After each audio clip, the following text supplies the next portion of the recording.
wono non kadi no jeya kadi e lekkele inventade fewndo ɗo ko ɓeynata almanaziru attibbiya ɗum noon ko nandita e rakkol ɓe ƴettata ɓe naada ka hunduko neɗɗo o maga kine tigi no naadire mum laarugol ko honɗum woni ka nder reedu yani rakkol on hara no wondi appareil mum filma e nder rendu aywa yawi filma nder rendu fof ɓe yiya ko woni nder ton de ɗum noon kadi haray ino wooda ɗum ɗon noon hiɓe yowidira ɗum ɗon e masala figi hiya neɓuɗo ɓe yowidira ɗum ɗon e ko tawata karama goɓɓe no jantoto no fi ko yowodire figi ko neeɓi seeɗa honɗum woni ɗum ɓe inna yalli e kala ko hunde ko naati ka nder reedu ko hewti toon bonne ka bonnata ko so tawi tun ko hunde ñamete si naati to bonnata ko o yeddondirgol maɓɓe ɗon ɗum ɗon addi o masala ɗo no wodano ko neeɓi awono ibnu rusdi no janti fo masala ɗo e ko nandi e kanko ettana makko hara ɓe janti o masala ko yewtaɗo neeɓi ani ko naati e nder reedu ndun wo bonnay hay si tawi hina ñamete ɗum ɗon hara nden ngol rakor ɗo na ñamete ni kono noon hara ngol hewti ka reedu to ɗon ara innen si tawi ko naati ka reedu o bonnay hara ɗum ɗo bonni so inni o ko naati toon koko si tawi ko ñamete ko ɗum ɗon bonnata innen haray ɗum ɗo bonnata o masala jantanoma neeɓi donc haray koye hoore ɗum ɗo yowidirte sifa o ko ɓe jantotoɗo e o masala ɗo joni noon haray ka raɓɓinɗingol oɗo kadi e o innen ko ɓurata jiccude kon kadi o masala ɗo ko wondema haray ɗum ɗon si tawi ko henenete ko tawi ko tawi ko ɗum ɗon tun ɗo naadi nder reedu rakkor on tun naati ara bonnata korka ka ɓe adda charte ɓeyna si tawi noon hara nebban wujaka e rakkor o ma goɗɗum go ko tawi nanditata e mbujansino e muɗum ɗum no jippoyke ka reedu toon ara bonna kono siko rakkor o ngol tun woni ko naati toon ara ko ɓuuri hewde yimɓe gande ɓen ko ɓe winni haare ɗum ɗon bonnata korka ka ara ko ɗum ɗon no woni masala tataɓo ko hewtuɗen kon ko tawata naatiray ka hunduko ɗo masala mo sakkitortoɗen on ka yowdiri ko naatirta ka hunduko ko curki ma ɗum winnen cigarette ma fiimugol par ce que ko ɗum ɗon andoto moƴƴa ko ɗum ɗon ɓuuri lollude joni ɓe wono fiimowo si tawi mo hoori so fiimi ɗum ɗon bonnay korka kan ka bonnata karama koɓe ɓen fewndiɓe ɓen ɗo fewndu hande fof maɓɓe ɓe fottani wondema neɗɗo simo hoori o fiimi ɗum ɗon bonnay korka makko kan aray lurral ala hakkude maɓɓe ɗum ɗon joni haray kala neɗɗo anduɗo hino hoori haray ko yo woɗɗito ɗum ɗon wona ñawore fiimugol ngol yewtuɗen ko fiimugol ngol waɗata ko batte korka kan ko ɗum wonɗen e yewtude haray ko ɓeru ɗum ɗo woni ko yowodiri e ko tawata hino yewte seeɗa e fewndu hande ko natirta telen ka hunduko haray cheikh sada jasakumullahu kulla khayr haray on ɓanginani en ɗo ñawoje e piiji taƴayɗi korka kan hara ko piiji fewndiɗi hara ko natirayɗi ko hunduko on maaki koyete kon bakka kon gonko pompete wonande marɗo duppu ma ɗum lekkele wattede ko leyɗi engal on jantike ɗon no mari sarti hara on tigui ɓeynitali ko yosata kon on yettike en ɗo kay ñawore yewtinde hara ko rakkorol natede ko hunduko hewta ko reedu hara no wondi appareil on maaki ɗum ɗon kay firtata e ko ɓurselde konngol karma koɓɓen sarti hara nebban hujaka e mu'um o yilti koye jantani ken ɗo fof no fotti karma koɓe fewdiɓen hande hay karma koɓe feƴƴinoɓe ɓe yewtuno masala on ko yewti kon e cigarette mo fiimi haronti no hoori haray korko makko kan haray woni haray cheikh sada on weltanama e koko jumlanɗon en ɗo e piiji yewtiɗi fewdiɗi hanɗi rewayɗi ko hunduko hara ko bonnay ɗi ko yewtiɗe e masala fi bonnugol gorka ma bonnata haray on jara moƴƴa hay joni en fewtinayi landal ngal e cheikh mouhammad khalil bari cheikh khalil assalamu aleykum wa rahmatullah وعليكم السلام ورحمة الله وبركاته haray cheikh khalil haray jonde ko yobiti kon e ko ɓanginan ton en ɗo ko hara no yowdiri ko cheikh sada en sifi kon ɗo hara kamɓe sifani ken ko yewti kon e piiji rewraɗi ko hunduko hara ko fewdiɗi hande marɗi jogaye e ko yewti kon e suumaye hara min falon kay ɓanginan en e piiji rewraɗin ko kinal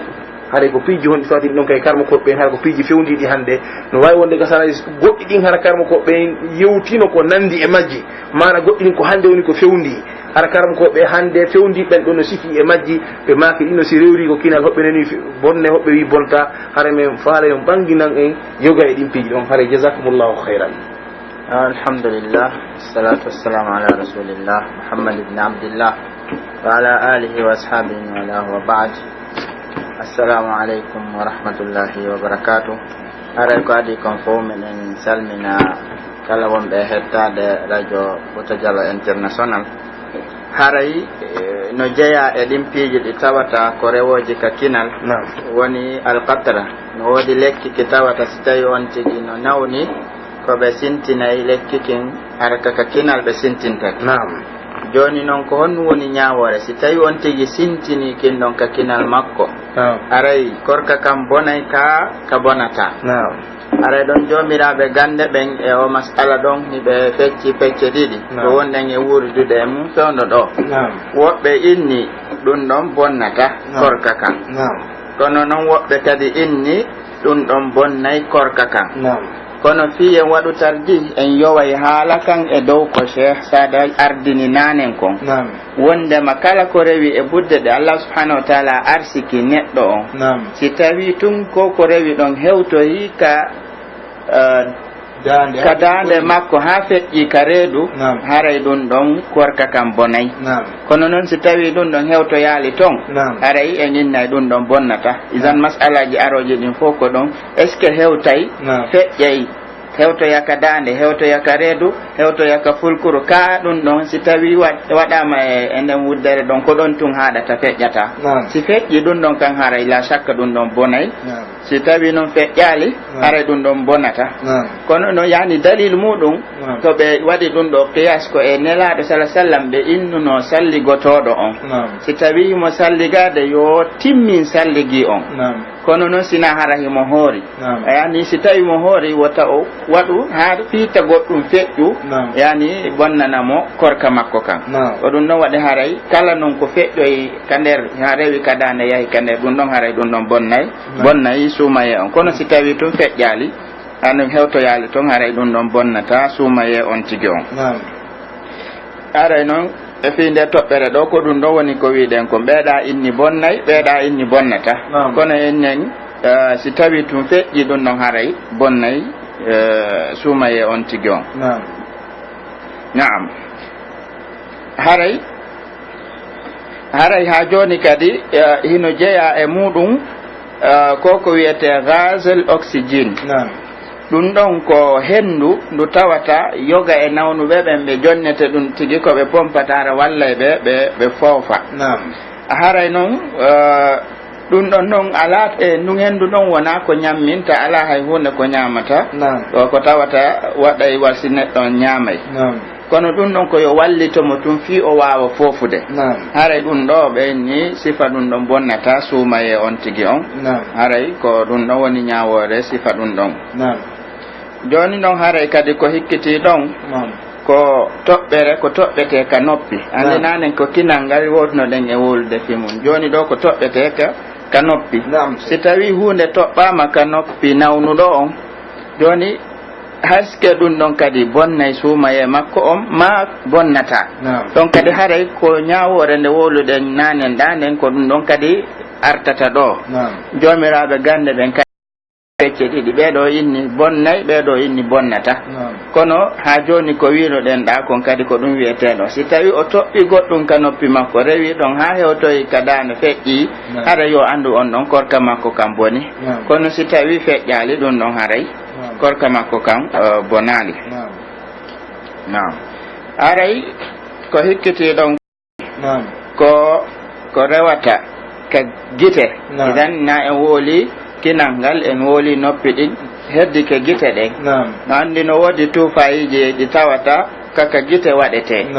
joni ɗin ɗon kadi si tawi on tigi waɗi ka gite muɗum est ce que ɗum ɗon kadi bonnay korka makko kam ma ka bonnata ɗum ɗon kadi haray jomiraɓe gande ɓen hiɓe fecci ɗon kadi ha joni pecce ɗiɗi woɓɓe ɓen inni ɗum ɗon kadi bonnay suumaye woɓɓe kadi inni ɗum ɗon bonnata suumaye kono ha joni en yiltoto tun ka winoɗen ɗa nanen o si tawi on tigi waɗi ki ɗon lekki haray mo andi so waɗi ki feƴƴay ha ki hewtoya ka dane makko ki rewa ɗon ki hewtoya ka fulkuru ka reedu haray ɗum ɗon bonnay kono si tawi so waɗi ki ɗum ɗon o so'ata batte makke hay ka dande makko on haray ɗum ɗon bonnata suumaye on haray ko ɗuy ɗo wonno masalaji tati ɗi tawata en faalanoma ɗi feññinande ɗo jama on e ko yowodiri ñawnagal ngal tawata fewndo ɗo no feeñi ɓe gandi noon ɗum ɗon ko yowndire ko waɗete ka gite kon yoodi ko wiyete kuhol yani waɗugol mbujanni ka gite ɗum ɗon ila lawhino woodi haɗa jiiɗa e ko ari ɗo kesum kon joni haɗa ko tuufa ɓe jonnata on tigi sintina haɗa ɗum ɗon ɓe wooli no fi muɗum wano wiruɗen noon ɓe fecci pecce ɗiɗi ɓaya inni bonna e ɓaya inni bonnata kono ƴette mi e yaron mo ɓe wino en nane on kala ko tawata si tawi on tigi waɗi ɗum e ɗeɗo budde feƴƴay yaha feƴƴa rewa kadane yaha ka fulkuru haray ɗum ɗon yo andu ɗuma e on boni kono si tawi ɗum ɗon so waɗi feƴƴata haray ɗum ɗon bonnata haray ko ɗum ɗo wonno komin yooɓi ɗo ko fi ko jama on anda e ñawoje heɗi ɗo piiji tati السلام عليكم ورحمة الله وبركاته. هاري شيخ محمد خليل on jarama moƴƴa haray musidɓe julɓe haray ko ɗum ɗo min falno hewtinde hande ko yewti kon e ñawoje yewtiɗe suumaye on haare ɗi gandi haray cheikh mouhammad baylo jallo jasahullahu hayran kamɓe woni ko utani en jonde nde ɓe yewti en haare piiji taƴe ɗi korka kan ɗi karma ko ɓen foti ɗin e mum haray cheikh mouhammad moustapha jallo kamɓe ko hikki ɗon ɓe yeeti en alhaali nawnuɗo on ko suumaye e ko ñawoje hon ɗum jokkatamo so taƴi haray cheikh aba docteur abacar sada hikkiti ɗon ɓe yewti en piiji rewrayɗi ko hunduko haka ɗi piiji fewdiɗi hande ɓaaray affaire médecine o yaari hande yeeso moƴƴa kamɓe kay ɓe fewtitani en ñawoji jokkayɗen ɗon haray cheikh mouhammad khalil kamɓe kay ɓe hikkiti ɗon ɓe sifani en piiji rewrayɗi ko kine e ko noppi haray e ko guite haray si rewri ɗo haray ɓe yettiki en haray ko honɗum woni waten andirde firte ka firtata kala ko rewri hakkude ɗe budde ɗo tati haray si wawi hewtude ko dande ha hewta ko reedu haray ɗum ɗon haray bonni korka kam haray cheikh khalil haray lagandi haray mo salmini jama on fayla on hombi yewterde haray nde hande hoɓɓe heɓe nawnare muusu noppi ha haɗa ɗi siwoto haɗa kay noppi ɗi lotete haray kon ñawata ɗi loppi ɗon kay lotama wonde kon rasulul uznam e haala arab eyyo alhamdulillah wassalatu wassalamu ala rasulillah wa ba'd haray si tawi ko lotugol noppi haray ɗum ɗo ñawore mum ko ñawore no wirnoɗen noon ko sintinte ka noppi ko yani si tawi ko ɓe lotirta kon ɗum ɗon feƴƴay yani reway ɗon naata ka hunduko ɗuma ka reway ɗon ha hewtoya ka dande makko feƴƴa ka reedu aray ɗum ɗon bonnayyi suuma e makko on kono si tawi koɓe woni e lotirde kon ɗum ɗon koyoɓe mowlu ɓe fontiya tun ɗuma on ɓe yaltina hara ɗum ɗon battinta yani hewtoyta ka dande makko feƴƴa ka reedu haray ɗum ɗon yani sumaye makko on bonata e muɗum haray ko ɗum ɗon woni ñawore ko yowdiri e lotugol ɗiɗo noppi haray ko darete ko si feƴƴe e si feƴƴata si feƴƴi kan ɗum ɗon bonnay kono si tawi feƴƴali haray ɗum ɗon bonnata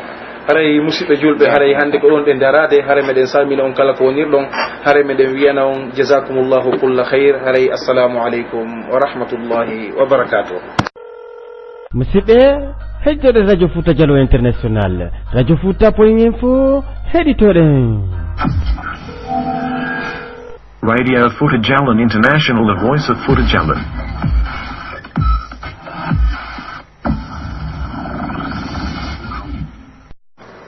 musidɓe julɓe on ɓe heɗade radio fouta diallo international ka wawɗon wonirde wo e nder aduna on haray on salnama on tolnama on jarnama battane heɗagol o émission duɗal madinatul munawwara émission iwrayɗo ka saare nelaɗo meɗen mouhammad sallllahu alayhi wa sallam immorde leydi arabie saoudite haray o émission o gellorɗen noon haray ko e jumaje ɗen si tawi leere nogaya ɓo hewti e nder leere makkatul mukarrama on kono ɗum ko hawrata ko 17 heures e nder fouta dialo ka leere gmt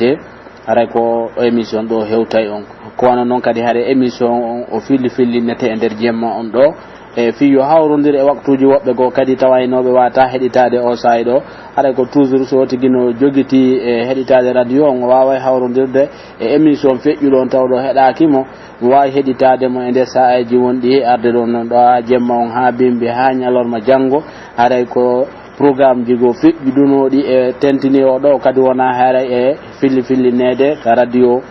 e haray ɗen torodiri en fof heɗagol haray heeɗiɓen fof jarnama weltanama battane heɗagol ngol sincamɓe o radio en weltanikeɓe en tori Allah subhanahu wa ta'ala yo waɗanɓe ɗum ɗo ka mandake mabɓe moƴƴi ñande dargal jogitiɓe émission ji e o radio nokku kala kaɓe wawi wonirde ɓe fof maɓe ɓe sannama ɓe tolnama ɓe jarnama battane golleji koɓe woni e gollude kon e o radio jogitagol o radio no tawata nde tawata toujours e programme ji no e makko waɗan ɓen ɗi darsuji hande ɗo e fof maɓɓe kadi e weltanike ɓe are darsuji yani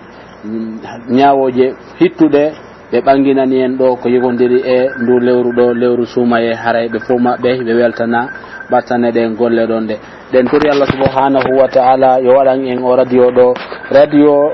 nafirɗo en ka aduna ɗo e ka lahara meɗen janggo haray ko waɗo ɗo hande daroto ɗen e programme meɗen on ka émission duɗal madinatul munawwara haray e nder saahaji aroji ɗin kadi si Allahu jaaɓi woday ko ɓeydodirɗen ko yowodiri e ñawoje ko yowodiri e ndu lewru suumaye en jonɗe e yontere hande si Allahu jaaɓi haray wooday ko waɗɗen kadi programme ji tendini jokkitagol sifa o programme o ɓeɗo sakkiti waɗande no ko yowodiri e piiji taƴayɗi suumaye on bonnayɗi suumaye on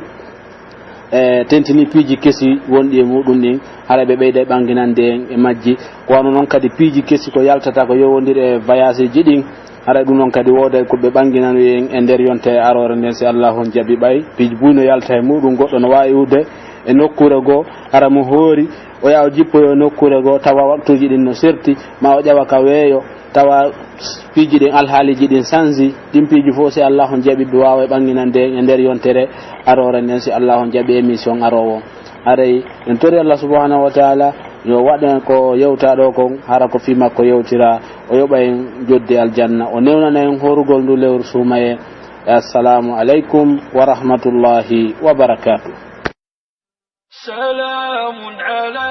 سلام على شهرنا المنتظر حبيب القلوب سمير السهر سلام على ليله مذ بدا محياه يزهو كضوء القمر فأهلا وسهلا بشهر الصيام وشهر التراويح شهر العبر فكم مخلص راكع ساجد دعا الله حين الرعوى والذكر وكم خاشع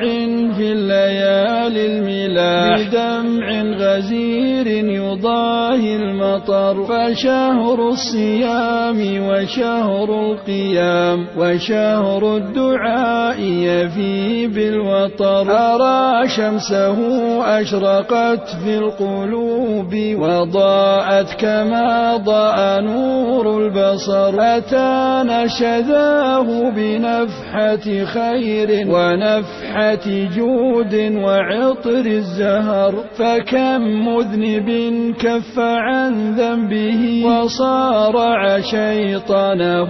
فانتصر وكم غافل هب من رقدته فشد الإزار وأحيا السحر ويتلو الكتاب بصوت رخيم ويحذق في آيه والسور إلهي فإني ابتليت بذنب يهد الصخور يذيب الحجر وأنت رحيم عفو كريم حليم عظيم هديت البشر فعفوا إلهي فعبدك يدعو بقلب خشوع شديد الخور فيسر أموري وجد لي بعفو يجنبني موجبات سقر يجنبني موجبات سقر وصل إلهي وسلم سلاما على أفضل الخلق خير البشر على أفضل الخلق خير البشر صاد والقرآن ذي الذكر بل الذين كفروا في عزة وشقاق كم أهلكنا من قبلهم من قرن فنادوا ولا تحين مناص وعجبوا أن جاءهم منذر منهم وقال الكافرون هذا ساحر كذاب أجعل الآلهة إلها واحدا إن هذا لشيء عجاب وانطلق الملأ منهم أن امشوا واصبروا على آلهتكم إن هذا لشيء يراد ما سمعنا بهذا في الملة الآخرة إن هذا إلا اختلاق أنزل عليه الذكر من بيننا بل هم في شك من ذكري بل لما يذوقوا عذاب أم عندهم خزائن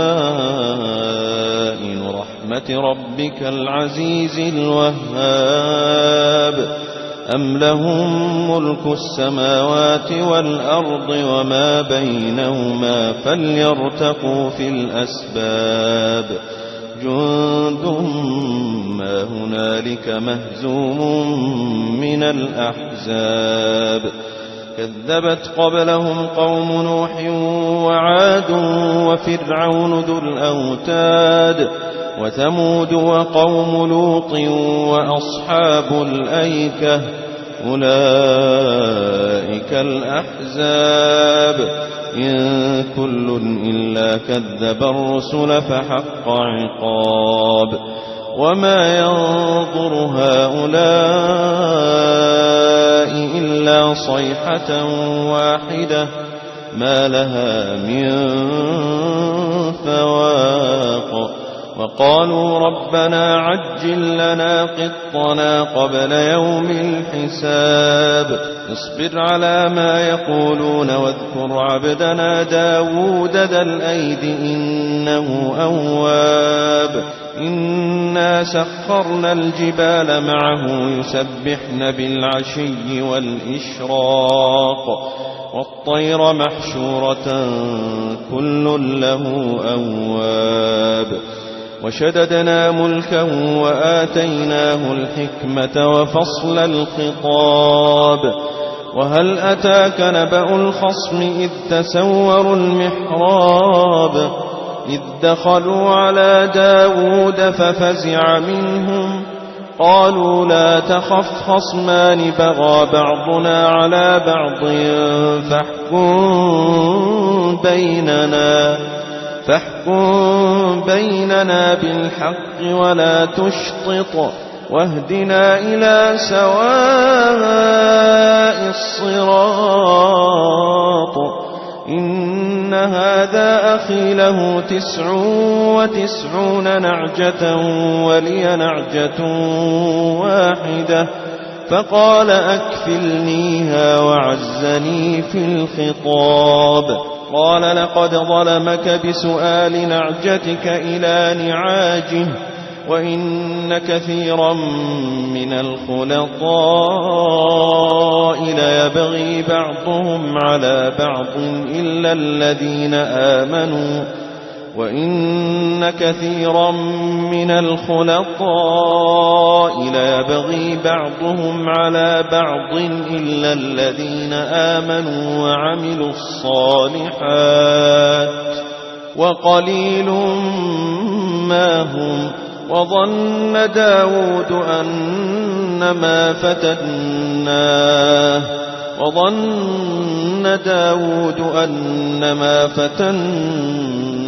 فاستغفر ربه وخر راكعا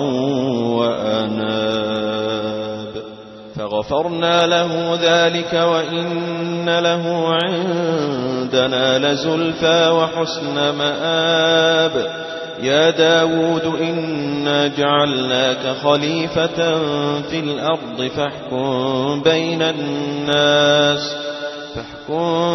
بين الناس بالحق ولا تتبع الهوى فيضلك عن سبيل الله إن الذين يضلون عن سبيل الله لهم عذاب شديد بما نسوا يوم الحساب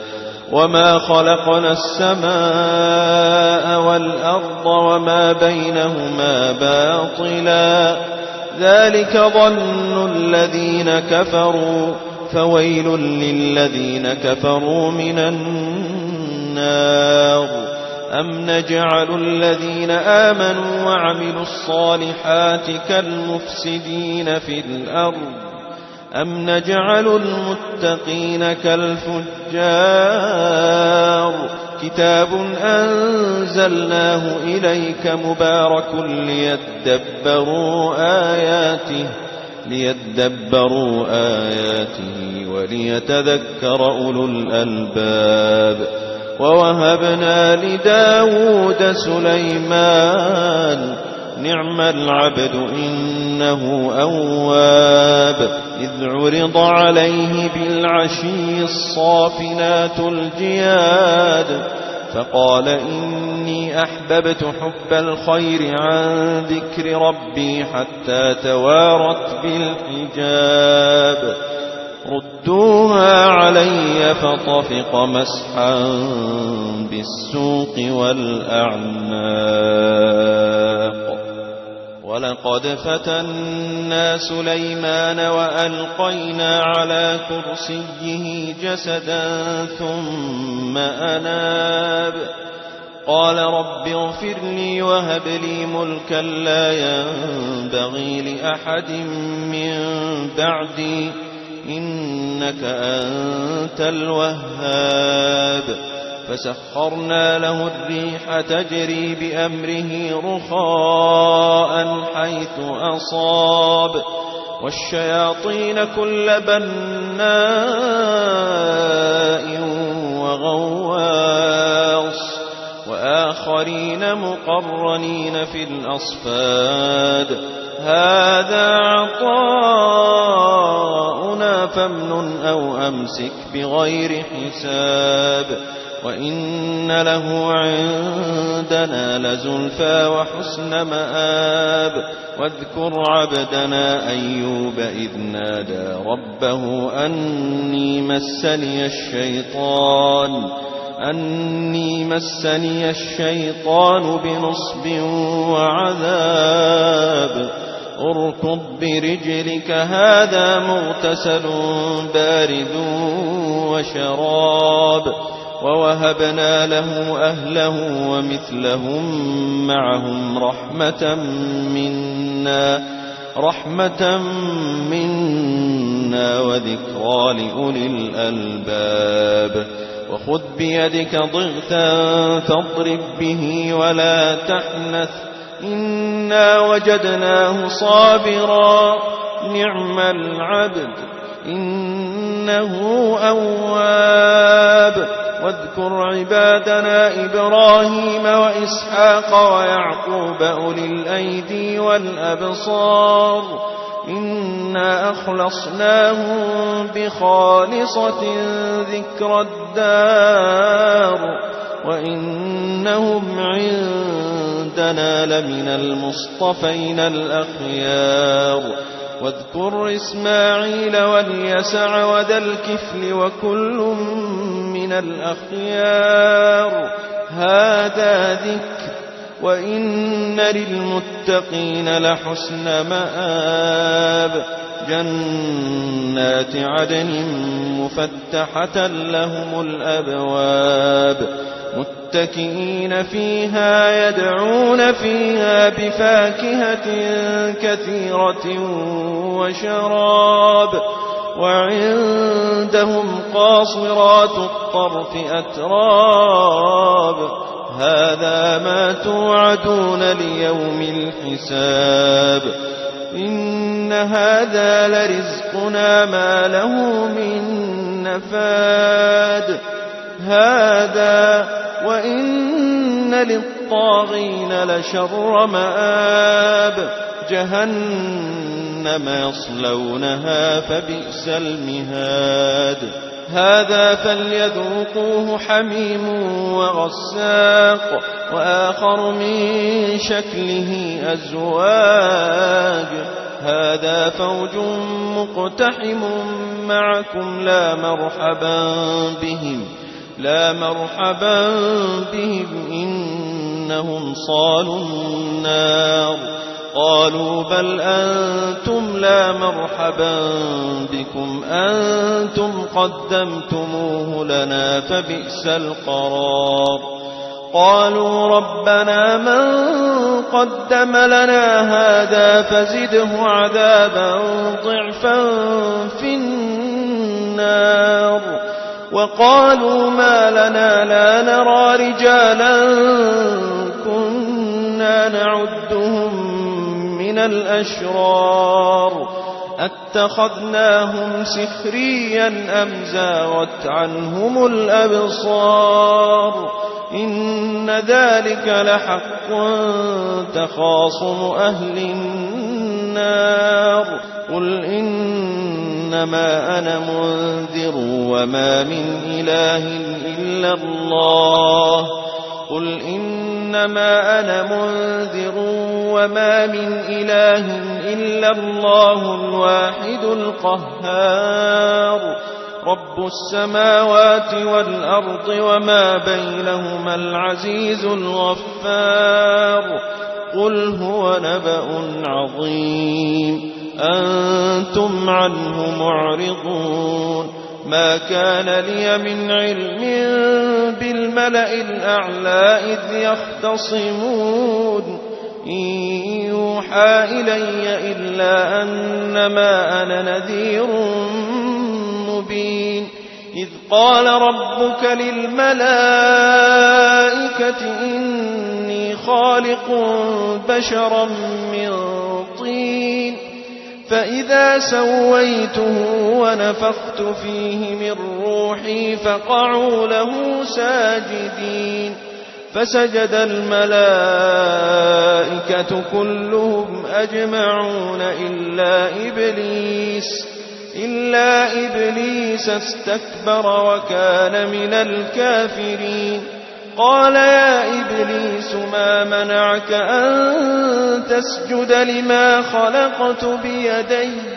أستكبرت أم كنت من العالين.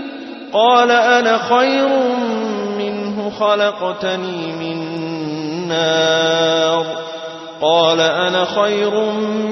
خلقتني من نار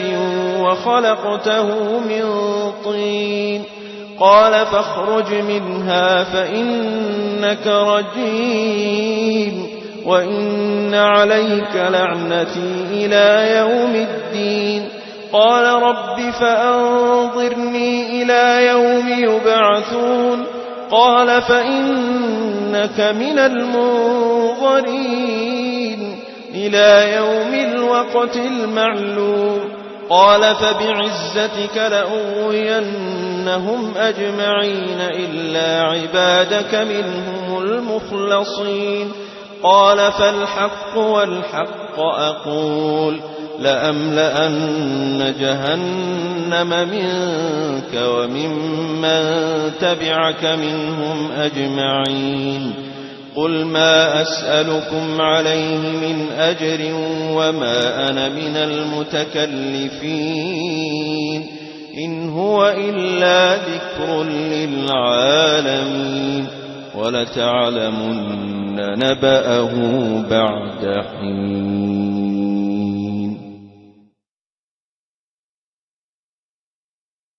وما ربك بغافل عما يعملون طيسين ميم. تلك آيات الكتاب المبين نتلو عليك من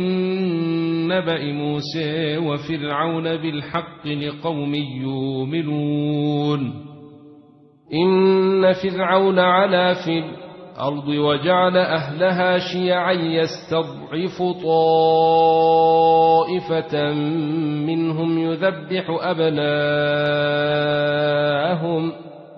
يذبح أبناءهم ويستحيي نساءهم إنه كان من المفسدين. ونريد أن نمن على الذين استضعفوا في الأرض ونجعلهم أئمة ونجعلهم الوارثين ونمكن لهم في الأرض ويري فرعون وهامان وجنودهما منهم ما كانوا يحذرون وأوحينا إلى أم موسى أن ارضعيه فإذا خفت عليه فألقيه في اليم ولا تخافي ولا تحزني إنا رادوه إليك وجاعلوه من المرسلين فالتقطه آل فرعون ليكون لهم عدوا وحزنا إن فرعون وهامان وجنودهما كانوا خاطئين وقالت امرأة فرعون قرة عين لي ولك لا تقتلوه عسى أن ينفعنا أو نتخذه ولدا وهم لا يشعرون وأصبح فؤاد أم موسى فارغا إن كادت لتبدي به لولا أن ربطنا على قلبها لتكون من المؤمنين وقالت لأخته قصيه فبصرت به عن جنب وهم لا يشعرون وحرمنا عليه المراضع من قبل فقالت هل أدلكم على أهل بيت يكفلونه لكم وهم له ناصحون فرددناه إلى أمه كي تقر عينها ولا تحزن ولتعلم أن وعد الله حق ولكن أكثرهم لا يعلمون ولما بلغ أشده واستوى آتيناه حكما وعلما وكذلك نجزي المحسنين ودخل المدينة على حين غفلة من أهلها فوجد فيها رجلين يقتتلان هذا من شيعته وهذا من عدوه فاستغاثه الذي من شيعته على الذي من عدوه فوكزه موسى فقضي عليه قال هذا من عمل الشيطان إنه عدو مضل مبين قال رب إني ظلمت نفسي فاغفر لي فغفر له إنه هو الغفور الرحيم قال رب بما أنعمت علي فلن أكون ظهيرا للمجرمين فأصبح في المدينة خائفا يترقب فإذا الذي استنصره بالأمس يستصرخه قال له موسى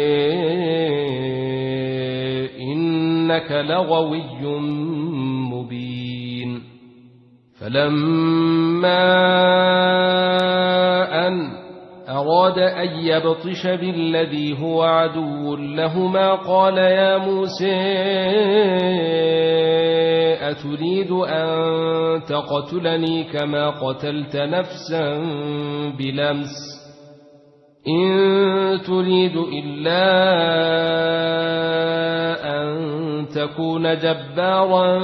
في الأرض وما تريد أن تكون من المصلحين وجاء رجل من أقصى المدينة يسعي قال يا موسى إن الملأ يأتمرون بك ليقتلوك إني لك من الناصحين فخرج منها خائفا يترقب قال رب نجني من القوم الظالمين ولما توجه تلقاء مدين قال عسى ربي أن يهديني سواء السبيل ولما ورد ماء مدين وجد عليه أمة من الناس يسقون ووجد من دونهم امرأتين تذودان قال ما خطبكما قالتا لا نسقي حتى يصدر الرعاء وأبونا شيخ كبير فسقي لهما ثم تولي إلى الظل فقال رب إني لما أنزلت إلي من خير فقير فجاءته إحداهما تمشي على استحياء قالت إن أبي يدعوك ليجزيك أجر ما سقيت لنا فلما جاءه وقص عليه القصص قال لا تخف نجوت من القوم الظالمين قالت إحداهما يا أبت استأجره إن خير من استأجرت القوي الأمين قال إني أريد أن أنكحك إحدى ابنتي هاتين على أن تأجرني 8 حجج فإن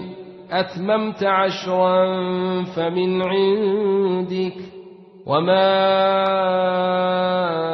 أريد أن أشق عليك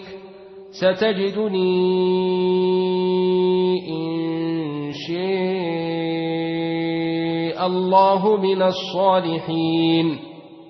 قال ذلك بيني وبينك أيما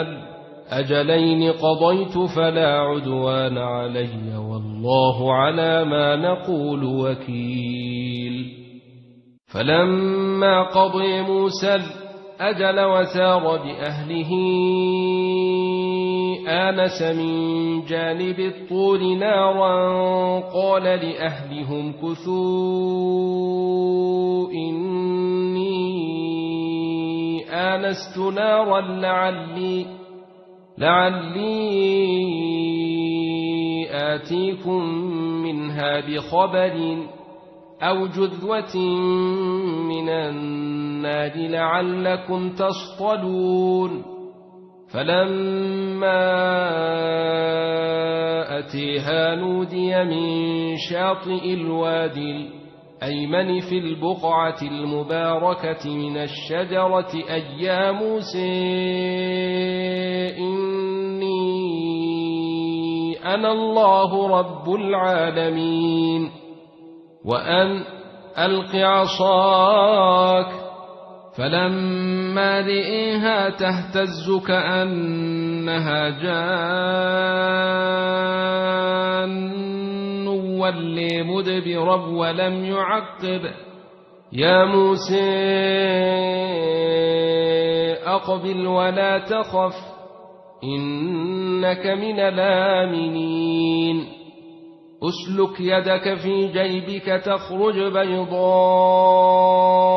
من غير سوء واضمم إليك جناحك من الرهب فذلك برهانان من ربك إلى فرعون وملئه إنهم كانوا قوما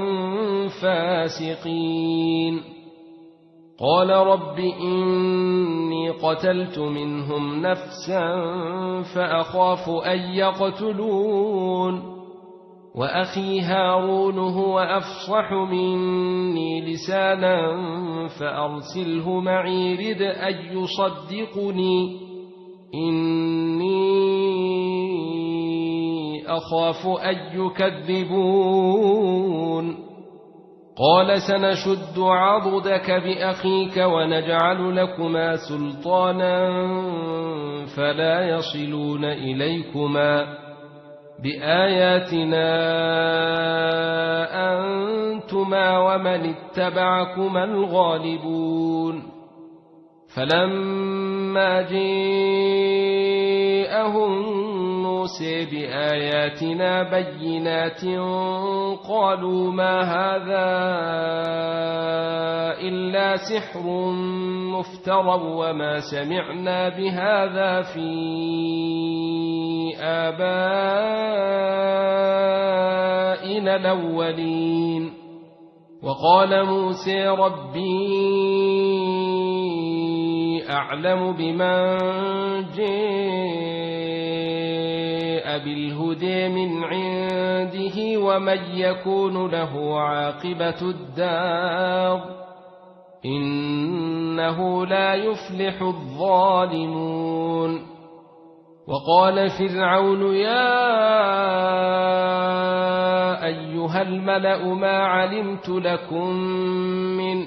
إله غيري فأوقد لي يا هامان على الطين فاجعل لي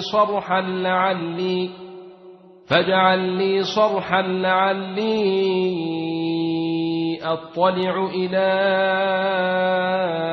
إله موسى وإني لأظنه من الكاذبين واستكبر هو وجنوده في الأرض بغير الحق وظنوا أنهم إلينا لا يرجعون فأخذناه وجنوده فنبذناهم في اليم فانظر كيف كان عاقبة الظالمين وجعلناهم أئمة يدعون إلى النار ويوم القيامة لا ينصرون وأتبعناهم في هذه الدنيا لعنة ويوم القيامة هم من المقبوحين ولقد آتينا موسى الكتاب من بعد ما أهلكنا القرون الأولى بصائر للناس وهدى ورحمة لعلهم يتذكرون وما كنت بجانب الغربي إذ قضينا إلى موسى الأمر وما كنت من الشاهدين ولكننا أنشأنا قرونا فتطاول عليهم العمر وما كنت ثاويا في أهل مدين تتلو عليهم آياتنا ولكننا كنا مرسلين وما كنت بجانب الطول إذ نادينا ولكن رحمة من ربك لتنذر قوما ما أتيهم من نذير من قبلك لعلهم يتذكرون ولولا أن تصيبهم مصيبة بما قدمت أيديهم فيقولوا ربنا لولا أرسلت إلينا رسولا فنتبع آياتك ونكون من المؤمنين فلما جاءهم الحق من عندنا قالوا لولا أوتي مثل ما أوتي موسى أولم يكفروا بما أوتي موسى من قبل قالوا سحران تظاهرا وقالوا إنا بكل كافرون قل فأتوا بكتاب من عند الله هو أهدي منهما أتبعه إن كنتم صادقين فإن لم يستجيبوا لك فاعلم أنما يتبعون أهواءهم ومن أضل ممن اتبع هويه بغير هدى من الله إن الله لا يهدي القوم الظالمين ولقد وصلنا لهم القول لعلهم يتذكرون الذين آتيناهم الكتاب من قبله هم به يؤمنون وإذا يتلي عليهم قالوا آمنا به إنه الحق من ربنا إنا كنا من قبله مسلمين أولئك يؤتون أجرهم مرتين بما صبروا ويدرؤون بالحسنة السيئة ومما رزقناهم ينفقون وإذا سمعوا اللغو أعرضوا عنه وقالوا لنا أعمالنا ولكم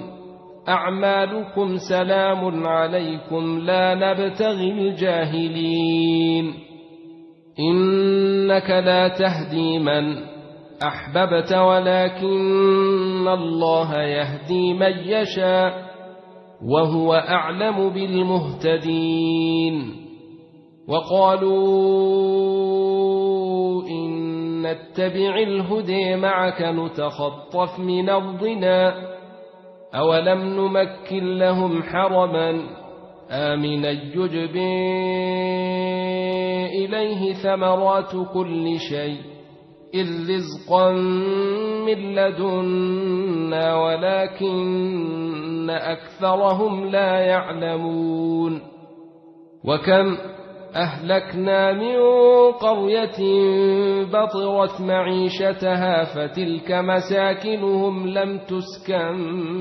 من بعدهم إلا قليلا وكنا نحن الوارثين وما كان ربك مهلك القرى حتى يبعث في أمها رسولا يتلو عليهم آياتنا وما كنا مهلك القرى إلا وأهلها ظالمون وما أوتيتم من شيء إن فمتاع الحياة الدنيا وزينتها وما عند الله خير وأبقى أفلا تعقلون أفمن وعدناه وعدا حسنا فهو لاقيه كمن متعناه متاع الحياة الدنيا ثم هو يوم القيامة من المحضرين ويوم يناديهم فيقول أين شركائي الذين كنتم تزعمون قال الذين حق عليهم القول ربنا هؤلاء الذين أغويناهم كما غوينا تبرأنا إليك ما كانوا إيانا يعبدون وقيل ادعوا شركاءكم فدعوهم فلم يستجيبوا لهم ورأوا العذاب لو أنهم كانوا يهتدون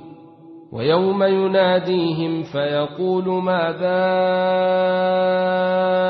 أجبتم المرسلين فعميت عليهم الأنباء يومئذ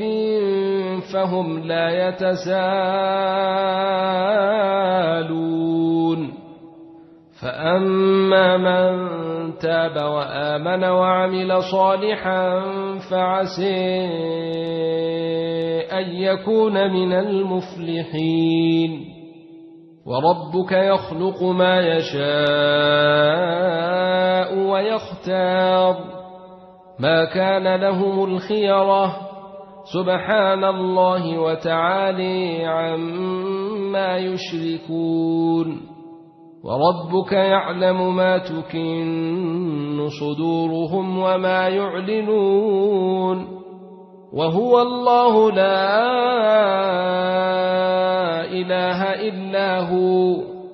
له الحمد في الأولى والآخرة وله الحكم وإليه ترجعون قل أرأيتم إن جعل الله عليكم الليل سرمدا إلى يوم القيامة من إله غير الله يأتيكم بضياء أفلا تسمعون قل أرأيتم إن جعل الله عليكم النهار سرمدا إلى يوم القيامة من إله غير الله يأتيكم بليل تسكنون فيه أفلا تبصرون ومن رحمته جعل لكم الليل والنهار لتسكنوا فيه ولتبتغوا من فضله ولعلكم تشكرون ويوم يناديهم فيقول أين شركائي الذين كنتم تزعمون ونزعنا من كل أمة شهيدا فقلنا هاتوا برهانكم فعلموا أن الحق لله وضل عنهم ما كانوا يفترون إن قارون كان من قوم موسى فبغي عليهم وآتيناه من الكنوز ما إن مفاتحه لتنوء بالعصبة أولي القوة إذ قال له قومه لا تفرح إن الله لا يحب الفرحين وابتغ فيما آتيك الله الدار الآخرة ولا تنس نصيبك من الدنيا وأحسن كما أحسن الله إليك ولا تبغ الفساد في الأرض إن الله لا يحب المفسدين قال إنما أوتيته على علم عندي أولم يعلم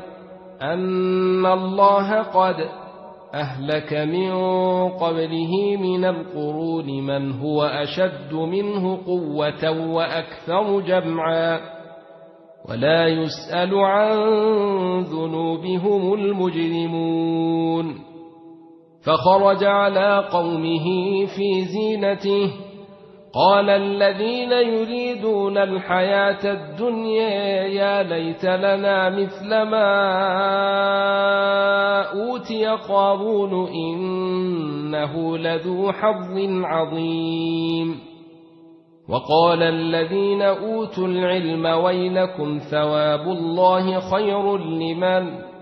آمن وعمل صالحا ولا يلقيها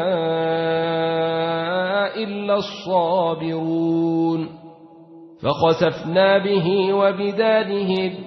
الأرض فما كان له من فئة ينصرونه من دون الله وما كان من المنتصرين وأصبح الذين تمنوا مكانه بالأمس يقولون ويكأن الله يبسط الرزق لمن يشاء من عباده ويقدر لولا أمن الله علينا لخسف بنا ويكأنه لا يفلح الكافرون تلك الدار الآخرة نجعلها للذين لا يريدون علوا في الأرض ولا فسادا والعاقبة للمتقين من جاء بالحسنة فله خير منها ومن جاء بالسيئة فلا يجزى الذين عملوا السيئات إلا ما كانوا يعملون إن الذي فرض عليك القرآن لرادك إلى معاد قل ربي أعلم من جاء بالهدى ومن هو في ضلال مبين وما كنت ترجو أن يلقي إليك الكتاب إلا رحمة من ربك فلا تكونن ظهيرا للكافرين ولا يصدنك عن آيات الله بعد إذ أنزلت إليك وادع إلى ربك ولا تكونن من المشركين ولا تدع مع الله إلها آخر لا إله إلا هو كل شيء هالك إلا وجهه له الحكم وإليه ترجعون ألف لام ميم. أعوذ بالله من الشيطان الرجيم. بسم الله. علمه شديد القوى ذو مرة فاستوى وهو بالأفق الأعلى ثم دنا فتدلى فكان قاب قوسين أو أدنى فأوحى إلى عبده ما أوحى ما كذب الفؤاد ما رئي أفتمرونه على ما يري ولقد رئيه نزلة أخرى عند سدرة المنتهى عندها جنة المأوى إذ يغشى السدرة ما يغشى ما زاغ البصر وما طغى لقد رئي من آيات ربه الكبر أفريتم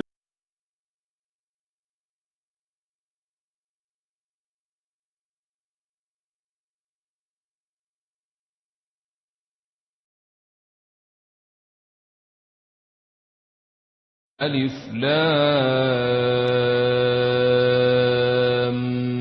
ميم. أعوذ بالله من الشيطان الرجيم. بسم الله. علمه شديد القوى ذو مرة فاستوى وهو بالأفق الأعلى ثم دنا فتدلى فكان قاب قوسين أو أدنى فأوحى إلى عبده ما أوحى ما كذب الفؤاد ما رئي أفتمرونه على ما يري ولقد رئيه نزلة أخرى عند سدرة المنتهي عندها جنة المأوى إذ يغشى السدرة ما يغشي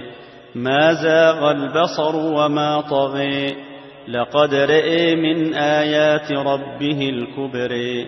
أفريتم شيئا إلا من بعد أن يأذن الله لمن يشاء ويرضي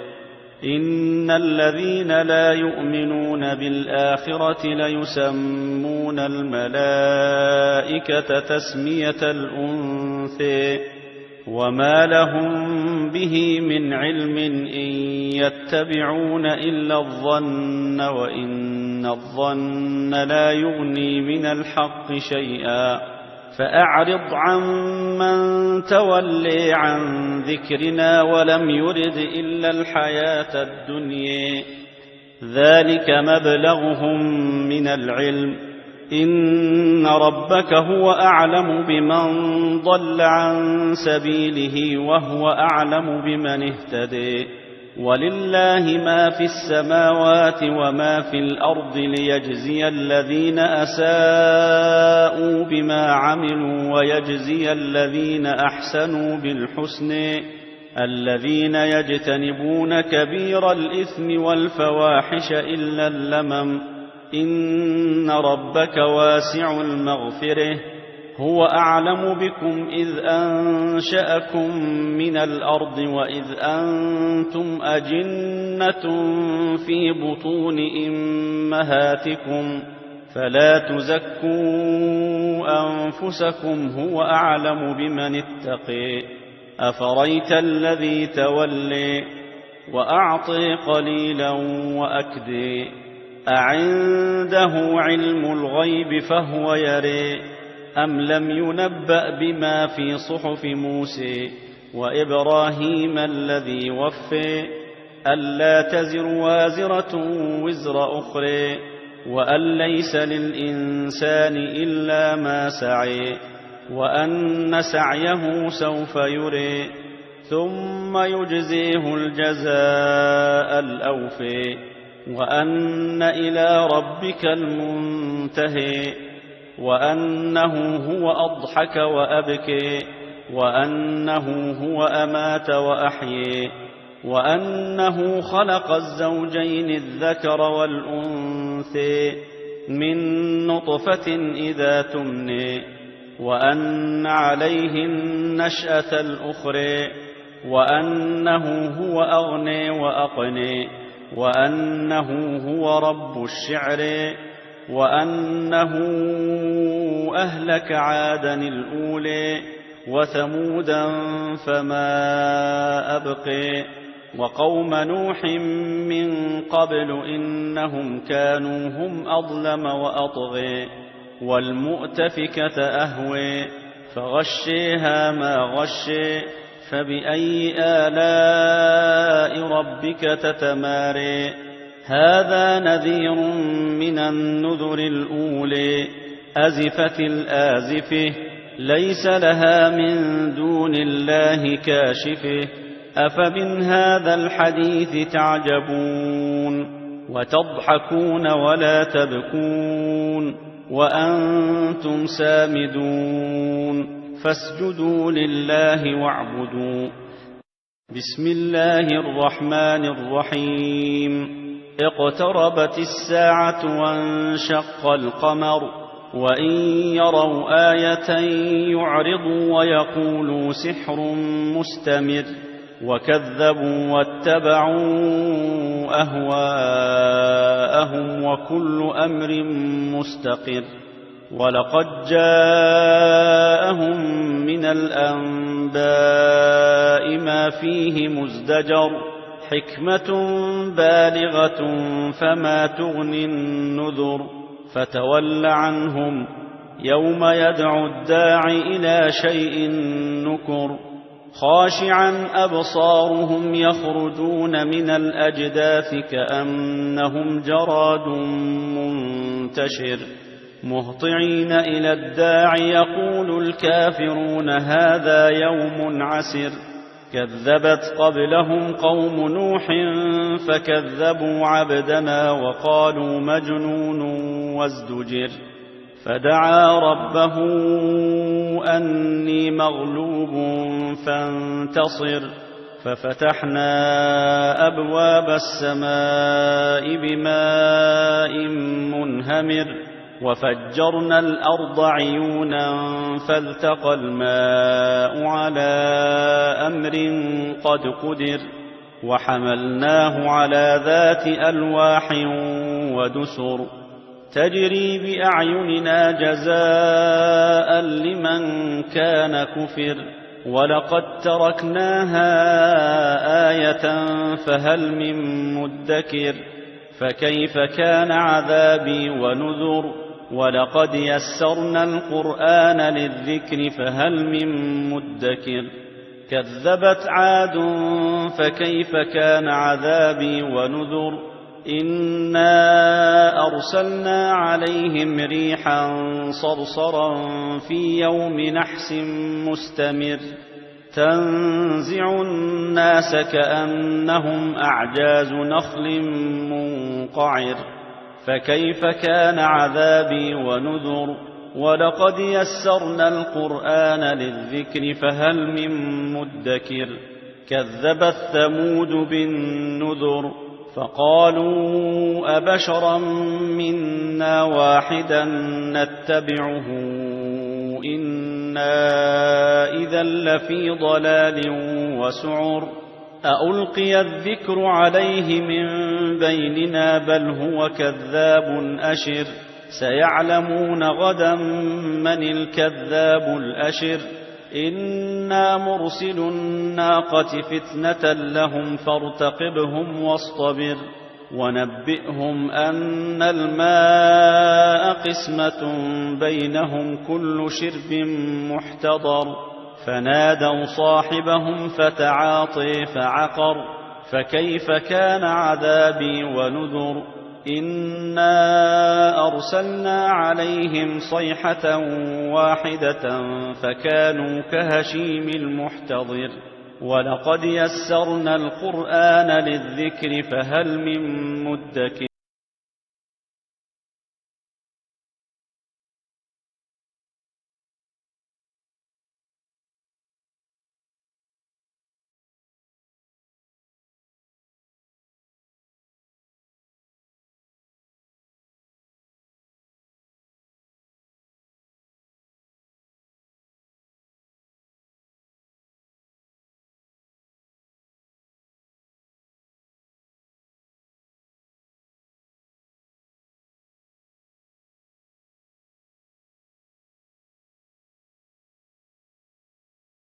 للذكر فهل من مدكر ولقد جاء آل فرعون النذر كذبوا بآياتنا كلها فأخذناهم أخذ عزيز مقتدر أكفاركم خير من أولئكم أم لكم براءة في الزبر أم يقولون نحن جميع منتصر سيهزم الجمع ويولون الدبر بل الساعة موعدهم والساعة أدهى وأمر إن المجرمين في ضلال وسعر يوم يسحبون في النير على وجوههم ذوقوا مس سقر إنا كل شيء خلقناه بقدر وما أمرنا إلا واحدة كلمح بالبصر ولقد أهلكنا أشياعكم فهل من مدكر وكل شيء فعلوه في الزبر وكل صغير وكبير مستطر إن المتقين في جنات ونهر في مقعد صدق عند مليك مقتدر. أعوذ بالله من الشيطان الرجيم. بسم الله الرحمن الرحيم. والسماء ذات البروج واليوم الموعود وشاهد ومشهود قتل أصحاب الأخدود النار ذات الوقود إذ هم عليها قعود وهم على ما يفعلون بالمؤمنين شهود وما نقموا منهم إلا أن يؤمنوا بالله العزيز الحميد الذي له ملك السماوات والأرض والله على كل شيء شهيد إن الذين فتنوا المؤمنين والمؤمنات ثم لم يتوبوا فلهم عذاب جهنم ولهم عذاب الحريق إن الذين آمنوا وعملوا الصالحات لهم جنات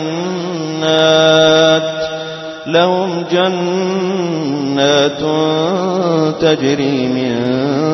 تحتها الأنهار ذلك الفوز الكبير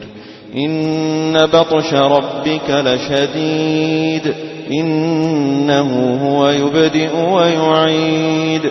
وهو الغفور الودود ذو العرش المجيد فعال لما يريد هل أتاك حديث الجنود فرعون وثمود بل الذين كفروا في تكذيب والله من ورائهم محيط بل هو قرآن مجيد في لوح محفوظ طوبى لمن حفظ الكتاب بصدره فبدا وضيئا كالنجوم تألقا وتمثل القرآن في أخلاقه وفعاله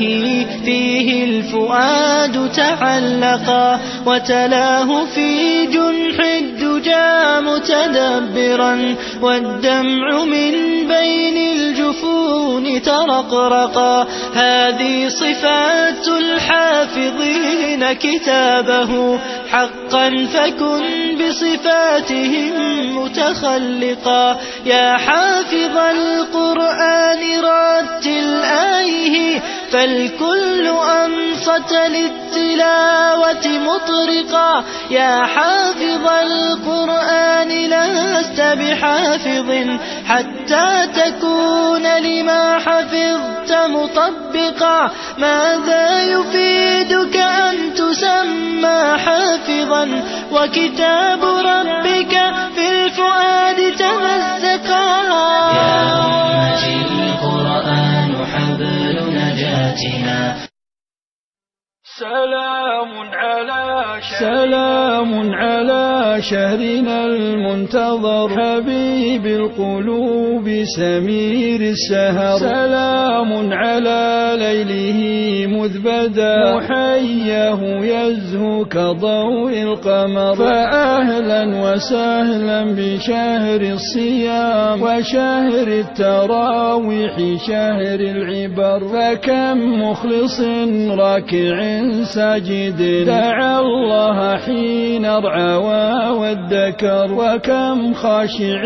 في الليالي الملاح بدمع غزير يضاهي المطر فشهر الصيام وشهر القيام وشهر الدعاء يفي بالوطر أرى شمسه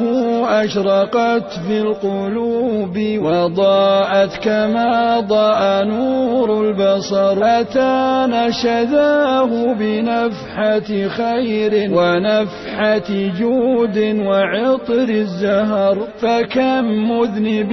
كف عن ذنبه وصارع شيطانه فانتصر. وكم غافل هب من رقدته فشد الإزار وأحيا السحر. ويتلو الكتاب بصوت رخيم ويحذق في آيه والسور. إلهي فإني ابتليت بذنب يهد الصخور يذيب الحجر. وأنت رحيم عفو كريم حليم عظيم هديت البشر. فعفوا إلهي فعبدك يدعو بقلب خشوع شديد الخور. فيسر أموري وجد لي بعفو يجنبني موجبات سقر. يجنبني موجبات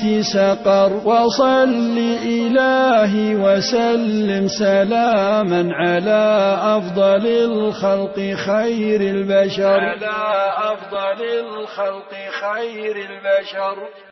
طوبى لمن حفظ الكتاب بصدره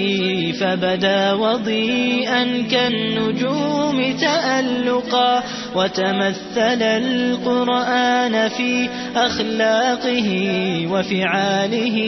فيه الفؤاد تعلقا. وتلاه في جنح الدجى متدبرا والدمع من بين الجفون ترقرقا. هذه صفات الحافظين كتابه حقا فكن بصفاتهم متخلقا. يا حافظ القرآن رتل آيه فالكل أنصت للتلاوة مطرقا. يا حافظ القرآن لست بحافظ حتى تكون لما حفظت مطبقا. ماذا يفيدك أن تسمى حافظا وكتاب ربك في الفؤاد تمزقا. يا أمتي القرآن حبل نجاتنا. الحمد لله رب العالمين والصلاة والسلام على نبينا محمد وعلى آله وصحبه أجمعين. السلام عليكم ورحمة الله وبركاته. مسيب جلب onon heɗiɓe radio Fouta Jallo international ko wawɗo wonde o haare meɗen salmina on salminagol islam wi'a on yo jang Allah e barke makko e kisiye makko wonu e mon ko wawɗo wonde o haare hande kadi e oɗo leer en arti e émission woɗo woni ɗuɗal Madina.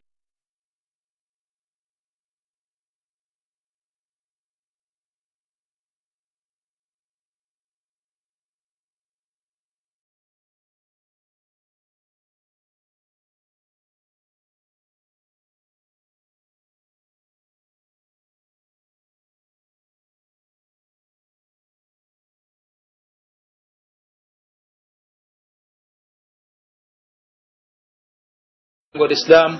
wi'a on yo jang Allah e barke makko e kisiye makko wonu e mon ko wawɗo wonde o haare hande kadi e oɗo leer en arti e émission woɗo woni ɗuɗal Madina meɗen Oustad Mouhammad Sita Bari. si ɗum feƴƴi haray ɗe mari darsuji dan ko yowodiri e lewru sumayendu. haray ko attorten e ɗum ɗon ko yewtugol ko honno jaɓɓorten ndu lewru sumaye ko waɗante ɗum ɗon si Allah on newni ko karama ko meɗen Oustad Mouhammad Khalil Bari. si ɗum feƴƴi en waɗa kadi seeɗa e ñawoje e du lewru ɗo ɗum ɗon noon haray ko honno wona waɗirede haray ko jaɓɓotirgo ko yimɓe danwone joɗade yewta mo kala junne seeɗa yewta ko wonno e contrôle gol haray nen jonde ɗon si Allah on newni haray karama ko meɗen Alpha Mahmoud Bari lollirɓe inede Zarro haray ko kamɓe dirigeant e nden jonde ɗon haray hoɓɓe e nden jonde ɗon ko karama ko meɗen Oustaz Mouhamed Bello Diallo mi wonɗo yettude ɗo on so Allah jaaɓi Aboubacar Sada Sow kañum e karamokoɓe meɗen ɗum ko onon haray so Allah on newni haray onon kadi hiɓe invité on enen jonde ɗon Oustaz Mouhamed Moustapha Diallo haray ko ɗum woni programme meɗen on hannde so Allah jaaɓi wallah jasakumullah khairan docteur Aboubacar Sada haray musidɓe julɓe o yii programme um ko programme risuɗo ko programme tan wuuruɗo mo annduɗa hoorema haray heɗen hatton jine makko sabu no haray jonde men nen fof ko yiiloto e mum koko yowdiri e Qur'an e ko yowdiri e Ramadan no anda noon haray ɓen ɓattike lewru suuma e nun ko lewru horugol ko lewru Qur'ana haray jasakumullah khairan docteur Sada haray minen faala andinde tun auditeur ɓe ɓen heeɗiɓe ɓen haray wonɓe ɗeɗo leyɗe ɗe mi woni lintude haray ɓe wawi compose ude ɗiɗo numéro ji siko Amérique haray ɓe wawi compose ude 40 13 47 07 61 si tawi ko France haray ɓe wawi compose ude 017 89 00 70 5 si ko Angleterre ɓe wawi compose ude 33 06 06 05 02 si tawi ko wonɗo Belgique haray mo wawi compose ude 32 94 11 78 si ko wonɓe Espagne ɓen heɓe wawi compose ude 91 13 38 48 5 si tawi ko wonɓe Suisse ɓen haray ɓe wawi compose ude 044 51 33 005 si ko wonɓe Allemagne ɓen haray ɓe wawi compose ude 022 19 82 03 47 9 si tawi ko wonɓe Italie ɓen haray ɓe wawi compose ude 06 89 97 13 02 si tawi noon ko wonɓe heɗorade internet ɓe heɓe wawi ɗumannade natude site www point radio Fouta Diallo point info si tawi ko wonirɓe sengo mamum ɓen kamen Fouta Diallo haray ɓe wawi heɗade oɗo radio inneteɗo JPP FM 97 point 2 haray inchallahu taala ko ɗum ɗo woni programme on haray en accitay docteur ɓe men mawɓe ɓen inneteɓe Alaji Mouhammad Seyta Bari ɓen ɓe natana en ka firo Qur'ana woni darsu tafsir on haray falyatafaddal mashkoura. RFDI 24 heures sur 24. RFDI 24 heures sur 24. أعوذ بالله من الشيطان الرجيم بسم الله الرحمن الرحيم musidɓe julɓe tedduɓe nokku kala ka wontirɗon nokku kala ka wonɗon men heɗitorde min salmini on salminagol islam meɗen wiya on assalamu aleykum wa rahmatullahi wa barakatuh en yetti Allah subhanahu wa ta'ala en jonnitimo dewal e jeyal hiɗen jarnamo hiɗen weltanomo hiɗen toromo yo o ɓeydan en ɓure makko ɗen o newinana en yettugol mo hiɗen seedo wondema reweteɗo alaka gonga si wona kanko Allah subhanahu wa ta'ala hiɗen seedo wondema Muhammad sallallahu alayhi wa sallam ko jiyaɗo Allah ko nulaɗo makko ko annabajo makko ko suɓaɗo ɓurna wonulira gonga e yurmede hiɗen toro jomirawo tedduɗo towɗo on yo o ɓeydu barki e jam e kisi e nulaɗo sallallahu alayhi wa sallam yo o juulu e maɓɓe ha hewta ɓeygure maɓɓe yimɓe suudu maɓɓe ha hewta sahabaɓe maɓɓe e kala jokkutuɗo laawol maɓɓe ngol musidɓe julɓe tedduɓe Allah subhanahu wa ta'ala on tummidiri en hande kadi e alqur'ana makko on hiɗen kontina soggugol darsu meɗen tafsir on Allah newnani en hewti hande ngol cortewol ɗo wiyetengol suratul qadr e ngol cortewol ɗo musidɓe julɓe tedduɓe ko nde inde ɗo woni kongol lolliri ka defte alqur'anaje mulaɗe ka defte tafsir ka defte sunna defte ahadith ko nde inde ɗo woni kongol lolliri suratul qadr haray noon ino woodi e ko serindi e ɗum ɗo yoga e karamokoɓe wono Aboubacre al-Jassas al-Hanafi rahimahullah o inningol ka deftere makko wiyetende ahkamul Qur'an o wi'ingol suratu laylatil qadr o ƴetti ɗum e aya arano on e maggol ka jomirawo seniɗo towɗon wi'i ɗon inna anzalnahu fi laylatil qadr haray noon wona faljere hino sella ka ngol wi'ire noon kono ko nde inde ɗa woni inde lollunde nden haray ngol cortewol ɗo hingol wa'i wa yoga e corteji alqur'ana ko lurrangol ko honto woni ko ngol tippi ma ko honde woni ko ngol tippi, ma ko honto woni ka ngol askintinte, ko e makkiyankoji ɗin ka ko e madaniyankoji ɗin, ko ado fergu ngun ngol tippi ka ko ɓawo fergu ngun ngol tippi, konguɗi ɗin ɗiɗi noon hino joli. Ibn Abbas e Aisha radiyallahu anhum e ko wonaɓe e karamkoɓe arɓe ɓawo maɓɓe, Ikrima mathalan e Al-Hasan al-Basri rahimahumullah, e ko wonaɓe ɗo hiɓe yaahi ɓe wi'i wondema ngol cortewol ɗo ko makkiyankewol, ko ɗum woni ko ado fergu ngu woni ko ngol tippi. e woɓɓe goo kañum kadi yahi wono Mujahid, wono Ad-Dahhak e Ata e ko wonaɓe ɗo e karmakoɓe tabiyankoɓe,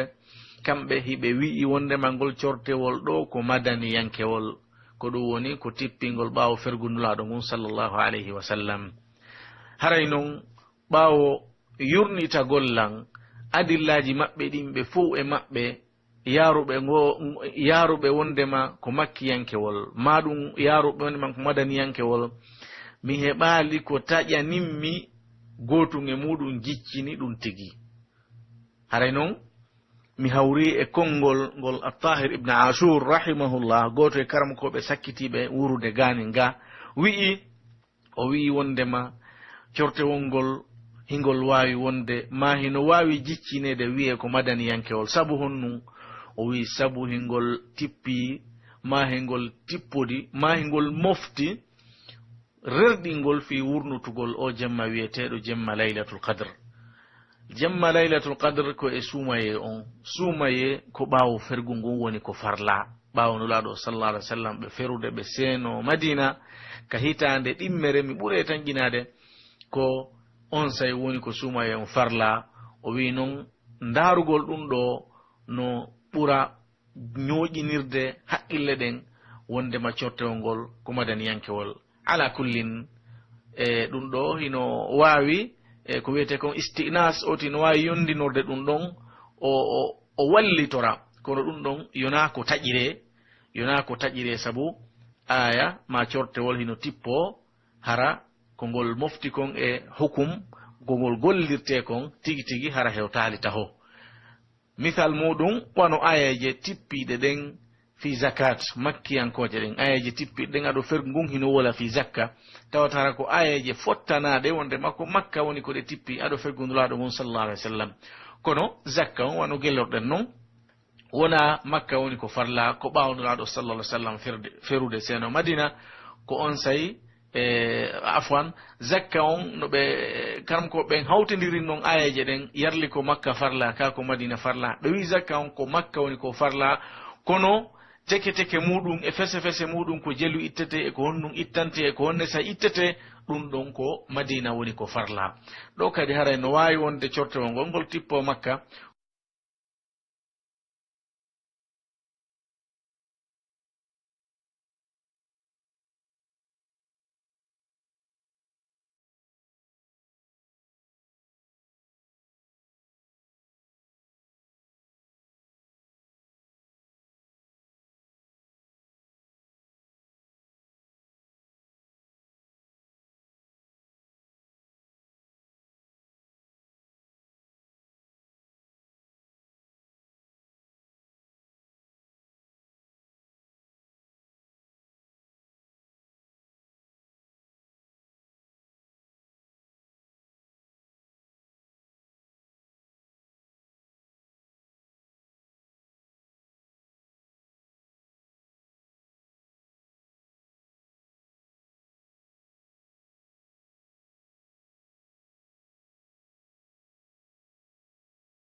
on say woni ko sumaye on farla. o wi noon darugol ɗum ɗo no ɓura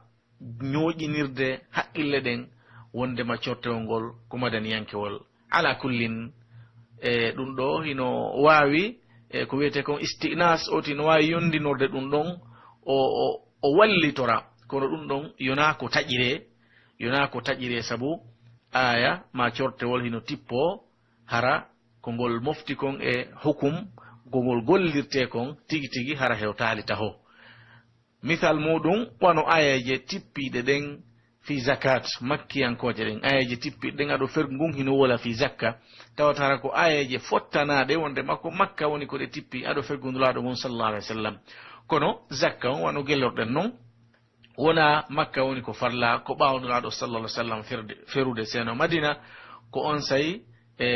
afwan zakka on no ɓe kam ko ɓen hawtodirin noon ayaje ɗen yarli ko makka farla ka ko madina farla ɓe wi zakka on ko makka woni ko farla kono teke teke muɗum e fese fese muɗum ko jelu ittete e ko honɗum ittante e ko honne sa ittete ɗum ɗon ko madina woni ko farla ɗo kadi haray no wawi wonde cortewol ngol ngol tippo makka ayaje ɗen haray en yewtiɗo ɗum ɗon ko yonata en hara en yiltitake muɗum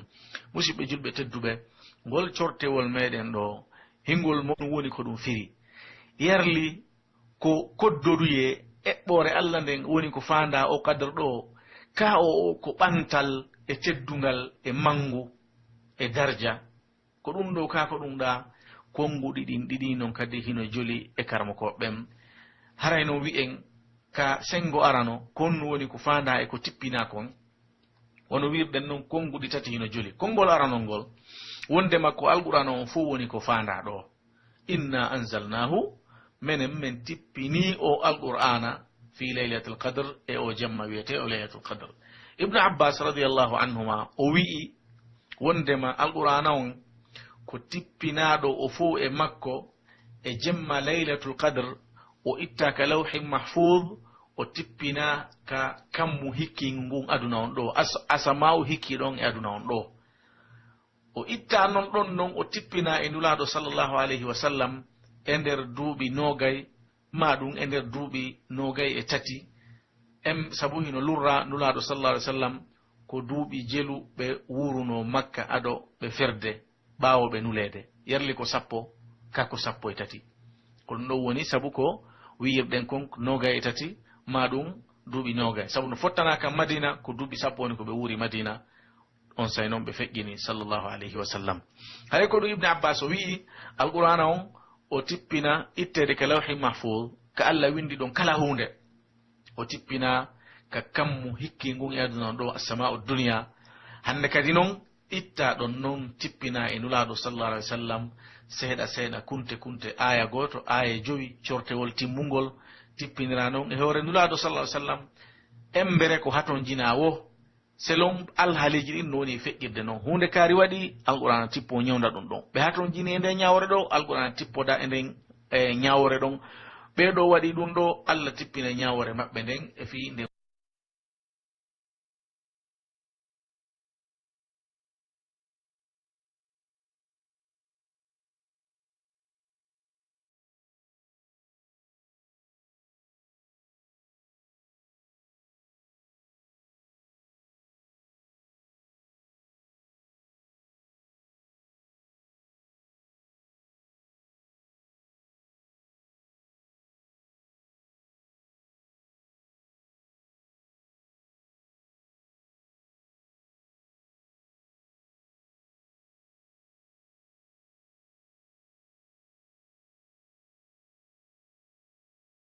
sallallahu alaihi wasallam seeɗa seeɗa kunte kunte aya goto aya joyi cortewol timmugol tippinira noon e hoore nulaɗo sallallahu alaihi wasallam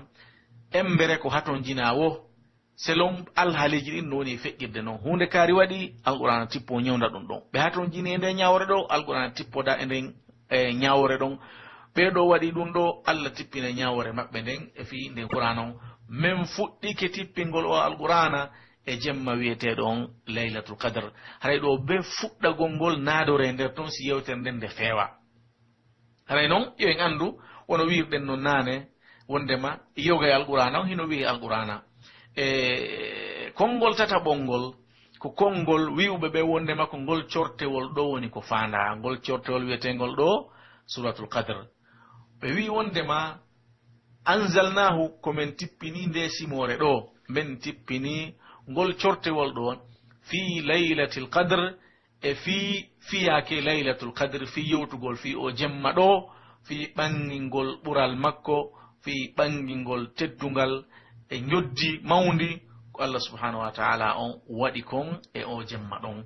haray ɗum ɗo ko yowdiri e ko tippina kon sen ari noon ka laylatul qadre konno woni ko on jemma firi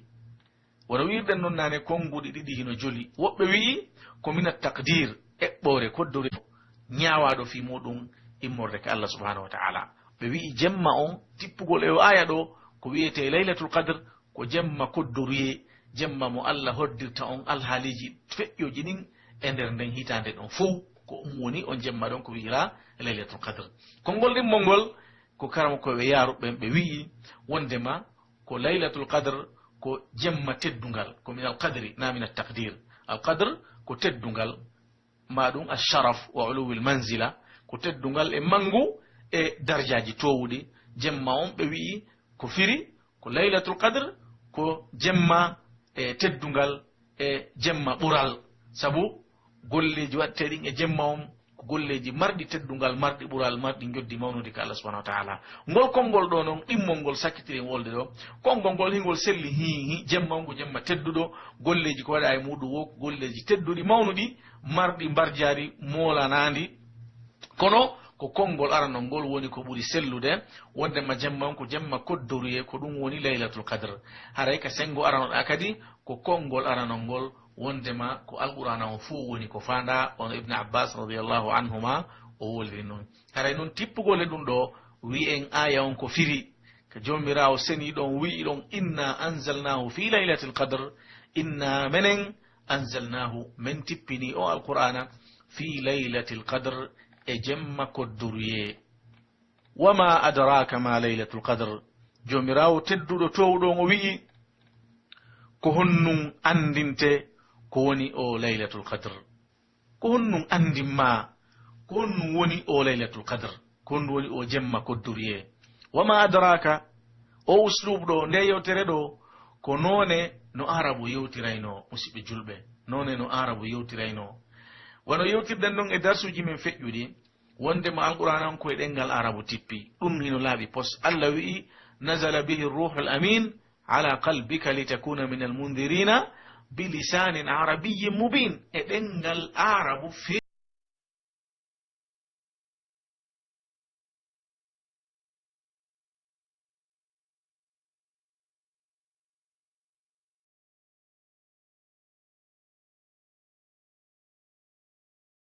on ko firi ko jomirawo seni ɗon wi'i ɗon inna anzalnahu fi laylatil qadre inna menen anzalnahu min tippini o alqur'ana fi laylatil qadre e jemma kodduruye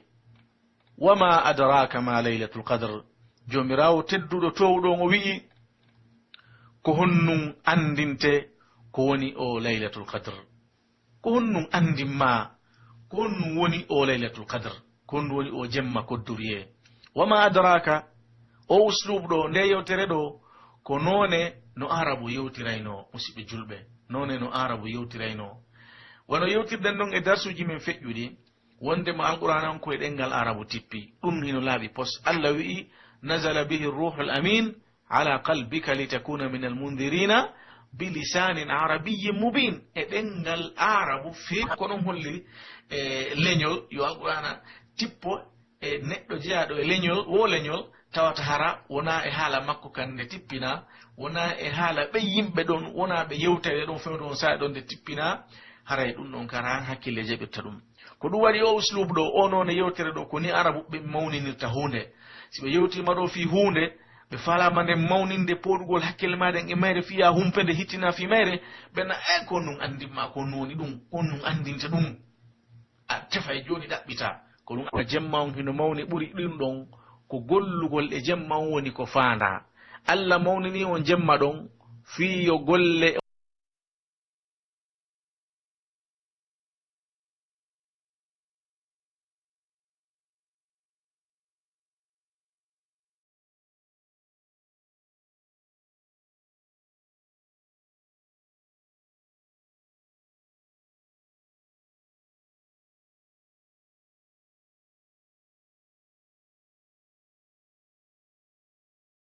leñol wo leñol tawata hara wona e haala makko kan nde tippina wona e haala ɓe yimɓe ɗon wona ɓe yewtere ɗon fewde on saa ɗon nde tippina haray ɗum ɗon kara han hakkille jaɓirta ɗum ko ɗum waɗi o uslubu ɗo o noon e yewtere ɗo ko ni arabu ɓe mawninirta hunde si ɓe yewtima ɗo fi hunde ɓe falama nde mawninde poɗugol hakkille maɗen e mayre fiya humpende hittina fi mayre ɓenna e ko nun andinma ko noni ɗum on nun andinta ɗum a tefa e joni ɗaɓɓita ko ɗum a jemma on hino mawni ɓuuri ɗin ɗon ko gollugol e jemma on woni ko faanda allah mawnini on jemma ɗon fiyo golle duɓe ɗum naamo be hewtata ɗan gurdan sabu ɗum ko duuɓi 83 kañum e lebbi 4 naamo be heɓata ɗan gurdan ɗo nuraɗo sallallah alih w sallam ɓe maaki amaru ummati ɓe maaki ko bayna 60 wa 70 duuɓi mofte an ɗen ko hakkunde 60 e 70 haray noon musidɓe julɓe tedduɓe ɗum ɗo ko yurmede allah ni allah eppa yurmede ma nden no tiiɗi eppa teddungal maɗa ngal hino mawni allah nemini ɗe mofte nulaɗo sallallahu alih w sallam nemaji buyi no tawa e ɗin nemaji okkugol ɓe o jemma ɗo ɗum ɗo ko mofte nulaɗo ɗe tun sallallahu alih w sallam woni ko hertori ɗum ɗo nde tawno duuɓi meɗen ɗin enen ɗe mofte ko duuɓi fanɗuɗi ɓuri ɗi jamanuji feƴƴunoɗi nulaɗo sallallahu alih w sallam ɓa yii ɗum ɓe heɓi suno sabu mofte maɓɓe ɗen wurata ko juuti waɗata dewe ɗuuɗuɗe e gurnan juutuɗan sifa jamanuji moftaji feƴƴunoɗi ɗin ko waɗayno kon jon ɗon aljanna on ko folotiro nulaɗo sallah sallam no yeeli yo taw ko kañum ɓuuri yimɓe ɗuuɗuɓe natoygol toon allah to subhanahu wa taala on okki en ɗe ɓuure ɗe o okki en waɗanen sayiji mawnuɗi sayiji tiiɗuɗi gollugol golle muɗum wano o jamma laylatul qadre ɗo wano horugol ashura wano horugol yawmu arafa wano horugol jeegol juldandu wano ko nantata e sifa ɗin piiji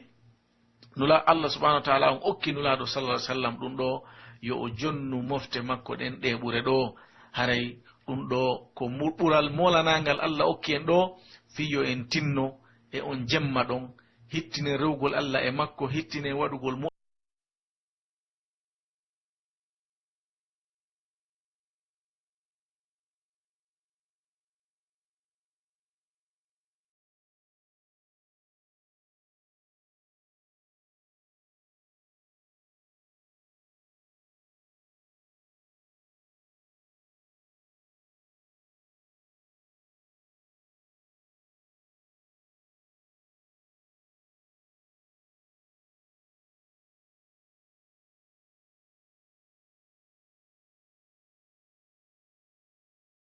wano o jamma laylatul qadre ɗo wano horugol ashura wano horugol yawmu arafa wano horugol jeegol juldandu wano ko nantata e sifa ɗin piiji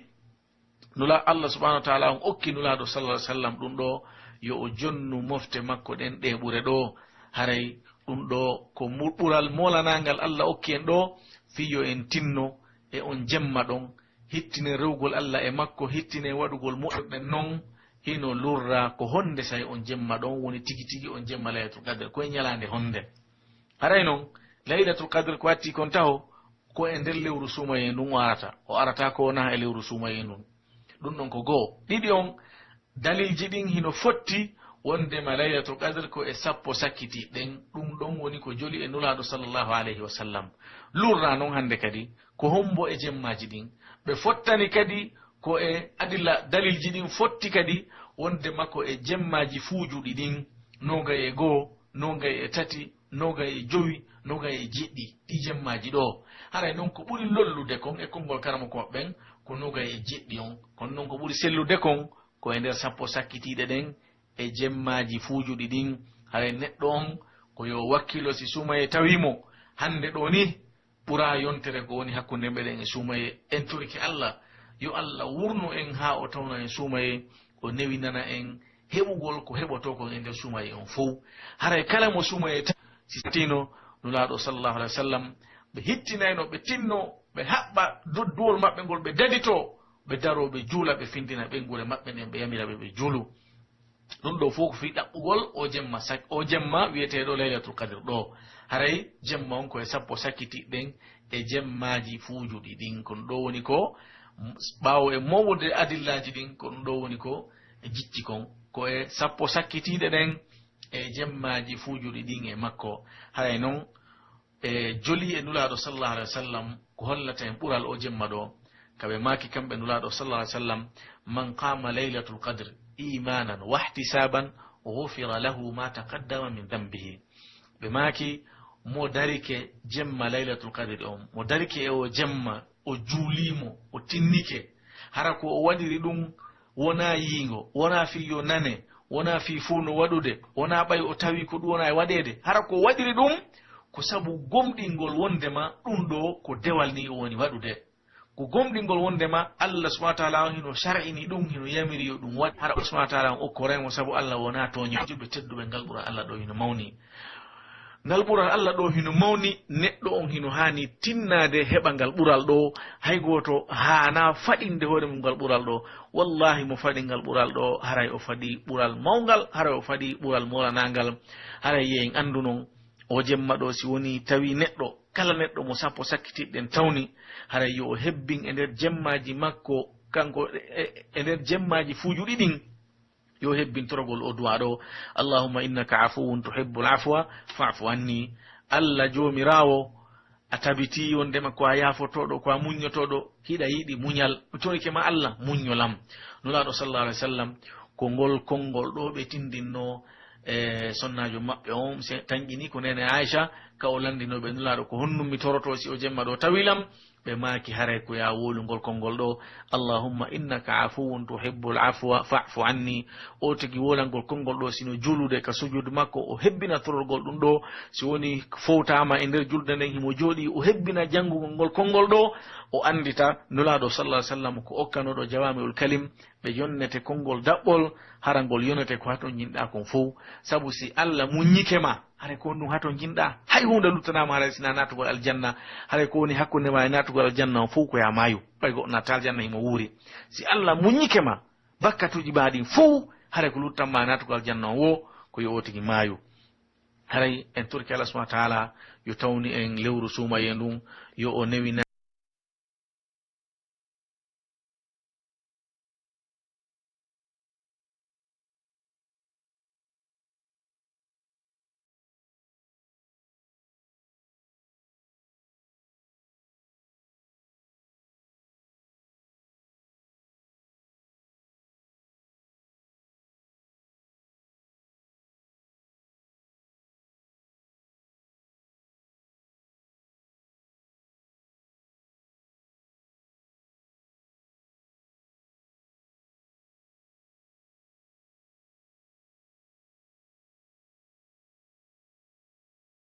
ka sujude makko o hebbina tororgol ɗum ɗo, si woni fowtama e nder julde nden himo jooɗi o hebbina janngugol ngol konngol ɗo, o andita nulaɗo sallallahu alaihi wasallam ko okkanoɗo jawami'ul kalim, ɓe yonnete konngol daɓɓol hara ngol yonete ko haton jinɗa kon fof. sabu si Allah muññike ma, haray ko ɗum haton jinɗa, hay hunde luttanama haray sina natugol aljanna, haray ko woni hakkunde ma e natugol aljanna on fof ko ya maayu, ɓay goɗɗo natta aljanna himo wuuri. si Allah muññike ma bakkatuji maɗin fof, haray ko luttanma e natugol aljanna on wo ko yo o tigi maayu.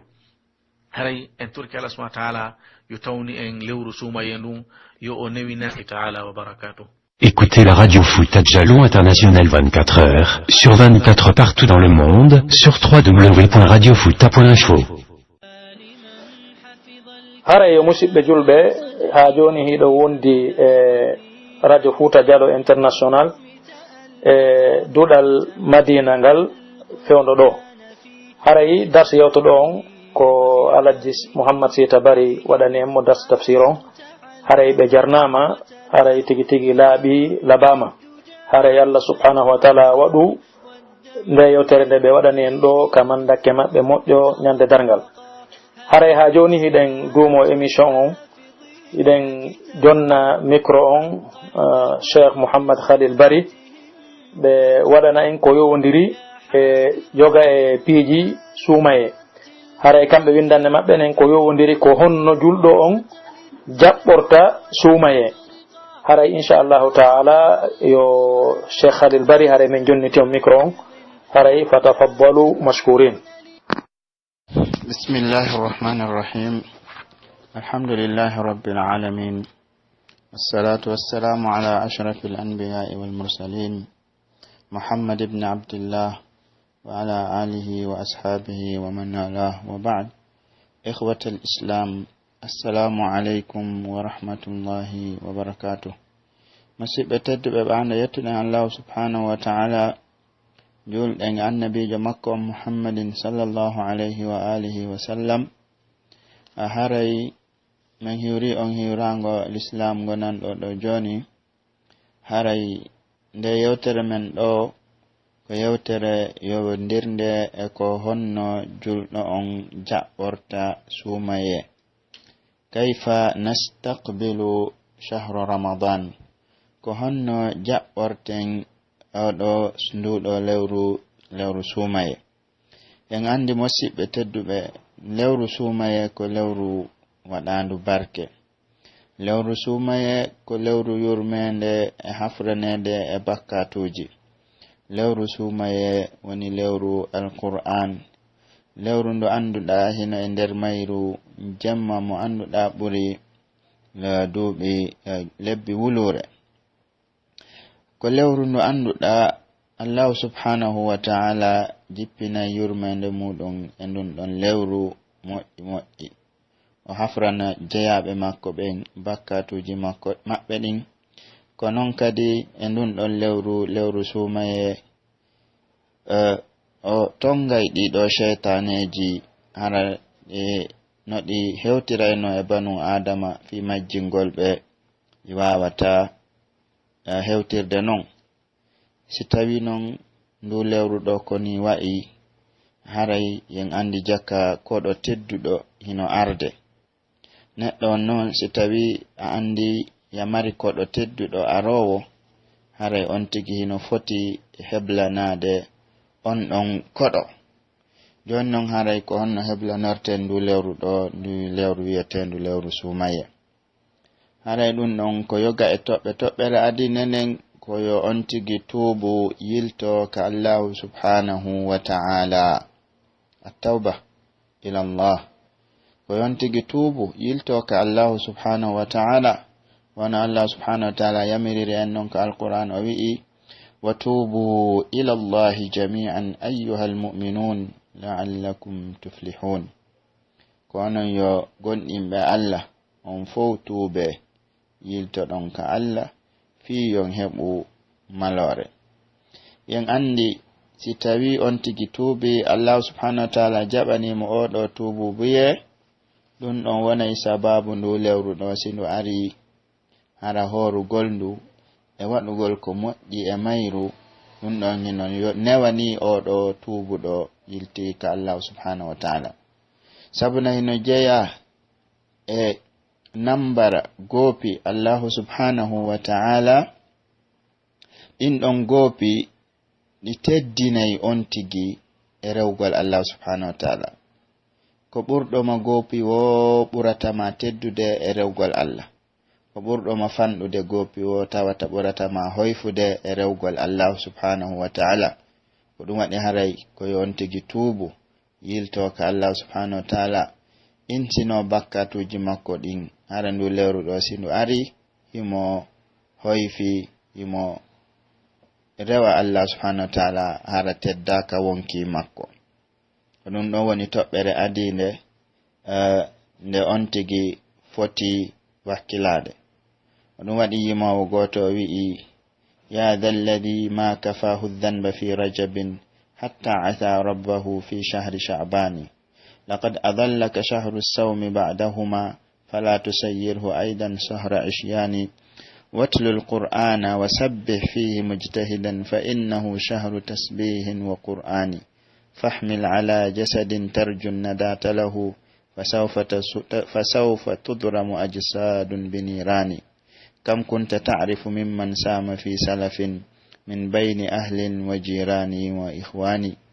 أفناهم الموت واستبقاك بعدهم حيا فما أقرب القاسي من الداني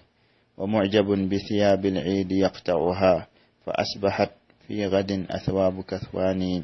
حتى يعمر الإنسان مسكنه مسير مسكنه قبر لإنسان. أري أيكو أمو أندودا أري أوبينو الله endu lewru yetendu rajab rajibi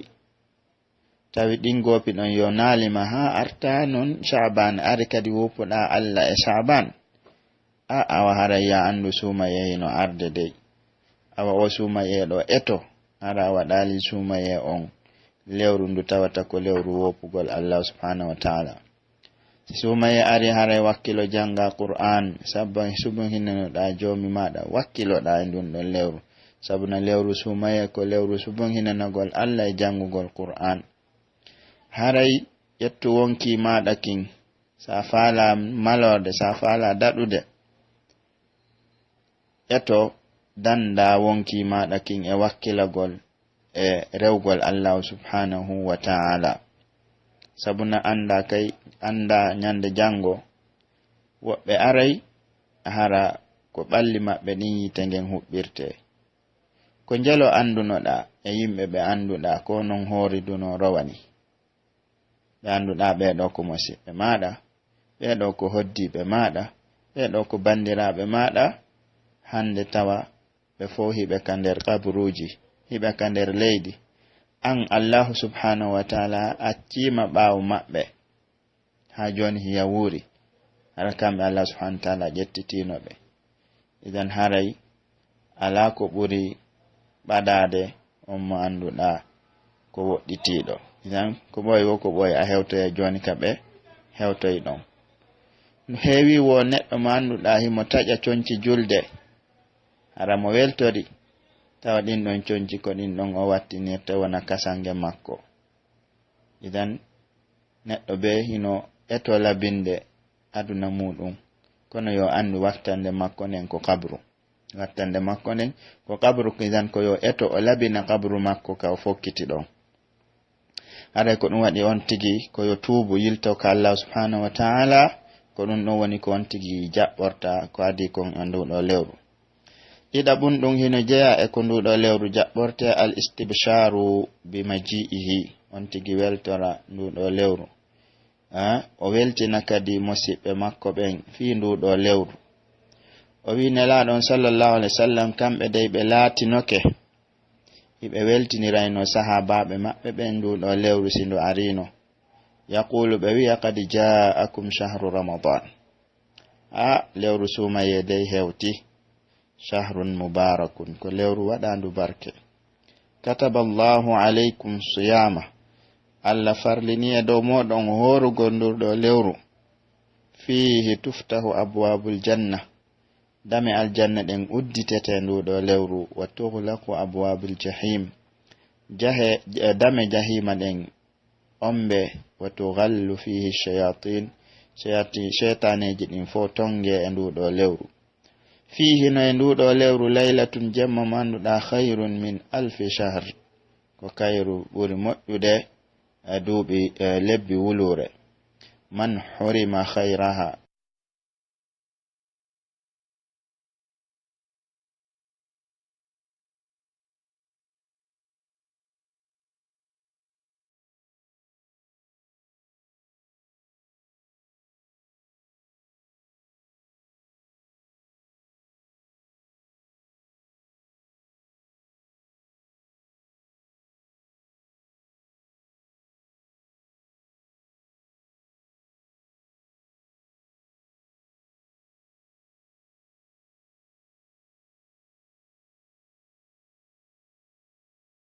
lewru fihi tuftahu abwabul janna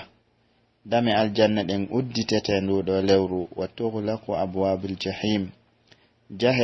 dame jahima ɗen ombe wa tughallu fihi shayatin shaytaneji ɗin fo tonge e nduɗo lewru fihi no e nduɗo lewru laylatun jemma manduɗa khayrun min alfi shahr ko kayru ɓuri moƴƴude duuɓi lebbi wulure man hurima khayraha hara o jeyaka e ɓen ɓe anduɗa si tawi lewru sumaye ɓe nani hindu arde ka hiɗaɓe wohi ɓe dummini sumaye ari kadi haray ɓe wullito ka hiɗaɓe wo ka hiɗaɓe ɗum waɗi haray koye on tigi weltor ko sumaye woni arude kon yo anda ɗum ɗo tigi tigi ko ni'ma molanaɗo mo Allah subhanahu wa ta'ala waɗanimo kanko o wuruɗo ɗo kanko o wuruɗo ɗo sabuna ko njelo woni ɓe tawata rowani suumaye tawnoɓe ɗo kono hikka suumaye ala tawali ɓe ɗo annon Allah accitimo himo wuuri ha fewndo ɗo suumaye hino arde suumaye mo annduɗa ko zaman mo annduɗa ko teret kon tigi waɗi ɗon wo Allah subhanahu wa ta'ala sowanaymo cowalle ɗuɗuɗe ha haray ɗum ɗon yo andu ko ni'ama mo Allah waɗanimo himo foti weltorde ɗum ɗon hara o jaɓɓorta nduɗo lewru haray no jeeya kadi noon eno on tigi jaɓɓorta lewru suumaye woni al-azmu sadiqu ala siyamihi hara on tigi kadi o taƴo taƴande nde tawata ko nunɗunde ka ɓernde makko wonde ma si Allah on jaɓi si Allah hewtinimo on ɗo suumaye o hooray lewru ndun fow o hooray lewru ndun fow fi hon ɗum fi si tawi hara kanko Allah ƴettitimo hara suumaye on naatali Allah subhanahu wa ta'ala hara yoɓaymo ɗe anniya makko moƴƴe ɗe o anniyino o heɓay baraji e muɗum hara o perdali baraji anniyagol horgol nduɗo lewru wiyetendu lewru suumaye haray ha joni hino jeeya eno on tigi jaɓɓorta nduɗo lewru du'aullahi subhanahu wa ta'ala bi bulughihi haray ko yo toro Allah subhanahu wa ta'ala yo Allah tawnumo o ɗo suumaye yo Allah tawnumo ɗu lewru suumaye ɗo so o tawnimo kadi lewru suumaye ndun o arsikamo wawugol horugol e hilnagol nduɗo lewru sabuna wonde on tigi hino tawe suumaye kon hara o hilnaki horugol hara woɓɓe no kala butane woɓɓe hino nawni woɓɓe hino ka kaso ɗum ɗon fo haray ko jarrabuyeji ko yon tigi toro Allah yo Allah tawnumo suumaye arsikamo kadi si tawi suumaye on ari hara himo hilni suumaye on e rewgol Allah waɗa ko moƴƴi e nduɗo lewru wi'etendu lewru suumaye haray ko ɗum waɗi Anas ibn Malik radiyallahu anhu wa inni annabijon sallallahu alaihi wasallam de ɓe laatinoke hiɓe toro yo Allahu subhanahu wa ta'ala hewtimɓe ndu lewru wi'etendu suumaye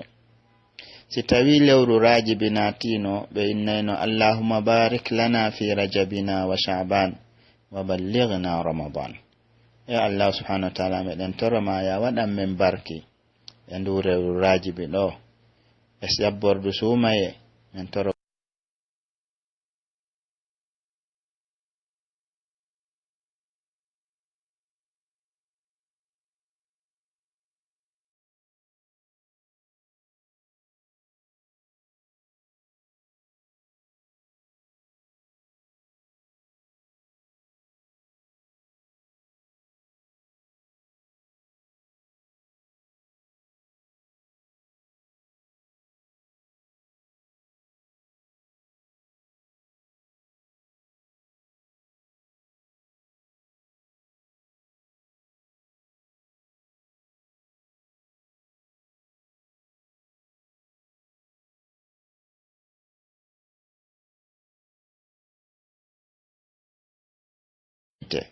no waɗi haray ko lewru ndu annduɗa ko mo anda ittirde mayre tun woni ko weltorta argol mayru haray ɗum ɗo no jeeya eno suumaye jaɓɓorte haray noon kadi no jeeya eno on tigi jaɓɓorta suumaye ta'allumu ahkamihi on tigi wakkilo janga non ñaawoje suumaye ko adi non suumaye arde kala ko yowndiri e ñaawoje muɗum o eto o anda ɗum ado suumaye on arde ɗum ɗon haray no jeeya on tigi jaɓɓorta suumaye jeɗɗa ɓum ɗum sakkitorun ɗum e nde ɗo yewtere woni on tigi waɗa at-takhtitul jayyid lightinami awqatihi koyo on tigi waɗu plan o organise hoore makko fiino o naftora e waktuji suumaye ɗin ɓe gandi si suumaye ari hare on tigi no hato jine waɗugol golleji bus jangugol qur'an hettoyagol tafsir waɗugol golleji goo e ko nandi e muɗum ɗum ɗon noon si tawi on tigi waɗali juɓɓudi no hawtindirira ɗin ɗon piiji fof si sumaye on darike ko hoore karan o wawata waɗirde ɗin ɗon piiji fof hare ko ma on tigi waɗa juɓɓudi o fecca waktuji makko ɗin dewal kala o jonna ɗum waktu mo annduɗa o waway hawtindirte dewe bus e nder ñallal gotal hara hay fof si o accali e dewe ɗen hara mo waɗi organiser waktu makko on haray yantoro Allah subhanahu wa ta'ala ya Allah okko en tawtorede ndewɗo lewru hara yen hilnindu hada wallahu ta'ala wa sallallahu ala sayyidina wa sallam wa salamu alaykum wa rahmatullahi wa barakatuh. Écoutez la radio Fouta Djallon International 24 heures, sur 24 partout dans le monde, sur www.radiofouta.info. hara yo musidɓe julɓe ha joni hiɗen wondi e duɗal madina ngal e o radio men Fouta Djallon International. haray mako ko Cheikh Mouhammad Khalil Bari makan en kon ko honno julɗo on jaɓɓotta suumaye on haray raɓɓinɗinɗo ngol yewtere maɓɓe nden haray ko yondiri ko yo tigi andu ñaawoje suumaye haray noon andugol fii ɗen ñaawoje yondirɗe suumaye en jonni tawi micro on Alhaji Alpha Mahmoud Bari Zarruq ɓe jantano en kamɓe ɓe invité ɓen hoɓɓe maɓɓe ɓen ko yowndiri e ñaawoje suumaye haray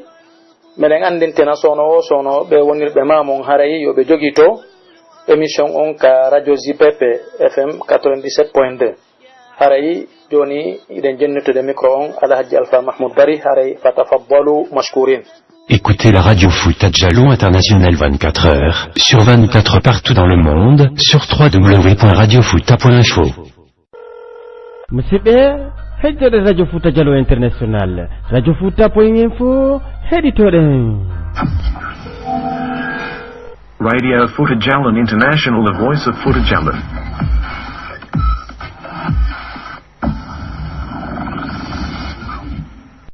بسم الله الرحمن الرحيم الحمد لله رب العالمين والصلاة والسلام على أشرف الأنبياء والمرسلين نبينا محمد وعلى آله وأصحابه وسلم تسليما كثيرا وبعد السلام عليكم ورحمة الله وبركاته. haray musidɓe julɓe kala ko wonirɗon duɗal madinatul munawwara haray meɗen salminiron salminagol islam haray meɗen toro Allah subhanahu wa ta'ala yo lewru suuma e tawru en jam ndulanne e jam o jaɓana en deɓe men ɗe wawɗen huwude e nder mayru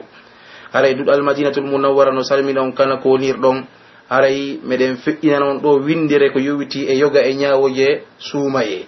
haray ko feƴƴinta ɗum ko min wonɗo yewtude on ɗo Alpha Mahmoud Zarruq Bari wonɗo duɗade madinatul munawwara kullatu sharia wonɗo adde master qismul fiqh e docteur Aboubacar Sada Sow wonɓe kamɓe kay kullatu sharia qismul fiqh doctorat e Cheikh Mouhammad Baylo Jallo wonɓe adde duɗade kullatu sharia magister qismul qada haray en fewtina yewterɗen e Cheikh Mouhammad Baylo. Cheikh Baylo, assalamu aleykum wa rahmatullahi wa barakatuh. wa aleykum assalam wa rahmatullahi ta'ala wa barakatuh. ahlan wa sahlan wa marhaban bikum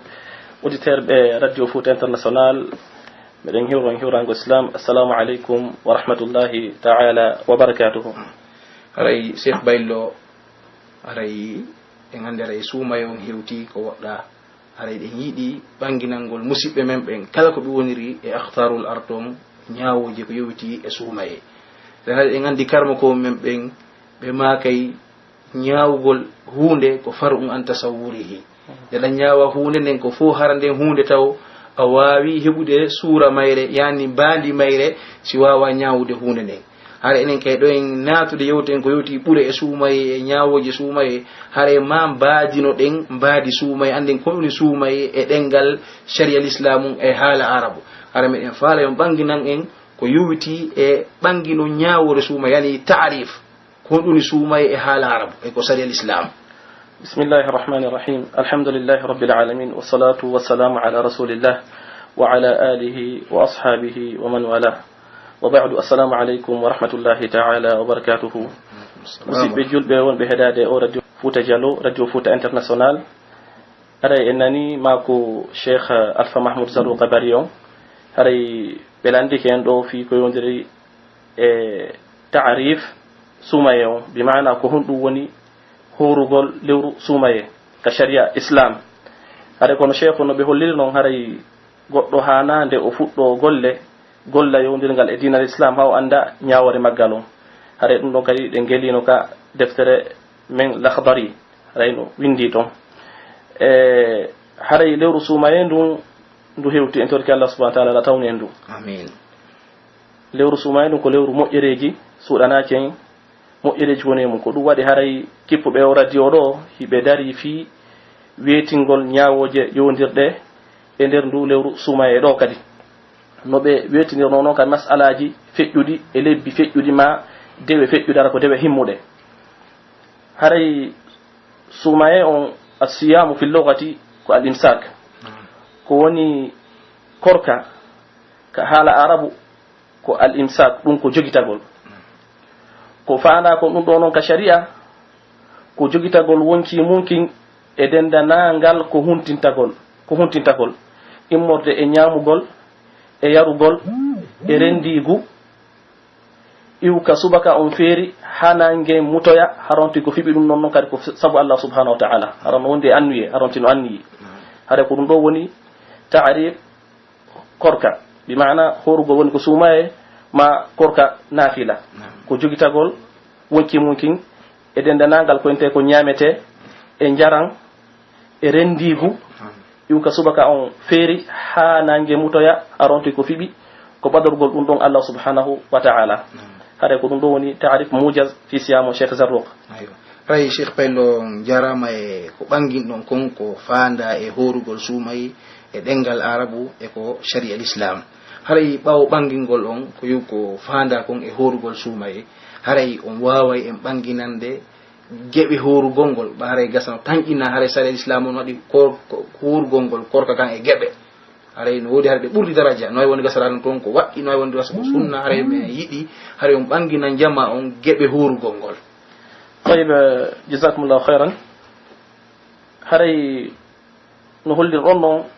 haray korka kan hika mari ko ente kon geɓe hika mari pecce ɗum no yehe al arabe aqsam. haray noon ɗen pecce hiɗe yiilo hiɗe sendito e pecce sertuɗe no toon korka waɗɗika no toon korka yiɗaka no toon korka añaka no toon korka harmuka. haray noon e wata yanñade ka jonde ɗo tawde haray waktu on yaaja moƴƴa ko yewte kon kadi haray no ɗuuɗi moƴƴa ko be ñoggeni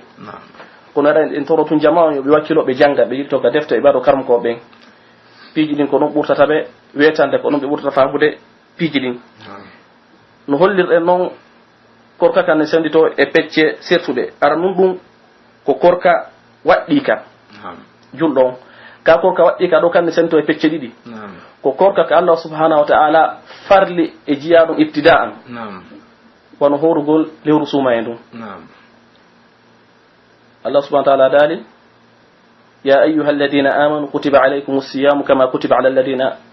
min qablikum la'allakum tattaqun. kono yo gomɗimɓe min farli e dow mum horugol lewru suma e wono min farli nonon horugol suma e on e ɓen aditiɓe on fi on hulu Allah. haray ko ɗum ɗoni nas fi ko farli kon e dow min horugol suma e on tabiti kadi e hadiseji sertuɗe no jeeyamum hadis Abdullah ibn Umar wonɗo ko sahih Bukhari sahih Muslim buni al islam ala 5 shahadatu an la ilaha illallah wa anna muhammadar rasulullah wa iqami salati wa ita'i zakat wa sawmi ramadan. haray ɗum ɗo kano tabiti o hadis o horugol ngol lewru suma e ndum. haray geɓal ɗimmal ngal fi ka horugol korka waɗɗika ko korka ka tawata hara ko waɗɗi kam kono ko jiya ɗon fagitani goɗɗum si ɗum wawi mo waɗɗade no jiya e mum korka yewdirga e takkugol siyamu nazar ala sabili misal goɗɗo inna si Allah waɗnilam hunde kaari mi hoore si Allah waɗnimo ɗum haare mo hani horugo haare no waɗɗimo haare no ka dande makko ma ɗum alkaffarat siyamul kaffarat ɓe gandi haare Allah subhanahu wa ta'ala himo yowdir e kaffaraji ɗin korka ma finansugol jawle ñammingol ma rinɗingol e wonde haare ko korka kan haare ɗum noon kadi kaffara toon kadi no waɗɗina horugol ngol no e jeeya mum kadi e noneji horugol waɗɗiɗɗin yoɓugol ngol kadi القضاء بدون يولو سوماي هذا دون كان نواتي مكالي بيقول أون سوماي دون هذا جملة اختصارا ودي دوري نوني جهور قول واتي دين هذا نتون كدي نوني جهور قول يدادي كن هور قول تنين الكميسة هور قول lewru be balɗe tati woɓɓe waɗi no kaydi sappo e tati sappo e nayi sappo e joyi wono horugol sittu sawwal wono horugol yawmu arafa wonande mo daraki arafa haɗa ɗum ɗo ko waɗɗi ɗum ko yiɗa ɗum haɗa en toon kadi korka ko tawata ko korka añaka no jeeya e ɗin korkaji añaɗi horugol yawmu arafa wonande dariɗo arafa haɗa oɗo kadi horugol ngol arafa ɗum ɗo no añanamo si yawti ɗon kadi korka kadi harmuka kan ko horugol ñande julde suumaye ma julde donkin haɗa kadi mo hoori kadi julde ka julde suumaye ñande julde nden julde are nden haɗa ɗum kadi no harmani mo haɗa ka raɓɓiningol ko ɗiɗo noneji horugol ngol haray cheikh baylo haray on jarnama e nde ɓanginande kon nde ɓanginɗon ɗo ko yuuti e geɓe korka kan haray sen wawi jumlude ɗum en wawi ñoggude ɗum haray konngol haray ko mako ɗon ɗo wondema haray korka haray ko imma ko waɗɗika mara ko yiɗaka ma ko añaka ma ko harmuka haray korka waɗɗika kan ko immaka ka Allah waɗɗini ko fuɗɗorde ma haray ko neɗɗon waɗɗinani hoore mum Allah waɗɗini kon ko fuɗɗorde ɗum horugo suumaye amma ko neɗɗon waɗɗini kon e hoore mum ko wana ngatte takke ni ma sottari ko ente kaffara ma yoɓutugol suumaye amma ko yowti kon ko yiɗa ɗin ko ɗi janti ɗon ɗin horugol jeego juldandu ma horugo arafa hara wonande mo daraki arafa amma aña ɗin ko wana horugol arafa wonande hajjankejo amma harmu ɗin ma ko ɗon wondema ko horugol ñande julde hay ɗum ɗon no harmi hara on jarama cheikh bayle ko ɓanginan ɗon kon e yowti kon e geɓe suumaye on haray en feƴƴe e landugal tataɓal cheikh baylo haray ko honi ɗum haray ko fi ɓuure suumaye ɗe haray on waway en jumlande kadi e ko yowiti kon yoga e ɓuure suumaye naam haray ɗum ɗo kadi ko landal ngal habbino ɗen landal hanal ngal landede e ɓawde en yewtugol fi ko honɗum woni horugol yewtuɗen kadi noneji korkaɗe ɗin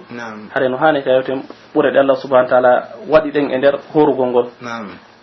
alhamdulillah rabbil alamin ɗe mofte ɗo ko mofte waɗaɗe barki ko mofte tedduɗe Allah subahanahu wa taala on waɗiɗe mofte sakkitiɗe kono kanji kadi adoy to natugol aljanna hiɗe yetta Allah subahana wa taala on weltanomo e o nema ɗo tawde noon ko kanko yiɗi en yeeɗi e nde moƴƴerɗo mo wano e waɗugol e moftaliji goo waɗe e mofte nelaɗo Muhammad sallllahu alayhi wa sallam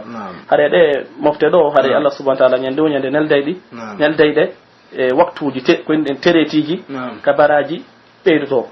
haray ɓuure suumaye ɗen ko ɓuure ɗuɗuɗe ɓuure ɗe tawata julɗo kala julɗo rubbama haray ɗum ɗo suuɗanakimo fiɗɗe ɓuure suumaye ɗo ko waɗi noon haray bal natugol tun suumaye on e yiyayi aduna on fof aɗa changé kala ka julɗo woniri changé haɗa ɗum ɗon tun no yonata ɓuural ngal tawata ko andangal yasiji ɗin fof changé jama julɓe ɓe changé huwodiral maɓɓe ngal changé ɗum no holli ko ɓuural noon e ɓuure suumaye ɗen wano noon kadi Allah subhanahu wa taala on himo fodi fodareji ɗuɗuɗi fi ko yowdiri e horugol ngol ndu lewru suumaye ara noon ɗum haray no ka aljanna dammugal inde ngal rayyan ngal dammugal ɗo ko ngal herinana ko yimɓe hoore ɓen kala horuɗo no horirte noon Allah subahana wa taala no jaɓanimo korka kan haray o natira e ngal dammugal ɗon inte ngal arrayyan ko wano noon kadi no jeeya e ɓuure horugol ngol suumaye on Allah subhanahu wa taala on o takki suumaye on e makko imo daali hadithul qudusi woni dendanangal dewe ɗe ɓiɗɗo adama woni ɗen gollude ko kanko jeyɗe illa som sona suumaye horugol ngol sowrugol ngol korka noon ko min tigi jeeyi ko min kadi yoɓata ɗum ɗa kadi kanko jeeyi e julde nden ko Allah subahana taala jeeyde hajji on kanko jeeyi jakka on kanko jeeyi joggol ngol ennan kanko jeeyi sadakaji ɗin kanko jeeyi suumaye kadi kanko jeeyi kono o hersini suumaye horugol ngol o ɗum ɗo kanko tigi jeeyi ko kanko yoɓata haɗa ɗum ɗo no tindina e ɓuural mawgal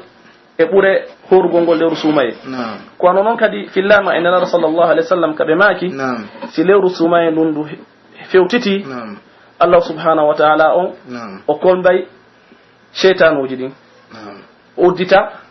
aljannaji ɗin malaikajo ewno ka kammuli ko ayyo faalaɗo moƴƴere ya bagiyal hayre aqbil ko ayyo faalaɗo moƴƴere fewtutu tinno waɗugol moƴƴere ko ayo kadi wonɗo wadde ko boni raɓɓiɗino waɗugol ngol ko boni haɗa ɗum ɗon fof ko ɓure yowondirde e ɓure horugol lewru suumaye ndun ko ana noon kadi horugol ngol ngol kadi no itta bi mana no wona sabu Allah subhanahu wa ta'ala yaafo jommum bakkatuji mum ɗin e fillama e Allah sallallahu alaihi wasallam kay kala horuɗo ñallal sabu Allah woɗintina yesso makko ngol natugol yite jahannama dunguji 700 haray ɗum ɗo kadi ko moƴƴere mawnude kono noon kadi horugol ngol kadi ko heedode heeda julɗon e waɗugol bakkatu heeda on tigi e waɗugol pankareji heeda on tigi e natugol yite jahannama ngen bismillah taala kono noon kadi horugol lewru suumaye ɗum kadi woni sabu julɗo on natugol aljanna no jeeya kadi e ɓuure horugol ngol suumaye on e nela sal salam e maaki hunduko howruɗo on no uuri ko Allah subhanahu wa ta'ala ɓuri angiri inte ɗum misk ɗum no holli haray ko ɓural noon ngal no ɓayɗe gandi si tawi to goɗɗo woni ñaamaali haray reedu ndun koni ko nga reedu woni ha waylike ɗum ɗo yaltina e bargol luuɓugol haray noon ngol bargol o buy emen haray faalaka ngol bal inñinay ɗum ɗon ko ɗum buy sino hoori ayaɓe gosso sayo sey kono ngol bargol noon Allah subhanahu wa ta'ala no yiɗi hingol yiɗa kama ko ɓuri angiri aɗa ɓayna junnugol moƴƴa fiiɗe ɓuure ɗo no holliri en no buye men no ƴelliti fi majje haray ko ɗum ɗo yowdiri e yoga e ɓuure tabitide ka sharia fi horugol ngol lewru suumaye haray cheikh baylo on jarnama e ko janti ɗon kon ɗo yoga e ɓuure yowitiɗen e horugol suumaye haray en feƴƴa e landugal naya ɓangal haray ko yo on jumlan en e ko yowiti kon hikma eɗen gandi Allah subhanahu wa ta'ala haray ɗen riwa e makko waɗugol hunde ko yowiti e fikirdaro kala kanko Allah ko shar'ini haray koye hoore hikma ko hoore nafoore haray kanko Allah ko ɗum o fandana jeeyaɓe makko ɓen haray joni on wawa en jumlande yoga e nafooreji kanko Allah subhanahu wa ta'ala ko waɗi e horugol suumaye nam tawi haray no makirron ɗon Allah subhanahu wa ta'ala on ko o laaɓuɗo ko hanaɗo laɓɓinede kadi e kala ko ɗuyti kala ko o ñaawi ma kala ko o farli e dow men haray no ɓaawa ɗon hikma bimana no woodi ko faandi e konko farli ɗon no gasa noon enen jiya ɓen anden ma ronkin andugol ko honɗum o faandimo ma ko no ɗaɓɓel ngal dewal ɗon no woodi e dewe goo hara illa majje on hikma majje on hara no andi goɗɗe goo hara no suuɗani en enen no jiya noon kadi e dewe ɗe tawata ɗen hara hikma majje no andi horugol ngol ndu lewru suumaye ɗo ko waɗi noon Allah subhanahu wa ta'ala kanko tigi imo yewti e aya goo hikma fadugol ngol suumaye on قال يا أيها الذين آمنوا كتب عليكم الصيام كما كتب على الذين من قبلكم لعلكم تتقون فرلاما كونو غومني be farlama do mum horugol lewru suumaye wono farlano e do aditi be on ben fiyo hulu Allah ara non dum e hikmaaji ko dabba ko e horugol ngol ko fiyo juldo on hulu Allah ko woni kulol Allah ko narugol kala ko Allah subhanahu wa ta'ala o yamiri waɗira sabu makko ndara kala ko Allah subhanahu wa ta'ala on hadi o accira sabu Allah subhanahu wa ta'ala hada on tikuli Allah no jeya kadi e hikmaaji wonuɗi e horugol ngol lewru suumaye tawde lewru horuɗo on o waway additugol alhaali kawtal e makko ɓe tawata ɓen hara ko wasituɓe simo hoori o wawi antugol kadi ɓen ɗon ko honɗum ɓe woni meɗude e soñdia ɗum ɗon kadi no wawamo duñude fi financegol ɓen yimɓe ɓe tawata ko wasuɓe kono noon kadi ɗum ɗon kadi korka kan ne won kikin faade e ɗoftagol Allahu subhanahu wa ta'ala waɗa ko yamira kon acca ko haɗa kon kono noon kadi korka kan kadi hika waɗɗina yurmede Allah len subhanahu wa ta'ala kono noon kadi korka kan kadi hika wona sabu on tigi yaafede bakkatuji hunɗi no jeeya kadi hikmaji ɗin julɗo neɗɗanke on ado o fewtude lewru suumaye nduma korka kan hara himo libre o waɗa e faada piiji buy hara piiji buy no daganimo on faami wonu ñamugol wonu yarugol wonu rendugol e sonnaɓen kono si on tigi no hoori o acca ɗin ɗon fof majji bi mana o faɗina e dambugal cheytane ngal eɗen gandi si goɗɗo no haari hara himo softi fi waɗugol bakkatu kono si on tigi no hoori haray dambuɗe ɗe cheytane natirantamo ɗen ɗe faaɗa e moƴƴa on tigi wawa raɓɓiɗinagol e waɗugol ngol ko boni kon haɗay jumlatan wa ihtisaran haɗay ko ɗum ɗo yowdir e yoga e hikmaji ɗe Allah subhanahu wa ta'ala waɗi e horugol ngol du lewru sumaye aray Cheikh Baylo aray on weltanama e ko jumlan ɗon en kon ɗo yoga e ñawoje pewti e suumay ila ko ɓangingol kon ɗum fanda e horugol e geɓe horugol ngol e ɓuure horugol ngol e ko yowti e hikma mo Allah subhanahu wa ta'ala on shar'irani en ko fi horugol suumay on hare men jarni on fota hare men weltano aray jazakumullahu khairan aray en etta fowtande seeɗa fuɗɗita ɗen assalamu aleykum wa rahmatullahi wa barakatuh. السلام ورحمة الله تعالى وبركاته. حياك. طوبى لمن حفظ الكتاب بصدره فبدا وضيئا كالنجوم تألقا وتمثل القرآن في أخلاقه وفعاله فيه الفؤاد تعلقا وتلاه في جنح الدجى متدبرا والدمع من بين الجفون ترقرقا هذه صفات الحافظين كتابه حقا فكن بصفاتهم متخلقا يا حافظ القرآن رتل آيه فالكل أنصت للتلاوة مطرقا يا حافظ القرآن لست بحافظ حتى تكون لما حفظت مطبقا ماذا يفيدك أن تسمى حافظا وكتاب ربك في الفؤاد تمزقا يا أمتي القرآن حبل نجاتنا musidɓe heƴƴoɗe radio fouta dialo international radio fouta point info heɗitoɗen Radio Fouta Djallon International, the voice of Fouta Djallon.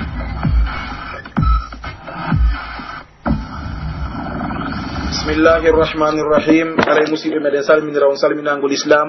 aray e salduɗi ɗaɓɓuɓe e nde jonde ɗo haray ɗen fewtide yewterden docteur Aboubacar Sada so docteur Aboubacar Sada assalamu aleykum wa rahmatullahi wa barakatuh. Wa aleykum assalam wa rahmatullahi wa barakatuh. Hay no nani ɗo ni haray Cheikh Baylo ɓanggani en ɗo kon ɗum fanda e horugol e ɓuure mum e hikmaji mum haray meɗen fewtirana noon kay landal ko yowiti kon e sartiji ɗi haray sartiji horugol ngol ko ɗi jeeli docteur Sada. Aray sartiji horugol ngol ko heewi kon karam goɓɓe no janto jeego sartiji jeego e nder sartiji horugol. Ɗum haray meɗen faala yon jantano andi no jeeya ɗin sartiji goo on wonugol julɗo taw neɗɗo o ko julɗo si tawi na julɗo haray gorka makko wata sellude ɗiɗi on ko taw hara ko marɗo haqqil e harana feetuɗo tati on ko taw neɗɗo ko hellifaɗo wona baykum nayi on koye taw neɗɗo ko tabituɗo ñiiɓuɗo wona wonɗo e hoore jahal wona wonɗo e hoore settoyagal jowi on ko taw neɗɗo hino taaƙana horugol mo wawi horugol jeego on koyo taw neɗɗo on so tawintini ɗo ko hertani ko suddiɗo taw haymo laaɓi e ƴiƴam fiilayro e ƴiƴam ɓe sungu haray docteur Aboubacar Sada on weltanama e nde ɓanginande nde ɓanginɗon ɗo ko yowti kon e sartiji horugol ngol haray yarli docteur Sada on waway en fensitande seeɗa ko yowti kon e tawtara neɗɗo no mari hakkil ɓande tawno haray calɗi boyi ko yowiti e ñawoje ko korko hara no yowiti e mu'um naam ko yowndiri kaɓe in ɗon hara o tigi no mari haqqil e hino ittintine ɗon feetuɗo ɓenna neɗɗo on si tawi haqqille ɗen iwri feetere on neɗɗo ɗo haray ko honɗum woni si tawi o hoori ñawore muɗum on no neɗɗo taw haray waɗɗakimo horugol si tawi hara ko feetere few itti haqqille ɗen haray waɗɗakimo horugol so hoori ɗum sellata si tawi noon feetuɗo iwti yani o ndikki e nder suumaye on e nder ñallorma suumaye on ɗum kadi garam goɓɓe no janto ɗon masala ena si tawi feetuɗo on a hetti haqqille makko ɗen e nder ñallorma suumaye on haray no waɗɗimo yo jogito ko heddi e ñallal suumaye on yo jogito ɗon ha kikiɗe na yo ñaamo hannde kadi e si tawi noon kadi o feetuɗo ɗo o ndikkoyi tawi noon fewno wonno feetere hari o ala horude kono joni cellal ari o ndikki few haray ɗon kadi ko honno woni ñawore makko haray ko ɓuuri jiccude kon ɗon wondema o neɗɗo ɗo haray o waɗɗaki mo yoɓugol ɗi kala en yeyi en jangi nokkugo ka defte meɗen onon ka asmawi tigi ɓe janti ɗon si tawi o tigi yi ko yoɓu hay si tawi duuɓi buy feƴƴino fi honɗum ɓeynani ɗum kamɓe kadi ɓeyni ɓay haray feetere nden ko noone e nawnare nawnare noon neɗɗo si tawi o ndikki koyo yoɓu ko ɗum ɗo woni sariya on ko sappi kono noon haray e hannde dalilji goo no woodi towni tan ɗi oɗo neɗɗo waɗɗinede o ko wano noon kadi eɓe janto ka yowodiri e haqqille ɗen ɗo si tawi neɗɗo na feetere few ɓay feetere nden kadi no mari darajaji tawi hara neɗɗo on haqqille ɗen tun ɗuyti seeɗa ko honno woni ñawore on ɗon kadi ko ɓeynata kon ko matu neɗɗo matu mana on ɗon ko haqqille ɗen ɗuyti kono na hewtali taw o e daraja feetere on ɗon kadi ko honɗum woni hoore si tawi o hoori ko honɗum woni ñawore muɗum o neɗɗo ɗo kadi haray hokkorka waɗɗakimo ko ɗum noon karam koɓe yewta e muɗum ɓeni korka waɗɗakimo ibnu abdoul barri no wi'i ɗum ɗon ko fottago karama koɓe nagal al ijma ala hada ko wano noon kadi neɗɗo kadi haqqille ɗen no yewira saabu na yewu ko ɓeynata noon kadi ko alharifu neɗɗo si tawi hara no yiya haqqille ɗen harande kadi tabita oɗo kadi neɗɗo ko honɗum waɗi ɓeyna oɗo kadi haray waɗɗakimo korka waɗɗaki o ɗo waɗɗakimo kadi yoɓugol ɓay hara oɗo ko nayi o ngun woni ko haɗimo horugol haqqille ɗen kadi no dirtira faɗɗere ɗum kadi no yewte fe muɗum ɗon kadi haɗa ñawoje ɗen no wona e muɗum enna si neɗɗo o faɗɗama ado peeral fajir o ɗiwtoyide wo ɓaawo mutugol nange ngen on ɗon neɗɗo haray ngal ɗon ñallal ngal kontantake mo haray ngal ɗon ñallal o kontantake mo hoorali ɓay o faɗɗa ado peeral fajir o ɗiwtoy ɓaawo mutugol nange ngen joni noon si tawi o faɗɗama kono koye nder ñalorma o tawi haqqille ɗen heɓ o marno haqqille nder ñallal ngal mo hoori faɗɗere arimo o ɗiwti kadi e nder muɗum on ɗon haray ko honɗum woni ñawre makko ɓeyna ɗen noon haysi ko seeɗani o ɗiwti e nder ñallal ngal on ɗon haray korka kam makko kan no selli on no waɗɗakimo yoɓitoygo ka korka ɗon alhaaliji go kadi no ara kay ko dirtinta haqqille e tentini ono fewndo zamanu meɗen ɗo kadi wono ka affaire docteur yagal ni goɗɗo no yaaɓe waɗugol mo o bore ɓen woodi koɓe jurnatamo ɓeyna ko waɗugol mo kon yani ko ono drogue ni ko ɗanninta o tigi naɓa haqqille aywa ɗum noon kadi ɗannina ɓanndu ndun ɗum noon kadi on neɗɗo ɗon kadi si tawi ɗum noon waɗi e makko haray no wawi wona ñawore omo wiɗen faɗɗaɗo ɗo si tawi waɗama ko wadde peeral fajir wonoyi ɗon ha ɓawo futuro si arti aɗa ko nde ñawore faɗɗaɗo ɗon haray nde ngal ɗo ñallal o heɓoyenga si tawi noon amma koye nder ñallal ngal ɗon ɗum heɓimo o ɗiwte nder muɗum haray waɗɗakimo yoɓɓugol yo jeeya kadi e piiji kadi ko waɗata kadi ko yewdiri e ka dirtugol haqqille ɗo ko ɓeynata kon faqdu zakira wawi o tigi on yaha few haqqille ɗen yani o haqqille ɗen dirtani ɗo ni tun ara ko saabu yani giilol ma ko nanditita e muɗum ma nawnare ara e neɗɗo o ɗengal français ne on tigi perde conscience makko awa perde conscience makko ten noon tigi le neɗɗo on kadi oɗo kadi si ɗum ɗo waɗimo haray waɗɗakimo horugol si tawi ɗum ɗon e makko andi yimɓe goo haray no woodi ni haraka ka koye machine ji woni fofirde hara no naɓa tun fen no ɗaani anda ko woni feƴƴude on neɗɗo ɗon kadi ko ɗum ɓeynata haray waɗɗakimo horugol e on alhaali ɗon de haray ko ɗum ɗo woni seeɗa e ñawoyi ko yowdiri e ka dirtugol haqqille haray docteur aboubacar sada mo weltanama e nde fensitande nde fensituɗon ɗo ko yowiti kon e ñawore dirtugol hakkille ɗen ila ko on tigara ko feetuɗo mara on tigi hakkille ɗen ɗuyti ma ɗe ɗuytori saabu nayewu ma ɗe ɗuytori saabu fakkorinede ma saabu yawgol faamu on tigon ko yiɗen ko nanen perdugol conscience haray docteur aboubacar sada e nder sartiji ɗin on jantino nanen yo taw hara sonnajo on hara ko laaɓuɗo e ƴiƴam fiilordu e ƴiƴam ɓengu wonte e ƴiƴam ɓesugol donc haray noon ko lande ɗiɗi mi wata fewtinde on ɗon so tawi woni sonnajo on noon joni yo hooriɓo e nder ñallal ngal o yii ƴiƴam fiilordu ndu ɗum woni landal aranal ngal landal ɗiɗaɓal ngal o so tawi woni no dagani sonnajo nde o ettata lekkele hande tawatara mo hayare ko docteur jo ɓe junnamo comprimé ma piqirji haɗayɗimo fiilagol sakkotoɗum fiiloru ɗum fiyo wawa hordude julɓe ɓen fo suuma yon handu timma haɗa kon ɗum ñawoje eɗo nam docteur sada no jeeya ko bonnata korka kam ɗum yiwgol ƴiƴam fiilayel so tawi suddiɗon ari mo hoori fiilayel noon ari e ngal no ñallal haray korka makko kankan ɗum ka boni ngal ñallal ɗon haray ko yoɓitoytengal amma noon noone ɗimmo on ko si tawi o laaɓi e nder ñallal ngal joni ari ka tummo ñalorma suumaye laaɓal ngal hewtimo ɗon haray ko honɗum waɗɗimo ko yo continue ɓahari o ñaami bimbi o tikkoje bimbi ko yo continue tumo ñaama ka ko yo hengiƴino ɗon hannde kadi ko yo jogito hara o ñaamali hannde kadi ɗon e kiikiiɗe hara ko ɗon karamokoɓe yewtata e fii muɗum ɗon ɓe waɗa ɗon konnguli ɗiɗi ɗi fof majji ko konnguli karamokoɓe hooloraɓe yewtata fii muɗum woɓɓe goo inni aray on noon suddiɗo na waajibe hoore makko ko be o jogito ɓay tun hari o ñaami ha ko ñalorma laaɓal ngal hewtimo waɗɗakimo jogitagol ɗon e kiikiiɗe ay no jeeya kadi e wowlaɓe ɗum noon karamokoɓe meɗen malikien koɓɓen no jeeya e woɓɓe karamokoɓe gooɓe inni hara ko yo tigi jogito ɗon e kiikiiɗe on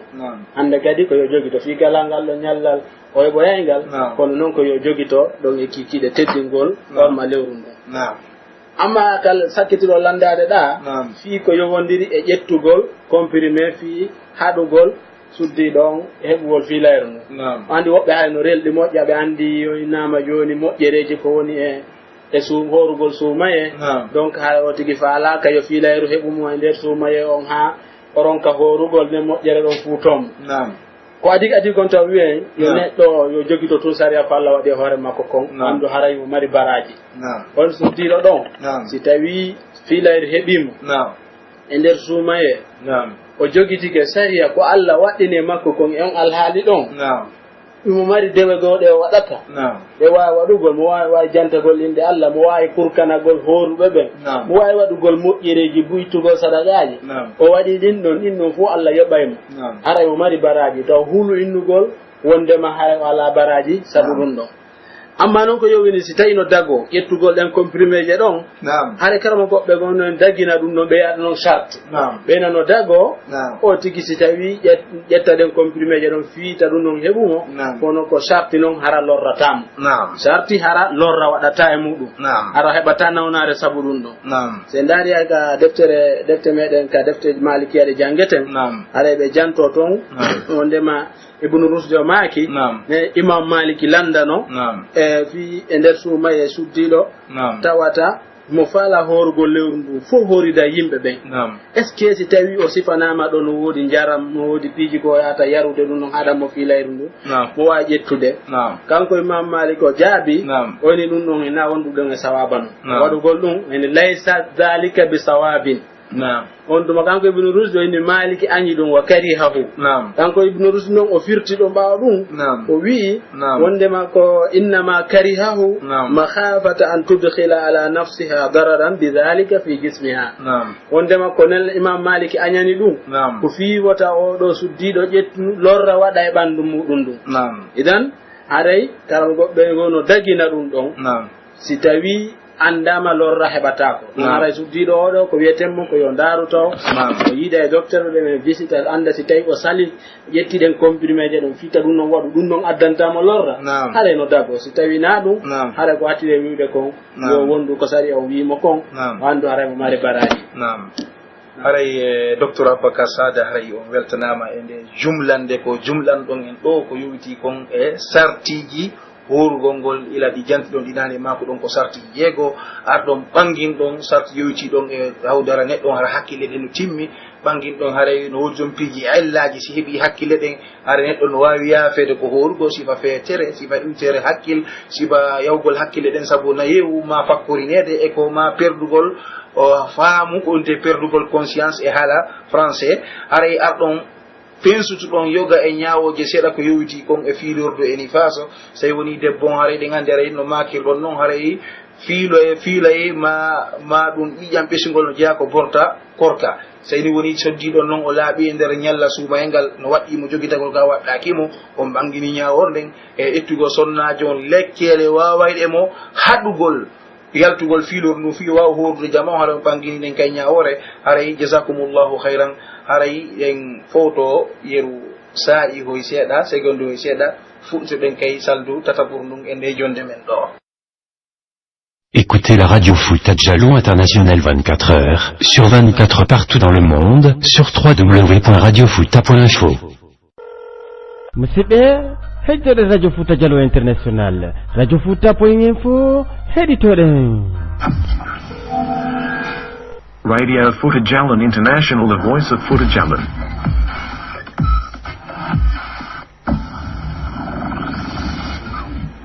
bismillahi irrahmani irrahim aray en fuɗɗitade sandu tataɓuru ndun e nde jonde ɗo aray cheikh mouhammad baylo diallo aray lan fewtinden kay landal haray ko yewti kon e tugale horugol ngol aray tugal ɗen nde ko ɗe jelu cheikh baylo. bismillahi irrahmani irrahim wassalatu wassalamu ala rasulillah wa ala alihi wa ashabihi wa man wala. haray tugale horugol ɗon gon tugale tati aray mi yi'e on feeside yo jantano en ɗe. ok haray tugala almal ngal ko anni o eɗen geli haray dewal wo dewal wata marsugol wata jaɓede ka Allah subhanahu wa ta'ala sowona hara ngal takkodiri e anniye haray ko anni o ko tigi fiɓu jemma aɗo wetude ko hoore bimbi lewru sumaye ndu haɗa ko ɗum woni anni o so won tigi woni ha faji ɗon feeri bimbi ko fiɓaali anni o haray ɗum ɗon haray wawata yonugol mo hay si o hoori haray wawata yonde haray o naali korka sumaye ko tigi anni o jemma aɗo wetude aɗo peeral fajiri ngal charte ɗi mo ko al imsak jogitagol ngol tugalal ɗimmal ngal tugalal ɗimmal ngal ko al imsak ɗum ko jogitagol ngol jogitagol hoore mum jogito wonki munki e dendanangal ko huntinta kon ñamugol ngol e yarugol ngol e rendugol ngol e sonnaɓe iwu ko ɗum ɗo woni ko jogitete kon ok si yawti ɗon kadi tugalal tammal ngal ko zamanu mana waktu hoorete ɗon iwu ka peeral fajiri ha ka nangen kadi mutitoyta ɗon ɗiɗo woni ɗeɗo woni tugale e horugol ngol ihtisara. haray cheikh baylo aray on jarnama e nde jumlande nde ñoggan ɗon en ɗo ko yowiti kon e tugale horugol ngol aray on maaki wondema ko anniye on fiɓete so wonti feƴƴi ɗon tigi jogito hoore mum e ñamugol e yargol e rendigo mako ɗon haray ko zamanu ko hotkorka kan ɗum wila ko faji ɗon fiyet ɗon ha ko nangue muti ɗon haray inchallahu taala hara en arte e jondeji men fensiten ko yowiti kon e piiji taƴay ɗin korka e piiji fewdiɗi hande ɗi karmakoɓe ɓawo ɗo sifino fi mum inchallahu taala haray docteur sada haray nani haray ko cheikh baylo maki kon ɗo fi ko yowiti kon e horugol ngol e anniye o ɓe maki hay anniye on koye fiɓe mi landu haray anniye goto yonay ka haray ma on tigui heɗintina anniye on jemma kala aray no maki ɗon noon anniye on ko ɓe on noon waɗa tawi korka kan sella ko wano noon karmo goɓɓe no yewta ɓe inna si tawi noon joni ko be o tigi anniyo jemma o jemma ka annuye goto on hondema hoore e suuma eno yona aray tentini aray ko ɓureten yinde ɗon telen ko jangguiten ka karmo goɓe men jannata en wondema so o tigi anniyike wondema mo horude ndu lewru suuma e ɗo aray on anniye ɗo yoni no yiɗa noon aray toujours yo o taw no hara anniye on no tawti no heƴintina kono noon wajibu on wondema anniye goto yoni si wona hara aroy taƴidirgol si aroy taƴidirgol korka kan e nder horugol lewru ndo imma saabu nawnare ma saabu seteyagal ma saabu wono suddiɗo joni fiilagol on ɗon haray si tawi o aray fuɗɗito ko yo hewɗintin kadi fayin ɗon haray no waɗɗimo heƴintingol aray ko ɗum ɗon yo ten ko yowodire muɗum. aywa hay docteur sada on jarama e nde ɓanginande ɗo haray o yowiti kay ele saldugo no yowiti kay ko yowiti e soɓɓundu anniye on ko anniye denguinniɗo ara yani anniyatul mutaraddid no wiyata noon e haala arab haray kon ɗum faamu ɗum e mum ko ɗum ñawore muɗum aywa donc kadi no ɓe karama goɓɓe no janto ɓene no jeeya sartiji anniye o yo taw anniye on ko pellet ko anniye fellitaɗo ko anniye on jasima hara neɗɗo hino felliti wondema o hooray naynugol janggo no gasa mi hoora janggo no gasa mi ronka horude on noon sellata few ko yo tigi fellitu wondema o hooray bimbi ɗum ɗo hino heɓa yimɓe buyka fuɗɗode suuma he pentini tawi kan ñande noga jeeɗe ndu yiyaka o tigi hara nen hey no gasa janggo ndu no gasa ndu ronka yeede joni o tigi weetidu tungi annuye si tawi ndu yiyama mi hoora si tawi ndu yiyaka mi hoorata numa ɗon wata sellude on haray ko yo tigi fellitu wondema o hooray ko on anniye ɗon wawata sellude aray on jarama docteur e nde ɓanginande e nde fensitande ɗo aray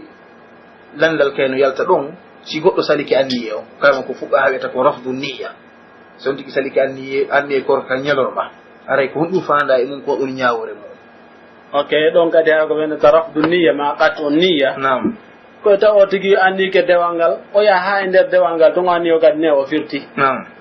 andi anni yanka ka ɓerde woni e fiɓade nam o tigi no anni no hooru nam acca ha ñalor no anni ene tigi tigi on ka korka komi anni no mi bonni mi firti ɗum ɗo nam ɗum ɗon kadi ko on ɗoni ñawore muɗum are karamo goɓɓe no henna si tawi tun o tigi anni ke ɗum ɗon are gorka makko kam boni ɓay are o bonni o taƴi annuye makko on noon kadi hara koye tawara o fellitu naynugol komi waɗe ɗiɗi ene no gasa mi anni o firtugol no gasa mi anniyatako la koye o tigi si o tigi felliti wondema o anni ke firti are gorka makko kam boni aray docteur Aboubacar Sada jasakumullahu khayran on e cheikh baylo e nde ɓanginande nde fensutuɗon ɗo ko yowiti kon e tugale ko kaɗen haray musidɓe julɓe haray ɗum ɗo ko ñawoje yewtuɗen ko yowiti e suumaye ila ko ɓangingol ñawornden e tugale mumɗen e sarti jiɗi haray ɗen ardake e soɓɓundu ɓurndu himmude e coɓɓi ko yowiti kon e natugol e lewru suumaye nden no andirɗen ɗon haray sariyaji l'islamu ɗin ko yowiti kon e ahkamuji l'islamu on haray ɗin haray Allah subahana taala waɗi ɗum babtu no réglementé ɗum no tabbintini ɗum haray ko wiyete pagaye fus ala e mum haray ɗen fewtina landal men ɗo e docteur Mouhammad Moustapha Diallo on ɓe duɗare kullatu sharia majira docteur qismul fiqh landuɗen ɓe kamɓe ke landal docteur Mouhammad assalamu aleykum taw wa aleykum assalam wa rahmatullahi haray komi landoto on ko honno lewru suumay mum tabbitita cheikh Mouhammad alhamdulillah rabbil alamin wassalatu wassalamu ala nabina Muhammad wa ala alihi wa sahbihi ajma'in haray ko waɗi kon fof hiɗen toro yo Allah subhanahu wa ta'ala yettini en lewru suumayendu amin o waɗa en rinɗay ɓe e yiite jahannam tawi e naata ɓe aljanna ɓen e ɗuɗo lewru teddundu o waɗano julɓe ɓen fof amin haray miɗen salmino salminangol islam yo jang Allah e barke makko e kisi e makko wonu e mum o fof haray landal ngal landel on ngal cheikh Zarrouk ko honno lewru tabitirta e lewru suuma e tabitirta haray ko gotel e piiji ɗiɗi ara nun ɗum ko yi'ugol yi'ugol ngol si yi'ama haray hoorede haray noon ko honno yi'irte ko ɓuri jiccude e jomiraɓe gande ɓe koɓe maaki fi natugol lewru suumaye ngo haray si goto yi'i nunɗuɗo haray jama on no wawi horude sabuna haray no ari e hadith ibne Umar radiyallahu anhu o innuno yimɓe ɓen hari ɓe darude lewru nun e jamanu nelaɗo sallllahu alayhi wa sallam on tuma o ari o inni nelaɗo o yii lewru ndun on tuma nelaɗo sallllahu alayhi wa sallam yamiri haray yoɓe hooru si tawi weeti haray ko ɗum ɗoni ko ɓuri jeccude kon no toon noon kadi haala goo wiyay ka haray ka natugol lewru haray ko yo wonu yimɓe ɗiɗo nunɗuɓe ɗum haray malikiyankoɓe ɓen defteɗe duɗotoɗen e mum ɗen haray ko ɗum ɗon kamɓe kadi ɓe wiyata hiɗo jogii noon dalil kono ko ɓuri jiccude masala on haray ko si tawi goto nunɗuɗo yii no ari e hadith ibne Umar noon e hadith o e arabiyankejo arɗo e nelaɗo sallllahu alayhi wa sallam ko eni ɓe yii lewru ndun nelaɗo sallllahu alayhi wa sallam landimo est ce que heɗa seedi reweteɗo ala e gonga si wona Allah ɗa seedi nelaɗo ko nelaɗo on tumo inni ayi Allah ɗo inni haray koyo hoore haray ko ɗum woni ko ɓuri jiccude kon haray ko goɗo sengo woni ka natugol lewru haray no anda kadi si lewru ndu yeehi ha timmi noga e jeenayi daarete ɗon kadi haray ko ma yi'e ɗon noon haray jomiraɓe gande ɓen ko ɓuri jiccude e makuji jomiraɓe gande ɓen noon haray yi'ugol ngol ɗon ko ma wona yimɓe ɗiɗo yaltugol lewru yaltugol lewru ndu yaltugol lewru sumay ɗum ma wona yimɓe ɗiɗo nunɗuɓe sabono noon haray jomiraɓe gande ɓen ko honɗum ɓe sendidiri hakkude yiwugol lewru ndu natugol ngol e yaltugol ngol yaltugol ngol haray ko min baabi honno wiyete al ihtiyat par ce que ɗon haray honno wiyete koye dewal wonɗa ko ɗum woni lasi ko dewal ngal ko ma hara wona yimɓe ɗiɗo nunɗuɓe ɓe yiya on tuma noon si o tigui wawa ɗumannade horude par ce que si tawi ko goto no wawi wonde hara yimɓe ɓe ñaama lewru suumay no anda noon haare ñamugol lewru suumay ko hunde nanduɗa hoorema haray wona daguinde kanatugol noon ɓa haray ko horugol ɗum noon haray ko ɗum ɓe waɗi ɓe jecciniri ɗum ɗa haray ko ɗum ɗo woni feccere aranere nden arawa haray feccere aranere nden lewru suumay ko natirta ko yiwgol haray haalaji buyno ari e mum kono koɓre jiccude woni neɗɗo goto nunɗuɗo si tawi seedike yiɗi lewru ndun haray yimɓeɓen no wawi horude ɗum ɗo kanatugol ka yaltugol noon haray jomiraɓe gande ɓen fayda ɓe lurra nam ko ma wona yimɓe ɗiɗo nunɗuɓe yiya lewru num on tuma si wawe taƴede nam haray feccere ɗimmere nden ka sengo ka lewru tabitirta ɗon haray ko si yiyaka ko imma yi'e walla ronke yi'ede si yiyaka haray ko timmingol sabbordo suuma e ɗum capantati ɗum haray nelaɗo sallllahu alayhi wa sallam ɓiɓe maaki suumu li ru'yatihi wa aftiru li ru'yatihi fa in gumma alaykum fa akmilu iddata chabana 30 haray hoore si tawi o yi'i ko wano noon kadi si yehi ha lewru ndun hewti ka yaltugol so yi'i haray ñande noga e jeenayyi wiyete capantati o yi'i haray haray kadi taƴe si tawi noon o yiyali haray ko yon timmi sabbude suuma en ɗum balɗe capantati haray ko ɗum ɗo woni ka jumlugol ka ɗum ɗo woni ko lewru tabintinta tabitirta haray tigi tigi cheikh moustapha on jarama e nde fensitande nde fensuton ɗo ko yewti e ñawore ko honno lewru suuma e tabitirta haray on jumniɗo maki ko ɗata ɗiɗi ko yiɓugol ngol ma timmigol limore sabbude suuma e capantati si woni tawi lewru ndu yaka haray joni cheikh moustapha ko yowiti kon e ñawori yiɓugol ngol ɗen andi hande en titi gonke zamanu technologie wonɗe piiɗi fof yaari yeeso moƴƴa moƴƴa hande hande ɗaɓɓutugol lewru han fendu ɗo e ɓawɗo nago toon hande no woodi aalaji wonaɗi ɗaɓɓitirede kay lewru ndun koko ɓe dana téléscope inte karam ko ɓene ɗum marasi ton hande haray ko woni ñawore tawi ɗum wallinorama fi yugol lewru ndun har ɗum comptete wondema lewru ndun yiyama ka comptetake kono makirɗon noon haray ko question moƴƴo sabu ne ɗen ande haray figu on ko jokki ko jamanu on nde wonde jamanu on battinayi e figu on ko ɗum woni konko ɓennata nawasir haray ɗum ɗon no koko halɗon ɗo ko yondiri e téléscope e ko wayta tawa ɗum noon technologie haari ala no mbawɗo no makirɗon noon haray noon ɓaade andi oɗo sharia ko sharia huɓuɗo ha ñande dargal ko ari o haray wawa jaɓɓade waɗa takif e sharia on haray jomiraɓe gande ɓen koko makko ɗon ɗo ko wayta tawa téléscope fii ko ɓannata ko woɗɗi ko hara o tigi wawa e darde har no ɓatti haray ɗum noon ɓe lurra e mum wallinorgol ɗum ɗon fi ɗaɓɓitugol lewru ndun haray ɗum ɗon jomiraɓe gande ɓen almuhasirun ɓe lurra haray no dagui nde o tigi wallinorta fi honno wiyete yiwgol lewru ndun sababu noon haray ɗum ɗo fof ko sababuji ɗi allah subhanahu wa taala waɗani bani adama haray fi yo dewal ngal ɓurtu newade haray ɗum ɗon jomiraɓe gande ɓe nde lurra no dagui nde o tigi wallinorta fi ko yondiri ɗin ɗon ɓannanayi o tigi lewru ndun fi yo yirndu yitere makko ne ko waytato téléscope e mum haray cheikh moustapha on jarama e ɓangingol nde ñawore ko yewti wallinorgol piihoye kesoyi fewdiɗo to fiyigol lewru ndu haɗa eɗen andi kay noɗi ɗattal laawol ngol yimɓe ɓawa ɗo wallinorayno hay ko men fuuta ɗum no wallinore moƴƴa moƴƴa ko yowiti kon limirgol koode ko ente ko ilmu nujum al hisabul falaki o innugol masalan joni nayyi rajibi ko go o suumayi e ko wayitirta noon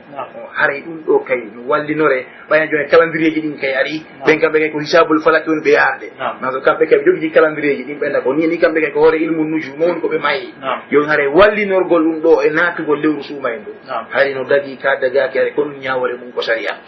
ala kullin ko yondiri ilmu nujum kon e gande nelaɗo sallllahu alayhi wa sallam e ɓe maki inna ummatun ummiyatun la nahsib misik hadith la naktub wala nahsib enen ko en leñol ngol lannoɗa hoorema ko ummiya woni ɓe wawata honno wiyete ɓe ala taqaddum e technologie woni windata en calculta si tawi en daari oɗo hadith haray ko yowdiri e ilmu nujumo haray koko yowdiri e calculgol awa haray ɗum ɗon haray wallinortake ka yi'ugol lewru suumay sabu noon haray sharia no waɗi laawi ɗi annduɗa hoorema ko ɗin ɗum o waɗani jama on fii ɗedewe ɗo ko ɗum waɗi haray ɗum ɗon jomiraɓe gande ɓen fayida sibuheji ma no e mum haray ƴettirtake fii yugol lewru ndu e tañin haray ko ɗum ɗo aywa nam cheikh moustapha haray on jarama e ko yewti kon eɗe ñawje ɓanginɗo ɗo ko yewti e natugo suumaye e wallinorgol yoga e aalaji fewdiɗi hay tummin kayre lan jumla ɗon mi ɓeyta yero idafa seeɗa homɓe jonde nden hannde ko yowiti kon e si sonnajo yii lewru suumaye ndun haray karmo koɓe sharia men on haray ɓe ɓangini nden ñawore haray lurral maɓɓe ngal fayda ko mahi e so tawi woni yiwgol lewru suumaye ɗum haray koye baabu koye dambugal seede woni ko kontete ka koye dambugal filla e haray karmo koɓe buyno yaari wondema si debbo goto nunɗuɗo yi lewru suumay ɗum haray horte fi honɗum sabuna so debbo kay fillike hadise andi rewɓe boy fillike hadise e junngo nelaɗo mouhammad sallllahu alih w sallam hadiseji maɓɓe ɗettama haray karmo koɓe gono yaari wondema haray ko ngal dambugal ɗum noon karmo koɓe kay yawɓeni o ɓaara eɗen daari sara l'islamu no sendidiri ko seede yaga hakkude debbo e gorko galiban debbo gorko goto ko rewɓe ɗiɗo watte place mum haray ɓe wi'i si debbo goto yii haray wata horde haray ngol konngol ɗon hay cheikh ibnu bas rahimahullah haray ɓe sembini nde feere ɗo moƴƴa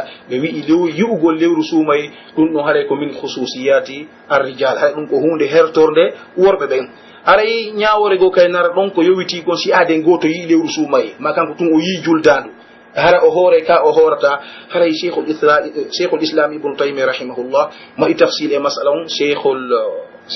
cheikhul albani no eggi e maɓɓe ko tamamul minna ɓe maaki kamɓe cheikhul islam o konngudi tati no ɗon mo konngudi ɗin tati ɓe janta ko ɗi fof saabu konngol tataɓol ngol ɓuri ɓe himmude saabu ngol ɗon ɓuri yadude e dali ɗon haray ko honɗum ɗum si aaden goto kanko tun o yi lewru ndu hara mo wonde jama o kanko tun yiyoy woni ko lewru suumaye ma ko lewru juldanu ɓe maaki horata o taƴata amma noon sey kanko tun woni weddiɗo kanko tun woni e burure goɗɗo ala fe makko ɓe maaki o hooray o taƴay amma ko honto ɓe tippi ɓe maaki ɗum ɗa ko sabu hadis selluɗo mo abi dawuda filli elaɗo mouhammad sa sallam ɓe maaki assawmu yawma tasumun wal fitru yawma tuftirun ɓe maaki here o hadis ɗo oɗo ko asle cheikhul albani tigui ɗi maaki ɗum ko aslu hay imamu tirmisi rahimahullah ɓaɓe fillike hadis on ɓe jantino ɓe waɗi taqib onde taaliq ɓe yoyi ɗum konngol maɓɓe ɓe maaki hare ko fanda ɗum ko hordugol e jama on fof huntuda e jama on fof ara yiiɗen ɓangina ɗon kay ñawore ɓuri konde adda lurral ko min moƴƴa ko wiyete kon ihtilaful mafali lurral ko yowiti kon e luutodirgol fuɗɗugol nangen haray karmo koɓɓen kay ɓe marɗon jumla konnguɗi ɗuɗuɗi bo haray waye tun tahrir en wawi jantade yoga e toɓɓe ɗi ɓe fotti e mum haray kamɓe karmo koɓɓen fayra hiɓe fotti wondema lurral nangen no mari batte e lurral ñawoje saria ɗen ɓe mana nde wonno leyɗe ɗen no luutodira ko fuɗɗugol nangue haray sariyaji ɗin kay ahkamuji yowiti ɗin ɗum ɗon haray no wawi luutodirde ɓeeɗa si fana naati ko maɓɓe ɓe juula e leer ko fana naati ɗon si futuro naati ko maɓɓe ɓe huntoto yeru ko futuro naati ɗon haray ɗum ɗon ko nokku fottaɗa hakku junngo karmo koɓɓen yiltiti ɗon kamɓe karmo koɓɓen ka hiɓe fotti wondema si lewru suumaye yi'ama e leydi yi'ande pellital ɗum eggama naɓama e leydi go'o hara lanɗo ndin leydi ɗon waɗita banni o etti wondema ɓa ndi leydi kaarirɗa yi'i min ke mi yamire peyƴan o yoɓe hooru haray no waɗɗi ndi leydi ɗon ɗoftagol almami maɓɓe ɓe hoora haray hande karmo koɓɓe hay ɗum kay ko sibu fotta ɗum karmo koɓɓe ɓe fof fewndi ɓen hande haray ɗe andi fuqaha men ɓen ɓe wi'ay ɓe mahoto e qa'ida mo ɓe jantoto ko fiqhul islami ɓe wondema si lurral waɗama haray hukmul hakim yarfa'ul khilaf soni tun lurral waɗama hakkunde karmo koɓɓen haray ko imamu ñaawi o haray lurral ngal ɓantike hay ɗum karmo koɓɓe no fotti e nen toɓɓere ɗaɓere ɗo toɓɓe tataɓere nen karmo koɓe men ɓen kahi no fotti wondema la shakka ko wiyete kon luutodiral yi'ugol lewru ndun ɗum kay no woodi hakkunde leyɗe ɗen hare kon to ɓe lurri est ce que ɗum ɗo noon no mari batte ko horugol ma ala ko batte haray jumla tan haray kongu tatina ɗon haray noodi karmo ko ɓe wi'uɓe si lewru suumay yi'ama e leydi wotiri hayno waɗɗi peeji julɓe ɓen fof horugol haray ngol konngol ɗo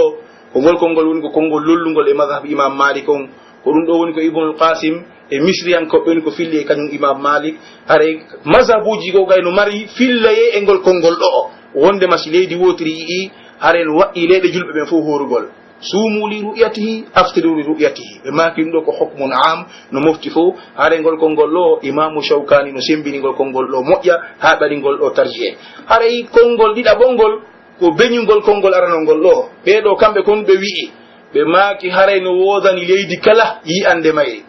leydi kala no waɗɗi ɗaɓɓutugol lewru ndun si ɓe yi lewru ndun haray ñawore yi'u ko ɓe yi'i kon ɗo ko kamɓe hertorani kamɓe tun ɓe hooray sabuna haray ɗen andi leyɗe ɗen si ɗe woɗɗodiri tun haray la shakka haray yi'ugol ngol kay wawa woɗɗodirde hakkude maɓɓe haray ɓeɗon dalinora hadisu kuray bon mo ibnu abbas filli on haray hadis on ashabu sunan buyno fillimo sona imamul boukhari e fillotoɓe hadis ɓen haray ɗen andi haray hulasa hadis on ɓe sami ɓen yi'uno ɓe madina ɓen yi'ali ibnu abbas kanko o jokkali yi'ande himɓe sam ɓen ɓaɗi itimad maɓɓe on e yi'ande himɓe homɓe e himɓe madina ɓen haray cheikhul islam ibnu taymi waɗi hikaya ijma kanko fayra mo janti wondema fayra ɗum ɗo ko ɗum ɗo wonno golle de nelaɗo muhammad sallah sallam golli ko ɗum ke wonno golle sahaba maɓɓen haray la shakka feyɗo nelaɗo haray jaman fof watano yiwdude lewru ndu o ha hande fillaka e nelaɗo Muhammad sallallahu alaihi wasallam ko ɓe windani e yoga e caɗelen ɓe inni menen ko en ñalantelun ko men yiɗi lewru ndun tawnon kay on yiyale nde ñalanɗo haara yoɓite haray konngol ɗo ko konngol ɗiya masabuji heddiɗi haray kamɓe kay ɓe sembini ko konngol ɗo haray konngol tata ɓonngol kasay ngo wawi moɓude ɗi konnguli ɗo ngolɗon kamɓe hay kon ɗum kamɓe ɓe wi'i haray wondema so tawi woni leyɗe ɗen hiɗe ɓattodiri tawata fuɗɗande nangue ngen ɗi kafileer fuɗɗande nangue ko e leer goto nangue on ko fuɗɗantaɗi hare ɗi ɓattodiri moƴƴa hare ɓen ɗon si pays goto yii ɗon hara ɓe fof ɓe wawi hordude masalan si Sénégal yii ma Mali yii ma Guinée Bissau yii hare ɗin pays ji ɓatti ɗum fof hara en wawi horude hare noon hare ngol konngol ɗo hare ngol ɗo kay ko konngol wona ngol gollitirede hande moƴƴa hare tun ko yamirten haray kono majma al fiqi dawli o makir noon ko yamirten musidɓe men kala ko won ɗon haray ibra on tasa ko yen ko sharia ko yonti ɗaɓɓutu lewru ndo kala ko on tigi woni ko on tigi ɗaɓɓutu lewru ndu sey woni kamɓe noon woni leydi maɓɓe ndi waɗita banni ɓe leydi ɗe tiñawore si leydi kaari yimen hooray lanɗon ɓe fiɓi ɗum ɗon haray ɗum ɗon kay ellala ko sari al islam haray ɗen humbira ɗum ɗo jonde men ɗen hannde haray inchallahu taala en e jondeji aroji waten ɓanginɗe fensiten ko yewti e piiji taƴayɗi korka en e piiji kesi yaltuɗi e muɗum haray meɗen wiya noon assalamu aleykum wa rahmatullahi wa barakatuh. musidɓe heɗitoɗe radio Fouta Djalo international radio Fouta.info heɗitoɗen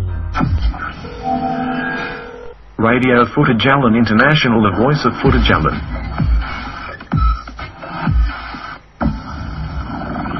Bismillahi rahmani rahim, alhamdulillahi rabbil alamin, wassalatu wassalamu ala rasulillahi wa ala alihi wa ashabihi wa man wala. Assalamu alaikum wa rahmatullahi wa barakatuhu. Musidɓe julɓe en yetti Allah subhanahu wa ta'ala on Allah newnanɗo en tum moni heɗagol o programme radio Fouta Djalo international e o saa ɗo hare ɗen cejiti ala reweteɗo sona Allah ɗen du'al nelaɗo meɗen Muhammad sallallahu alaihi wasallam e sahaba e maɓɓe e kala jokkuɓe ko nelaɗo sallallahu alaihi wasallam addi kon ha ñande dargal hare en nani makuji ɗi ceerno men ɗen makani en ɗin e fewdo o saa ɗo ko yowdiri e honno goɗɗo jaɓɓota ndu lewru suumaye hare hiɗe weltani wonɓe heɗade o barnamiji ɗo e o saa ɗo kala ka ɗoni aduna on duɗal Madinatul Munawwara ɗo haray wonɓe heɗade ka internet wonɓe heɗade e ka radio ji wan o GPP Mamou haray ɓen kadi yiggitalɓe ɓe weltani ɓe moƴƴa moƴƴa noon Mamou centre on ɗon ha yaari ɗon hella keñi ko on seɗani ɗon ha partie ji go hella jaguisa on fof wonɓe heɗade radio on haray hiɗen weltanoɓe moƴƴa ɗin tori Allah subhanahu wa ta'ala yo Allah waɗu en nanoɓe ko maka jokka ko ɓuuri moƴƴude ko maka kon hara en nani cheikhu min ɓen ko makanen ɗo ko hande fi hon neɗɗo jaɓɓota ndu lewru suumaye ɗo hare neɗɗo on koyo taw arti kon taw ko yettu Allah subhanahu wa ta'ala Allah newnanɗo mo tawnugol mo ndu lewru ɗo toro Allah yo Allah tawnu mo ndu newnamo hoore ndu e jam moƴƴere hiɗen andi rowanin ɓe hoordino ɓen buy suumaye ɓe wondunoɗen buy e suumaye ɓe juuli dayniɗen ɓe daro dayniɗen ɓe huntodiren haajuji ɗin fof ɓe hunto dayniɗen fof no ko gotu buy hande har alaɗo buy e maɓɓe feƴƴini woɓɓe kadi haray hino nawni hino kalabtaniji en torki Allah subhanahu wa ta'ala on nawnuɓen yo Allah dikkinɓe fatiɓe yo Allah yaafuɓe enen kadi en torki Allah subhanahu wa ta'ala yo Allah newnan en tawna en ndu lewru ɗo o newnana en hoorugol ndu no Allah subhanahu wa ta'ala on faalira noon e daragol e mayru e waɗugol moƴƴireji e mayru e raɓɓen inagol waɗugol kala bone e nder mayru o jaɓana en ko hooruɗen kon on acci hakke wa akhiru da'wana an alhamdulillahi rabbil alamin wassalamu aleykum wa rahmatullahi wa barakatuhu. أعوذ بالله من الشيطان الرجيم بسم الله الرحمن الرحيم الحمد لله رب العالمين نحمده ونستعينه ونستهديه ونستغفره نشهد أن لا إله إلا الله وحده لا شريك له وأن محمدا عبده ورسوله صلى الله عليه وعلى آله وأصحابه وأتباعه إلى يوم الدين مسيب جلب تدبه مدن هيرو رأون هيرو والإسلام مدن ويون السلام عليكم ورحمة الله وبركاته هيدن ترو الله سبحانه وتعالى يو تو ان نكو كلا كونتر دين او سايدو هيدن اجام هيدن هيسي كدينا مدن هيدن هيسي ka ngurna meden aduna be ngureji meden e jawle meden hino hisi haray yettore nen tabitani Allah subhanahu wa ta'ala ku kanko je yettore ku kanko wadi ko yettire ku kanko wadi ko hana yettirede yettore nde o wodanimo ka aduna ɗo e kalahara wano o siforani en noon. haray moƴƴereji Allah ɗin hino ɗuuɗi e dow meɗen, hiɗi yiltodira, hiɗi lontodira, no tawa e majji nde moƴƴere fokkitunde nde hendu muɗum woni en e wifude o saayi mo fewnuɗen ɗo. ko honno woni nden hunde ko lewru suumaye sutindu e meɗen ndun e nder balɗe seeɗaje ni subhanahu wa ta'ala on si woni o newni en tori Allah yo o tawnu en. haray musidɓe julɓe tedduɓe wano gelorɗen noon wondema muran ɗum fof koye juuɗe Allah woni, fiyake on fof koye juuɗe makko woni. o wi'i wa rabbuka yahluqu ma yasha'u wa yahtar, jomi ma hino tagga kala ko yiɗi tagude, o suɓo kadi e konko tagi ɗon ko yiɗi o ɓurna ɗum. Allah tagi yimɓe ɓen fof, o suɓi annaba ɓen o ɓurni ɓen ɗon, o ɓurni e dow fof nulaɗo Muhammad sallallahu alayhi wa sallam. o tagi nokkeli ɗin fof o suɓi Makka, o tagi kadi ɗi lebbi ɗo fof o suɓi lewru sumaye ndun, o waɗi ndun ɗon lewru, o waɗi ndun ɗon lewru ko lewru teddungal ndu ɗiya lebbi ala e muɗum sifangal teddungal ɗon. o waɗi ndu lewru hooretendu daretendu juule, lewru ɓattordu mo kanko Allah subhanahu wa ta'ala. haray noon ka yurmede makko o acci en hawa o saayi ɗo lewru ndun ndu ɓattike en, nden toromo kanko Allah yo o tawnu en ndu, o newinana en hoorugol ndu, o newinana en juulugol ndu, o newinana en ɓattorgol mo dendanagal no ɓattortenon e ndu lewru ɗon. o jaɓana en golleji ɗin, o marana en ɗum ha ñande tawoɗenmo, o yoɓa en joddindi o fodi ndin yoɓugol eɗen golle. haray musidɓe julɓe tedduɓe, ndu lewru suumaye wondu en arande ɗo, lewru hewndu moƴƴereji e naforeji, lewru yurmede, lewru barki, lewru rinɗinede, itte natugol yiite, winde natugol aljanna, lewru ndu ɓure mum ɗuuɗi ha feƴƴiti, ko e mayru alqur'ana on tippi, lewru dokkal ka woni, lewru hawtidirndu none dewe buyi, e hino julde, e hino korka, e hino ittugol sadaka, e hino façon dewe buyi no tawa e ɗen kadi waɗugol umra e nder lewru sumaye ndun. haray moƴƴereji ndu lewru ɗo hino ɗuuɗi. e haray noon hunde marde waɗi moƴƴereji hewɗi ɗo, nden hunde ɗon si woni hino arde e maɗa ka aada, hiɗen andi mo no heɓude koɗo, o eɓɓindanto on koɗo ɗon, o heblanomo ko honto o weerata, ko honno o weerirta, ko honɗum o ɓannantamo nafaka, bal ko honno o jaɓɓortamo, ko ɗum noon taw fuɗɗori. haray noon koɗo mo Allah woni en e nelduden ko on ɓuri teddude e hoɓɓe ɓen fof. haray ko ɗum ndu lewru ɗo hiɗen haani eɓɓindanagol ndu lewru ɗo ɓuri no eɓɓinoranten non hoɓɓe meɗen hedditiɓen sino arude ka meɗen. joni noon ɓayi koɗo ko attete eɓɓiranede, ko honno o jaɓɓorte, o werne, o tolne. haray ngal tummodiral meɗen ɗo hande hino yiilo e o mawdu ɗo, ko ɗum woni honnum jaɓɓagol lewru suumaye, ko honno neɗɗo julɗo o jaɓɓorta lewru suumaye. haray e nder ɗi minitaji wonɗi e arde ɗo bi idnillahi subhanahu wa ta'ala, haray ko ɗum ɗo woni ko wonɗen e yewtude e nde jonde meɗen ɗo. haray noon hino yewta en fi on fiyake ɗon karmo koɓe meɗen ɗiɗo ɓe Allah subhanahu wa ta'ala on eltani en waɗi e juuɗe meɗen, hiɗen landoɓe hiɓe jaabo en wano ɓe wowiri noon nafirgollen ko wona e nde jonde meɗen ɗo kadi. haray arano maɓɓe on hino make docteur Mouhammad Mu'min Diallo, ɗimmo on hino make docteur Mouhammad Jambari. haray mashayikhna minen wiya on ko saɗi moɗon ko toli, ahlan wa sahlan bikum. e haray musidɓe julɓe tedduɓe, toɓɓere meɗen nde attorten nden taho ko andingol taw ko hombo woni o koɗo. ɓa en wi'i kono koɗo on hittiri wo jaɓɓagol no ngol tiiɗirta, hittugol non koɗo no fuɗɗori taw ko hombo woni mo. haray nden toɓɓere ɗon en jonnande kisan ko ala e jonnugol docteur Mouhammad Mu'min Diallo, e ɓe yewta en ko hombo woni o koɗo meɗen ɗo, ko honnum woni suumaye, ko honno woni korka. haray bisimilla cheikhna Mu'min.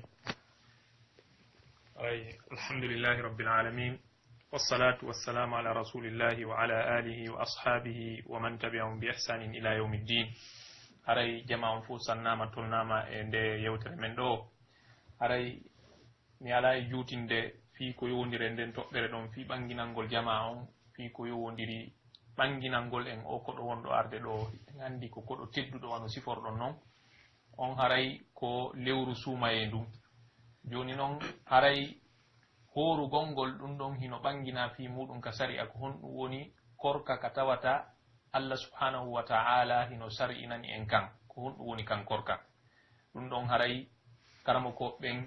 ɓaawo ɓe wiƴƴitike ayeje arɗe ɗen e muɗum kañumma e konnguɗi nulaaɗo sallllahu alayhi wa alihi wa sallam selluɗi ɗin gon sengo ɗon ɓe raɓɓinɗinani en ɗum ɗon ɓanginalngol en ko honɗum woni korka kan e nde yewtere ɗo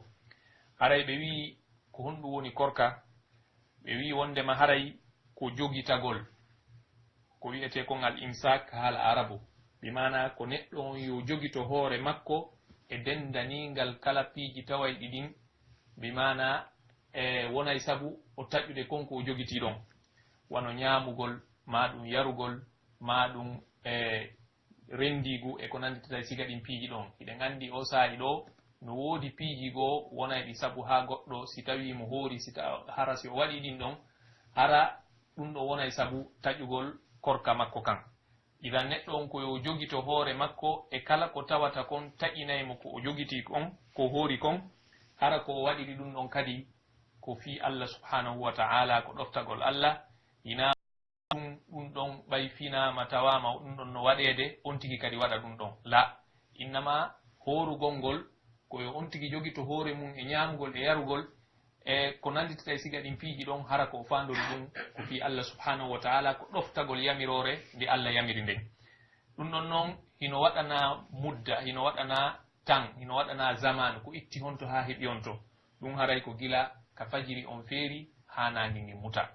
haray ko ɗum ɗo karma koɓɓen ɓangini ko honɗum woni korka ka Allah subhanahu wa ta'ala sar'ini kan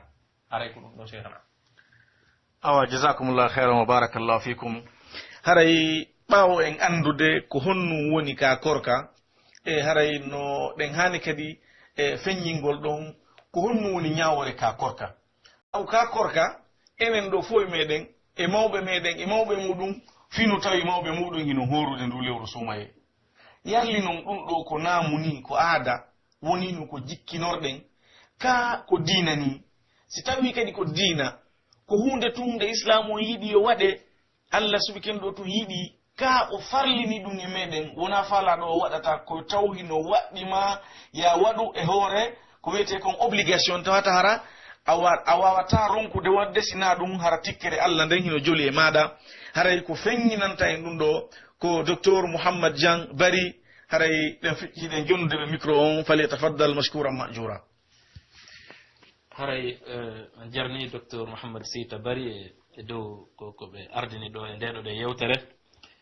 haray musidɓe tedduɓe onon jentiɓe lan fewon ɗo ɗen miɗo hiwro on hiwrandu islam ko ɗum woni miɗo wiya noon assalamu aleykum wa rahmatullahi wa barakatuh haray en nani ko ɗum woni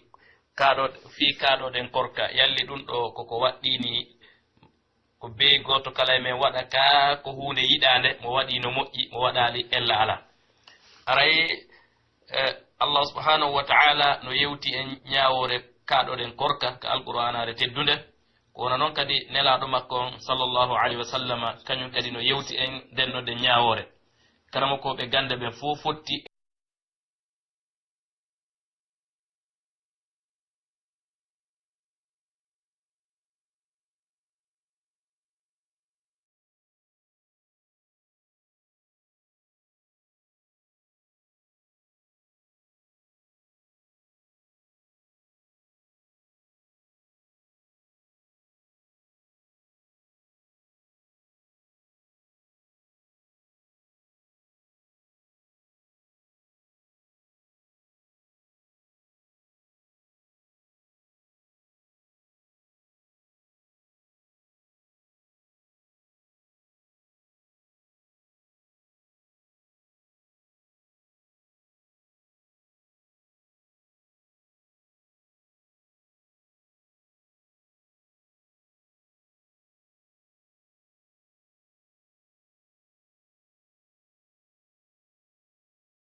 wondu arde e meɗen ɗo ko honnu woni korka ɓaawo kadi en andude ɓaawo ɗum ko honnu woni ñawore horugol ndu lewru haray no haani ka yewten noon ɗo ko hombo horugol ndu lewru ɗo woni ko waɗɗi sabu duyiɓe hino e meɗen suddiɓe hino e meɗen enen ɗo kadi duyiɓe wo e suddiɓe wo hino ara wonde hara saha o tigi hiko oti ko ñiiɓuɗo wonde hara otino e hoore seteyagal wonde hara o tigi hino nawni wonde hara himo selli haray alhaaliji neɗɗo on hino ɗuuɗi haray noon ɓe yewta en ɗo joni ko hombo woni ko ndu lewru ɗo horugol ndu woni ko waɗɗi haray en jonnita e micro on docteur Mouhammad Mu'min Diallo ɓe feññi nana en ɗum ɗon haray docteur ko hombo woni ko horugol ndu lewru ɗo woni ko waɗɗi. Jazakumullahu khairan. Haray musidɓe yiɓɓe ko hombo woni tawowo horugol ndu lewru ɗo hino waɗɗi haray ɗum ɗon hino ɓangina ka defte ɗe karamokoɓe men ɓen windani en nden haray horugol sumaye on hino waɗɗi e dow kala julɗo marɗo hakkil helli faaɗo ñiiɓuɗo kadi foti noon hara ko gorko ma ɗum hara ko suddiɗo dimo ma ɗum jiyaɗo ka suddiɗo ɗa yo taw kadi hara ko o hisuɗo ko o laaɓuɗo e ƴiƴam fisngu kañumma e ƴiƴam fiilawru haray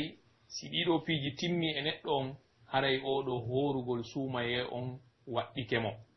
joni noon haray telirenma wano ka helli feede no gasa woɓɓe goo ɓe heɓay ɗon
lana en ɓurɗe hittude ɓurɗe mawnude ɗen yeru ko Allah subhanahu wa ta'ala on newinani ɓe e nder minitaji seeɗaji ni wa jazakumullahu khairan.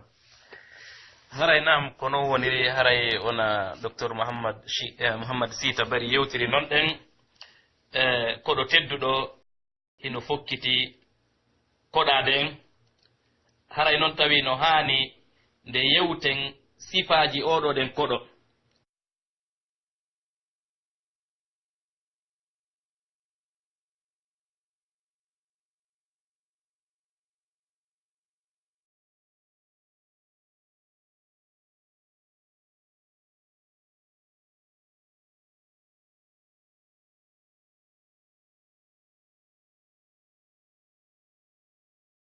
haa lewru ndun ndu lanna fiyo en waawu gollude golle moƴƴereeji e nduɗo de lewru kono noon kadi Allah yamiray yo yiite ngen giitel ɗin jeeɗɗi dambuɗe giitel ɗin jeeɗɗi fof o yamiray yo ferme dambugal hay gootal uditataake haa nduɗo de lewru ndu maaya kono noon kadi Allah waɗani en e nduɗo de lewru jemma wi'eteeɗo laylatul qadr on ɗon jemma hino moƴƴi ɓuri lebbi wulure hino ɓuri lebbi wulure ɗi tata mara laylatul qadr ɗen andi noon ɗum ɗon karama koɓe gande ɓen calcule ɗum ɗon daari tawino jemma o gooto on si a rewi Allah e on ɗon e jemma no wawa sa rewi Allah duuɓi 80 e duuɓi 3 e lebbi 4 Allah waɗi e oɗo ɗen suumaye kadi e oɗo ɗen koɗo tedduɗo yaafagol ɓeeɗo ɗen hooruɓe ɗum ɗon ɗen ko kala jemɓe ɗum ɗon ko kala jemma yani kala jemma o rinɗinay daade ɓeeɗo ɗen hooruɓe immorde yiite ngen haray tawa ɓen ɗon no windano ko naata ɓe yiite kono Allah wiya ɓeeɗo ɗen sabu ko ɓe wakkili kon ko ɓe tinni kon ene o yamira malayka ɓe winde ɓeeɗo ɗen ko ɓe naata ɓe aljanna ɓeeɗo ɗen ɓe yaafama haray kona noon ɗen kan no tawa e ɓure nduɗo ɗen lewru ko Allah waɗi e mayru yo taw hara neɗɗo hooruɗo on urngol barngol koye wata kon ka reedu makko araka hunduko ta ɗum ɗo hino wawno barngol misk barngol parifeng hara no ɓuri barngol parifeng ka Allah subhanahu wa ta'ala tawi ɗum ɗo fof no e nduɗo ɗen lewru no tawa e ɗum ɗon ne kadi nde Allah yaafoto jiyaɓe makko hooruɓe wakkiliɓe ɓen e nduɗo lewru sakkitorde jemma Allah rinɗina ɓe yaafoɓe fof maɓɓe kadi sabu ko neññande woni ɓe waynodirde e nduɗo ɗen lewru haray ɗum ɗo noon yaafagol ɓe gon hino jokkodiri lewru ndu fof mayru tentinino jemma sakkitoro immorde e nduɗo ɗen lewru tawi ɗum ɗo ɗen ko ɓureni ko goɗɗum e ɓureni ko Allah waɗani en e nduɗo ɗen lewru tawi ɗum ɗo na ene woni wadde ɗum ɗon kanko Allah subhanahu wa ta'ala waɗi ɗum ɗon haray ka ɗimmum ɗum woni ɓure ɗe teddule ɗe Allah yamiri en enen kadi yo en teddinir nduɗo ɗen lewru tawa kanko Allah si en golli ɗen ɗon golle o sowa e baraji ɗin ɓuri ka wowuno ɗon ara nun e ɗum ɗon ɗen ko horugol nelaɗo meɗen sallallahu alaihi wasallam maaki kala golle banu adama kala golle ko wonɗe gollude kon Allah yamira e malaikaɓe yoɓe windu ila 10 ha 100 no golle ɗe laaɓiri wo no ɗe moƴƴiri wo kono nelaɗo maaki Allah wiɗi wo si wona korka kan wo korka kan kan ɗon si neɗɗo on hoori Allah yamira e malaikaɓe winde e hoori amma yoɓugol mongol ɗum ɗon ko si on tigi ñande dalngal Allah yoɓa mo itta ka moƴƴere makko o yoɓa neɗɗo hakke ko baraji korka kan ɗuuɗi ɗum ɗo o yamirani malaikaɓe yoɓe waɗu yani total yoɓe waɗu ittiri ko tata kon Allah yoɓa yon tigi haray no ton ɗen kadi daragol jemma juula e nduɗo ɗen lewru suumaye ɗum woni naafugol nduɗo ɗen lewru suumaye nelaɗo sallallahu alaihi wasallam maaki kala dariɗo suumaye o naafi hara ko e hoore gomɗinal haray mo hasbitori baraji ɗin ka Allah yaafotomo ko feƴƴi kon e bonɗi makko ɗin kono noon kadi no tawa e ɓure ɗe tata Allah no yamiri en yo e teddirir nduɗo ɗen lewru ɗum woni ittugol sadaka nelaɗo meɗen sallallahu alaihi wasallam laatino ɓe ɓurno moƴƴude yimɓe ɓen fof ɓe okkayno ɓuri yimɓe ɓen fof kono ko ɓe ɓurayno okkude ko e nder nduɗo ɗen lewru suumaye haa ɓe maaki wonde sadaka yani ko ɓuri moƴƴude e sadakaji ɗin fof ko sadaka e nder nduɗo ɗen lewru suumaye tawi ɗum ɗo ɗen ko moƴƴere janere ni nde nelaɗo wonno aɗade mofte ɗen fo sahaba ɓen laatino kadi ɓe aɗodirayno e ittugol sadaka e nduɗo ɗen lewru no tawa e moƴƴereji ɗe tata nelaɗo eno rerɗini en e nduɗo ɗen lewru huntingol horuɓe ɓe maaki sa huntini horuɗo Allah hokkorte baraji yerko kanko horuɗon o heɓata kon ko alda e ɗoytan gonmo kanko baraji makko ɗen no tawa e moƴƴereji ɗi Allah wi en teddinir oɗo ɗen koɗo tinnagol e janngugol alqur'ana tinnagol e janngugol alqur'ana ɗuɗɗingol janngugol alqur'ana wondude e yankinagol kadi nde on tigi no jannga alqur'ana on tawno aditiɓe moƴƴuɓe ɓen kamɓe no woduno e maɓɓe timminay ɓe alqur'ana on kala balɗe tati e lewru suumayno woɓɓe toonna ɓe timminayno hay ko timma balɗe tati kono ko ɓuri kon ɗuurde maɓɓe balɗe tati on ɓe timminayno non maɗum no woodi e maɓɓe timminayɓe kala balɗe jeeɗɗi e nder nduɗo de lewru suumaye kamɓe moƴƴunoɓɓen e balɗe jeeɗɗi on a tata no wooduno goɗɗo weltinotoɗo ha tawa balɗe jeeɗɗi heɓata tippande suumaye awa haray musidɓe tedduɓe enen kadi etoɗen ka suumaye ɗo sen heɓali kala balɗe tati tippande qur'an on heɓen kala balɗe jeeɗɗi sen heɓal ɗum ɗon awa heɓen kala jonte ɗiɗi tippande qur'an sen heɓal ɗum ɗon ha lewru ndun wota e ronku ɗum ɗon de sina ɗum haray ɗum ɗon koye konti welsidare ɗum ɗon ɗen tawa sabu kala ñande wo ñande jusu'u sa wawali heɓde ɗum ɗon ko yona hay 30 minutes ma ko juuti o 30 minutes e nder 24 heure on haray ɗum ɗo ɗen moƴƴere janere no fuutade on tigi e oɗo ɗen traite mo tata Allah no addani en ɗon no tawa e ɗin ɗon ɗe moƴƴereji ɗe Allah wi en teddinir oɗo koɗo jooɗagol ka juulirde si on tigi juuli subaka ɗum ɗo noon ko kala ɗum ɗo hay so wona suumaye on tigi reno maɗi baray kono tentini suumaye on nelaɗo sa sallam maaki mo juuli subaka ka juulirde wondude e jama on wonti ka o juuli ɗon mo janto inde Allah ha nangue ngen fuɗige to wi seeɗa o juuli ɗon darɗe ɗiɗi wo Allah yoɓaymo baraji hajjuɗo e waɗɗo umra hara ko baraji timmuɗi tis tawi ɗum ɗo hino wodani neɗɗon hay so wona suumaye tentini noon e nder nduɗo ɗen lewru suumaye no e ɗin moƴƴereji kadi ɗi nelaɗo shar'inani en yo en teddini nduɗo ɗen lewru suumaye waɗugol i'tikaf ɗum woni accitugol golle adna ɗen fof majje si balɗe sappo sakkitore ɗen ari si on tigi heɓi feere o yaha ka juulirde ta ko kanko e Allah toni gundodirde ton ila e janngugol qur'an heɓi e jantagol inde Allah e juulugol nelaɗo gurdam maɓɓe ɗan fof sappo sakkitoron e suumaye ɓe ufnino ɗum ɗon ɗen e ɗiɗo ɗen sappo sakkitoro hay hitande goo ɓe heɓano feere mum kono ɓay juldandu ari ɓe yoɓuno ɗon ɗen hakke oɗo ɗen ufnago hakke ko ɗum ɗo hitti e nder nduɗo ɗen lewru suumaye kono noon kan no tawa e ɓure ɗe nelaɗo sa sallam holli no hani waɗen e nduɗo lewru suumaye umra nelaɗo maaki mo waɗi umra sallallahu alaihi wasallam waɗi umra e lewru suumaye ndum wo ɗum no fota e baraji hajju e filla e goɓe maaki no fota e baraji hajjudugol e maɓɓe kamɓe nelaɗo sallallahu alaihi wasallam tawi jaka nde ɗo moƴƴere kadi e umra eɗen gandi no mari baraji hay sona suumaye kono yo taw hara baraji ɗi no fota wa baraji hajju ɗum ɗon koye suumaye tun ɗin baraji ɗon heɓoto ta kadi ko baraji hajjuduɗo e nelaɗo sallallahu alaihi wasallam haray toɓɓere jeetataɓere nden e toɓɓede wonɗen jantade ɗo wurnutugol jemma sappo sakkitoron immorde e nduɗo ɗen lewru suumaye wondu arde oɗo koɗo tedduɗo wondu arde nelaɗo sallallahu alaihi wasallam ɓe laatino si sappo sakkitoro on naatino ɓe wurnitayno jemma on fuu makko e juulugol e janngugol e jantagol inde Allah subhanahu wa ta'ala ɓe findinayno ɓe ngure maɓɓe ɗen e oɗo ɗen jemma sappo sakkitoro sabu laylatul qadri on ko e jemma sappo sakkitoro on woni arde na wonde koye nogaye jeɗɗi tun no wawa sayiji go ara nogaye jeɗɗi jemma nogaye jeɗɗi watiji go ara jemma nogaye joyi watiji go mo ara jemma nogaye tati watiji go mo ara jemma nogaye go'o ko ɗum nelaɗo yamiri en wonde koye ɗaɓɓutu laylatul qadri baraji ko goɗɗo rewata Allah duuɓi capanɗe jeetati duuɓi nayi e duuɓi tati e lebbi nayi yo ɗum ɗo ɗaɓɓite jemma sappo sakkitoron haray toɓɓere sakkitorde nde aray cheikhna wona taƴugol on maako on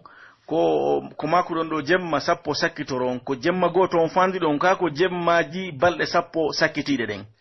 araya komi faandi ɗon nen ko jemmaji sappo sakkitori ɗin jemmaji sappo sakkitori ɗin ka suumaye koye ɗin ɗon ɗe woni ko laylatul qadri ɗaɓɓitete e muɗum koye ɗi fof majji nelaɗon sallallahu alaihi wasallam ɗaɓɓiti nelaɗo heññitorano ɗaɓɓutugol laylatul qadri e jemma nogaye e jeɗɗi on tun koye jemmaji sappo sakkitori ɗin ila ka jemma nogaye e go'o ha lewru ndun lanna haray ɗiɗo ɗen fof majji ko haanaɗi wurnitede si wona ɗum neɗɗo no wawi accude ha kanoga e jeɗɗi tun inna no wurtude on ɗon jemma sa laylatul kadiri feƴƴino andata ɗin baraji ɗon o wopiɗi ko ɗum waɗi tinnode wakkilo ɗen e jemmaji sappo sakkitori ɗin fof majji ta koye ɗin ɗo ɗaɓɓitoten laylatul kadiri ko wona noon kadi toɓɓere sakkitorde nden ɗo ɗen e ko teddinirten nduɗo ɗen lewru sumaye ɗuɗɗinagol e jantagol inde Allah ɗuɗɗingol jantagol inde Allah ɗe ande Allah no yewti en ka Qur'an koye ɗuɗɗin jantagol inde makko tentini noon e nduɗo ɗen lewru korka kadi ko wona noon kadi e du'agol toro Allah ko mapiri ɗum e fiyakuji adna e fiyakuji lahara mapiri ɗum ɗon e alhaaliji mum ɗin fof on tigi du'o nelaɗo no maaki nde neɗɗo hino hunto si o du'ike ɗon ɗen on du'a ɗon ruttetake ɗoni Allah jaabinana e mo on ɗon nden du'a ko wona noon kadi on tigi insino o toro Allah yo Allah yaafomo ko bonni taguɗo on kon yo Allah jaɓanmo golleji makko ɗin haray e ko ɗeɗo ɗen toɓɓe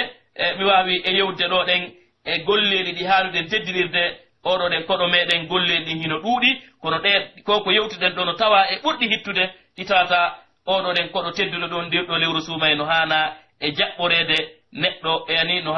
hani wakkilade e mayru haray miɗo wawi e darde ɗo ɗen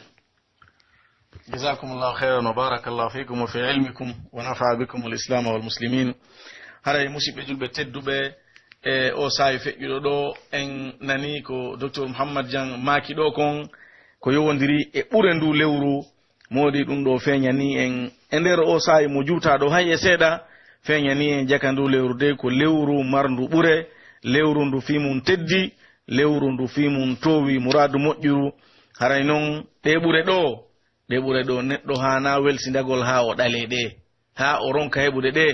wallahi kala etiɗo ha ronki heɓude ɗe ɗo haray o ɗali hoore makko ɓural mawgal ko ɗum waɗi sinulaɗo sallllahu alayhi wa sallam jibril du'ino ɓe maki amin jibril wi'i kala mo lewru sumaye tawi ha accimo tawi o yafanaka bakkatuji makko o windana to aljanna ɓe maki haray on ɗon o perdi o wi'i nulaɗo wi amin nulaɗo sallah sallam ɓe maki amin andi jaka wona mere woni fi on duwa sabu ɗe ɓure ɗo hino ɗuuɗi kadi hiɗe serti sa heɓalɗe fof a wawa heɓude seeɗa e majje si woni no laaɓani Allah subhanahu wa ta'ala annuye on no laaɓi yingo natali ton ta ko fi Allah waɗira Allah subhanahu wa ta'ala on yurmede makko nen ko yaajude wona be tun oti waɗa ɗipiji landaɗi ɗo fof kono noon yo oti wakkile dey o heɓa ɗi fof fodde ko mari kon feere wona no laaɗo sallallahu alaihi wasallam ɓe makiri noon si mi yamiri on hunde haray waɗe e mayre yeru kala ko marɗon feere e nder muɗum haray musidɓe julɓe tedduɓe en weltanike ɓe ceernoɓe meɗen ɗo haray hiɗen feƴƴa e toɓɓere meɗen hikkide ɗon nden ko ɗum woni honnum wasuyeji ɗiɓe fewtinta en enen wonɓe heɗitade ɓen ko honno jaɓɓorten ndu lewru ɗo ko honno eɓɓidoranten ndu lewru ɗo ko honno hanuɗen wa'ude nde ndu lewru ɗo hino tawa en fiyo en wawu tottugol ɗi peeji landaɗi ɗo fiyo en wawu heɓugol ɗe ɓure jantaɗe ɗo haray konngol ngol ko jonnetengol yo few ɓanginan en ɗum ɗon ko docteur mouhammad mumin diallo haray en fewtindeɓe micro on wa jasakumullahu hayran jasakumullahu hayran haray jama o weltanama heɗitagol ɗum ɗo haray toɓɓere nde mi jogiti ɗo nde mi ɓanginta ɗo nden fi muɗum haray ko honno jaɓɓorte lewru ndun haray ɓe sifanike en ɗo ɓure molanade ko woni e ndu lewru idan ɗum ɗo holli en wondema hiɗen hani jaɓɓagol ndu hiɗen hani noon kadi haray andude ko honno jaɓɓorten ndu lewru ɗo sabu tawde haray julɗon o hana welsindade e dabbundeji moƴƴereji ɗin koyo eto o wona yeeso da'iman o adodira e adodirta waɗa ɓe adodiral ɓen fi moƴƴereji ɗin fi heɓugol moƴƴereji ɗin wano Allah daali noon wa fi dhalika falyatanafasil mutanafisun haray an musidɗo julɗo haray rerɗu e jaɓɓagol ndu lewru ɗo eto jaɓɓoɗa ɗum ɗo ɗi laawi ɗi areten jantagol ɗo fi muɗum no jeeya e muɗum ko moƴƴi ko tawata on tigi no hani jaɓɓogol ndu lewru ɗo du'agol toragol Allah subhanahu wa ta'ala yo Allah yottin on tigi yo Allah tawnu on tigi lewru suumaye ndum hara himo jang himo selli fi yo wawu daranagol ndu lewru ɗo wano horugol maɗum daragol jemma juula maɗum jantagol inde Allah subhanahu wa ta'ala ko ɗum waɗi fillama e anas fillike wonde manulaɗo sallllahu alayhi wa sallam hari siraji binatino ɓe wima kayno allahumma barik lana fi rajab wa sha'ban wa ballighna ramadan nulaɗo torotono allah subhanahu wa ta'ala yo allah tawnu ɓe suumaye hara hiɓe jang fi yo ɓe wawu daranagol ndu lewru ɗo haray du'agol ngol yo allah tawnu on tigi lewru ndun o newnana on tigi kadi horugol o jaɓana on tigi haray ɗum ɗon ko piiji taway ɗi neɗɗon hino ɗaɓɓira fi jaɓɓagol ndu lewru ɗo. cheikhna o makko mon ɗo filla e anas ibn malik ɗo andi ɗo no holli wonde ma nunaɗo sallallahu alih w sallam ɓe torotono allah yo tawnu ɓe suumaye haran no heddi hakkude maɓɓe mayru lebbi ɗiɗi andi ɗum ɗo no holli wonde ma ko hunde nde neɗɗo on hani torade allah yo tawnu ɗum saabu ɓural ko woni e muɗum ko hino tiiɗi kono makirɗon noon haray no jeeya kadi e piiji ɗi tawata on tigi hino heblarano ndu lewru ɗo si tawi lewru ndun yi'ama haray koyo on tigi toro allah subhanahu wa ta'ala o wiya allahu akbar allahumma ahillahu alayna bil amni wal imani wassalamati wal islam haray ɗum ɗo ko jeeya ɗum e sunnaji ɗinni toragol allah subhanahu wa ta'ala yo allah tawno on tigi hara himo e jang himo e kisiye himo e gomɗinal himo hisi kanko e dina makko kan donc haray ɗum ɗon kadi ko hunde tawande hino ɗaɓɓira on tigi ko ɗum waɗi sabu tawde neɗɗo julɗo fof si o heɓi nema haray himo hani weltanagol allah subhanahu wa ta'ala argol ndu lewru ɗo on tigi tawendu ɗum ɗon ko nema molanaɗo noon yimɓe buyi hiɗe wonduno hiɗen horiduno ko feƴƴuno ɓen ɗon hande ɓe tawdatake e meɗen enen noon allah subhanahu wa ta'ala newnani en ha en tawama haray on tigi no hani weltanagol allah subhanahu wa ta'ala ko ɗum waɗi wano karamo kojo goo no wiye alimamu nawawi rahimahullahu ta'ala o wi haray hino yiɗana neɗɗo si tawi nema mo allah subhanahu wa ta'ala allah neminimo nema ma nema on arti allah heɗintini nema on e makko haray himo hani e weltanagol allah subhanahu wa ta'ala ko noon kadi si tawi lorra fokkitunoka heɓugol mo allah pottini ɗum e makko haray himo hani weltanagol allah subhanahu wa ta'ala o mantira allah ko allah handi kon no jeeya noon e nemaji ɓurɗi mawnude ɗin ɗi tawata allah hino nemina jeeyaɗo e hawrindingol mo waɗugol dewal ngal tottugol dewal ngal haray tawde tun si suumaye on naati